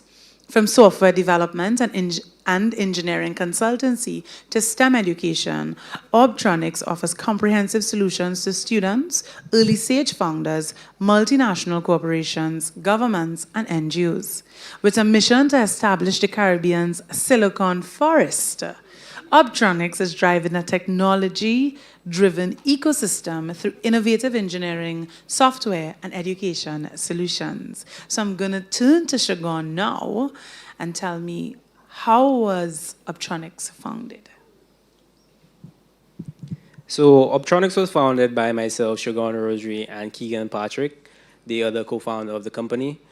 The vision for Optronics really was sparked back in 2016, and that was when we attended a program in Barbados called SPICE. In that program, they really challenged us to think more as creators and developers rather than consumers of technology. And after that program in Barbados, Keegan and I came back to St. Lucia, and we were both heavily involved in robotics and helping the Ministry of Education integrate Lego Mindstorms robotics into the secondary school curricula. So during that time, we were still at St. Louis. So we spent 2 years doing that off and on, helping the Ministry of Education do that. And then we both went off to, during that time, we also participated in the 2018 First Global International Robotics Competition. At that competition, we really realized how big of a chasm there was between the technical skill levels of persons our age versus persons in the first world country. And that's when we really started to think, like, why is it like this? Why isn't there more being done in terms of education development, in particular in St. Lucia, but across the region as well? And we came back home, with those thoughts in mind, and we started thinking about how do we change this. But at that time, Keegan and I both left to go to university. Keegan went to the University of the West Indies. I went to Howard University. And we both started Keegan started in 2018, I started in 2019. And then that idea sit for a little while. 2020, the pandemic hit, and we were both at that time coming back to St. Lucia. So at that time, both Keegan and I really started to think, like, okay, how can we really act on this idea that we had back in 2016, 2018, because we wanted to make a change in the Caribbean region, whereby we wanted to be creators, and the Caribbean region has enough potential to be creators of new technology. But how do we do this? So what we first realized was we had to sort of create an ecosystem, or first start at the ground roots level, because we could not come into the Caribbean and or our space in St. Lucia and just start this new way of manufacturing, this new technology field. So we thought that first we had to empower our youth. So one of the first things that we did with the Optronics vision is that we started by educating youth, and that's also a big part of the Optronics mission. So we started off with our first educational program where we had a cohort of students. We taught them how to build a prototype drone, and we had them test that out. And that was part of a larger project that we did as well. But after that project, we started to branch out into web development and app development, and also offering our engineering consultancy services, whereby we help entrepreneurs, businesses bring their products to life. So if they have an idea for a product, whether it be digitally based or hardware based, that is something that we can create. But it was very funny to me that when Keegan and I started developing the business, we we had this long-term vision in mind for having this integrated fabrication facility all across, like in multiple islands in the region. And Keegan and I have always been very global citizens. We've never, like I think Mr. Dujaw in the beginning said, and Kiflin said at the beginning, is we've never had a local viewpoint on the world. We've always been very international with our vision. And when we started to think about, okay, how do we grow this business, and we went back to a proposal that the founders of that SPICE program back in 2016 had presented to the Barbados government, and we read through that proposal. We realized that they pretty much had that blueprint of that same vision that we were trying to execute, and we saw that working so well. And just to share with you what that vision was, is basically that by creating this, first you start off with creating this STEM education system in the Caribbean, and the larger you're able to grow the STEM education system, that's when you have talented technical persons coming out of this system, and those talented technical persons are then able to create those unicorns that Mr. Dujo would have spoken about in the beginning. So you have technical persons who are capable of growing those businesses, and then as you grow those businesses, it creates an ecosystem, and that those businesses are able to give back to the ecosystem. So sort of like a cyclic effect. So that's the story of Optronics, and that's the vision and mission and goal behind it. Yeah. Thank you for that. My 1, 2, 3. Good.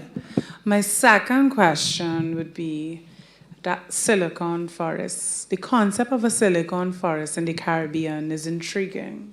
Could you elaborate on the vision behind this initiative and the steps Optronics is taking to transform the region into a technology hub? So I think the term Silicon Forest is very close to Silicon Valley. So maybe it's a little bit self-explanatory of how we got there. But we understood that what the Silicon Valley represented a lot was innovation and a willingness to dream big. And we thought about, how can we make this local to our region? And we thought about, we're in a Caribbean region, we're surrounded by trees. Let's create our own silicon forest. So the way that we've taken steps to building that silicon forest in the Caribbean, I think Keegan and I have both done a lot of work in terms of our personal development internationally to get those skills from those first world countries that have allowed them to grow to that scale. So, for example, I would have interned at both Microsoft and worked with Google for a while, learning about product design and hardware, because that was one of the original visions for Optronics, having that integrated fabrication facility. And we always knew that if we wanted to bring the Caribbean to a level which is comparable to those first world countries, we first need to experience those things for ourselves. And by taking those steps, Keegan as well, he currently attends MIT, and he is a graduate student in the product design and manufacturing, one of them product design and manufacturing programs. And just by putting ourselves in those spheres and places where those are the top engineers, top web developers, top software developers in the world, we get exposed to what it takes to operate on that level. And by thriving in an environment like that, we know that the Caribbean has the potential to do the same. And by taking those lessons, we're able to bring them back to St. Lucia and help grow that silicon forest, just like the Silicon Valley. Thanks so much. I'm going to turn to Anaki and ask Anaki this question. In the process, Anaki is the general manager of Optronics. In the process of helping businesses launch and succeed, what key strategies or methodologies does Optronics employ to ensure long-term success? Okay, so in the process of launching businesses and helping them to succeed, I think we can look at this from two different viewpoints. We can look at it from our STEM education, and we can also look at it from our actual business operations. So for business, we do software and hardware development, and that would include web and apps as well as prototype development. And when we work with businesses, we try to ensure that in addition to fulfilling the terms of our contracts, we also set them up to have continuity with the technology. So whether it be a maintenance plan, whether it be helping them set up afterwards, whether it be connecting them to other professionals who can assist in those regards, we try to ensure that Keith Flynn mentioned earlier projects starting and stopping. We try to ensure that when we leave, the project doesn't stop there. And we try to empower employees so that even when they leave, it doesn't stop with them either. So you want to make sure that all the money and time that you spend on things, it doesn't go to waste just because one person is absent. From the STEM education viewpoint, we want to kind of form connections. I think that's the best way to say it. I'm not sure if everybody here is familiar, but tech in St. Lucia is a bit fragmented, where I might know somebody who does 3D printing, and you might know somebody who does 3D printing, but maybe we don't know the same person. So I might know a couple people, Shagon knows a couple people, Keegan knows a couple people, but we don't all know the same people. It's not a very, I don't want to say solid, but everybody doesn't know everybody. People are working in silos. Yes, so they're working in that combined silos. ecosystem that feeds Right. into each other. Exactly. And there's also a bit of a tinkering approach, taking that from something Dr. Jules said, where we're trying to fix it piece by piece instead of looking at holistic approaches to solving the issues that plague us. And when we fix one piece, the rest of the pieces are just resetting the progress we've made on the piece we just fixed. So with the STEM education programs, again, with the project starting and stopping, we're trying to avoid that. So we do keep in contact with those STEM education graduates, I could say. We connect them to new opportunities. We send them job vacancies. We try to ensure that, like, let's say they need help applying for grant funding. We take time to do that, help them with presentations, like wherever we can pitch in, because, you know, time is short sometimes.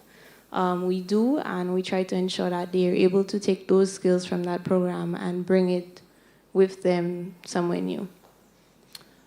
I'm going to ask you this question, and then I'm going to ask you the second part of this question before I turn over to the audience. What advice would you give aspiring Caribbean entrepreneurs looking to leverage technology and innovation to drive their business forward? First of all, I want to say that innovation is not always digital. So I think that point was made before, but it really is just problem solving at its very most basic unit, looking at a problem and seeing how to solve it, or looking at a process and seeing how to improve it. So I would say, first of all, the thing that you really need to do is your research. Collect your data, and data is a big problem in the Caribbean. There isn't enough, it's not comprehensive, it's missing in pieces. So just ensure that you know your market, you know who you're speaking to. I think the points made previously about looking to expand or looking to see how sustainable your business is are very valid as well. Maybe it's better off suited as a project as opposed to a business, but being realistic is also a good thing, and dreaming big would be the last thing. And Shagon, are there any particular skills or mindsets that you think is crucial for success as an entrepreneur? I'm actually very happy that you asked me this question, because I think that's definitely something that I want to impact on more people. And it's the fact about we need to be more solution-oriented. I know many people are very problem-oriented. And the reason I say that is, if, for example, someone comes across, like somebody is working for a project and they come across a roadblock, most people, the first thing they think is, this is a roadblock here, like, this might throw me off. But both Keegan and I have this mindset where we are running this race and we know where we want to get to the finish line. and we know there are going to be challenges, we don't stop to say like this is a problem. We jump over the problem. We are very solution oriented persons, and when as soon as we have any problem comes up, we always think about, okay, how do we pivot? How do we move around this? How do we go through this? How do we walk around it? How do we call somebody that has a truck to pick this up to take it out? We never stop and say, this problem is too big, or this, like, we just think about, okay, who do we know is big enough to help us move this problem? We never think about like this problem is unsolvable, because there's no problem which is unsolvable in actuality. And I guess I'll steal a quote from Keegan himself, is that something he always says is the only enemy to success is yourself. And that's exactly the kind of mentality that quote empowers. So, yeah. Thank you very much for that. I'm going to open the floor to one. I don't even have to finish. You go right ahead. Hello? Okay. So I like the idea of a silicone forest. And like I would have talked to some of my colleagues with earlier today, is that the Caribbean has the talent, and we have the brains, we have the people who will work hard enough to do these sort of things. So my question would be, what steps are you guys taking to make this silicone forest happen, or especially around the Caribbean as a whole? And what does that look like? And how would we get there? Okay, thank you. So I think Mr. Dujo also spoke about this a little bit in the beginning, and there were some points that he brought up I did disagree with. And some of I think the 2 points that he brought up were relationships and capital. That was like 2 of the major takeaways that I took from him. So the first thing that we're doing to scale across the Caribbean, Keegan, myself, and Anake, we always try to grow our networks. We network a lot. So both Keegan and I and Anake are part of regional and international youth groups in different areas. So for example, Keegan and I are part of the International Telecommunications Union's youth group. That group has allowed us to travel internationally to have policy discussions with heads of states and very influential persons in this field in regards to the field of technology. And we're growing our relationships in our other areas, specifically like Silicon Valley. So right now, Keegan is out there in Silicon Valley participating in Draper University, Draper University is a venture capital. Basically, it's an accelerator which helps companies to gain venture capital.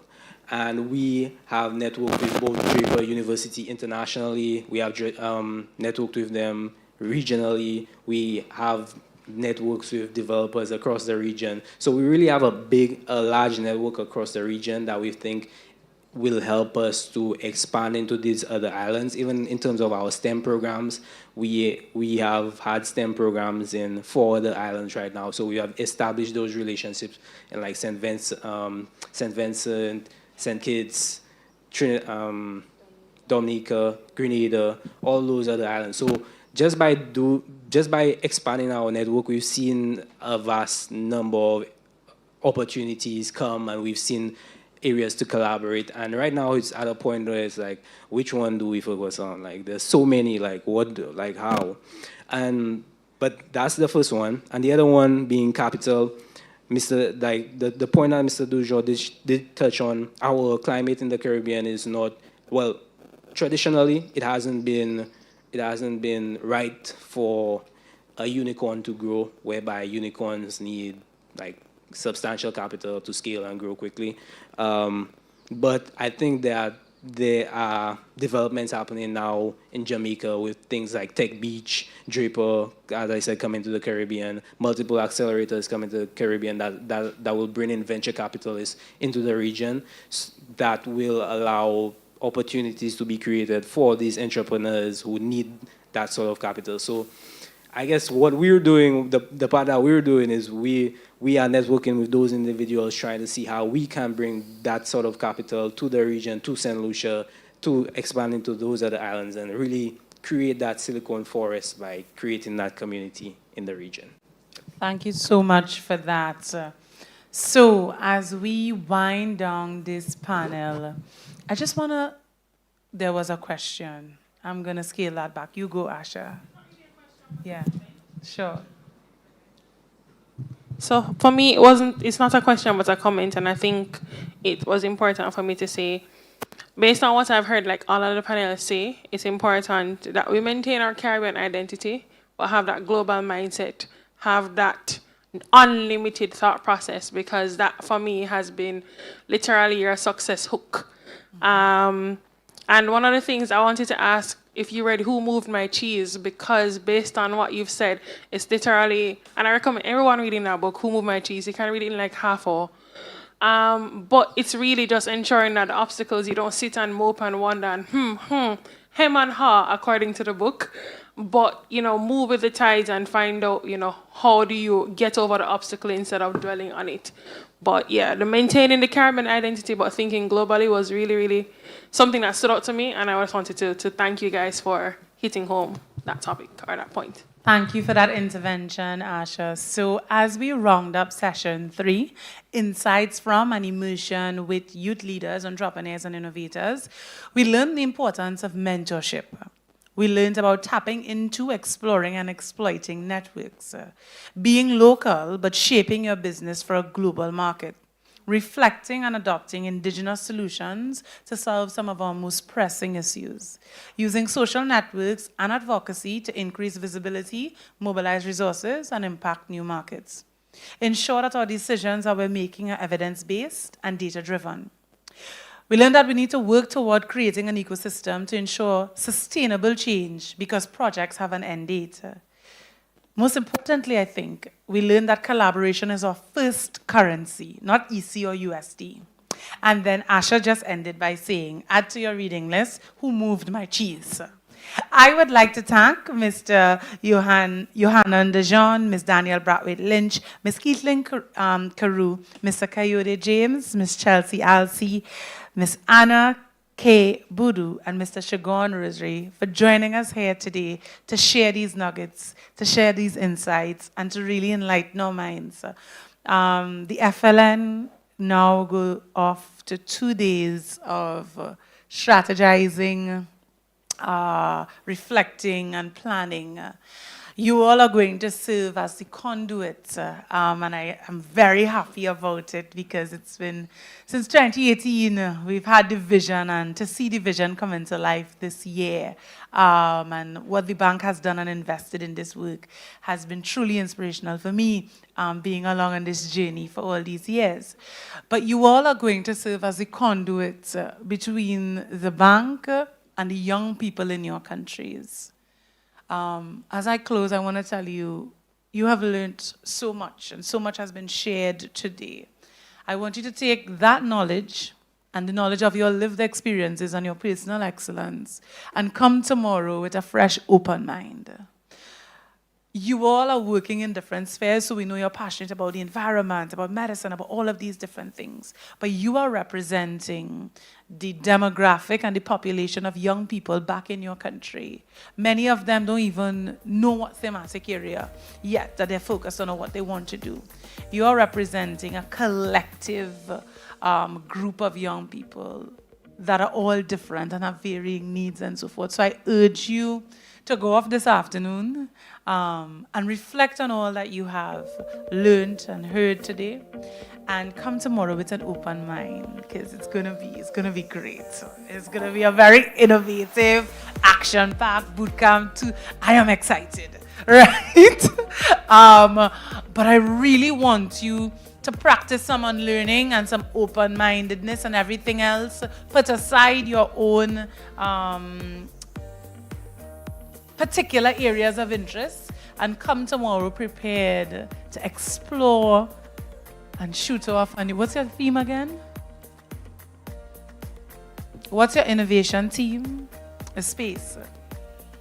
But tell me, what is it? Ooh, all right then. But it has to do with space. Yes? Great. Because there's infinite possibilities there. So I want your minds open to capture and think of and create, given the nuggets that we have learned here today. Thank you all so much. I am Tia Kadav, signing out and thanking you for joining us here today. And all the best. Bye.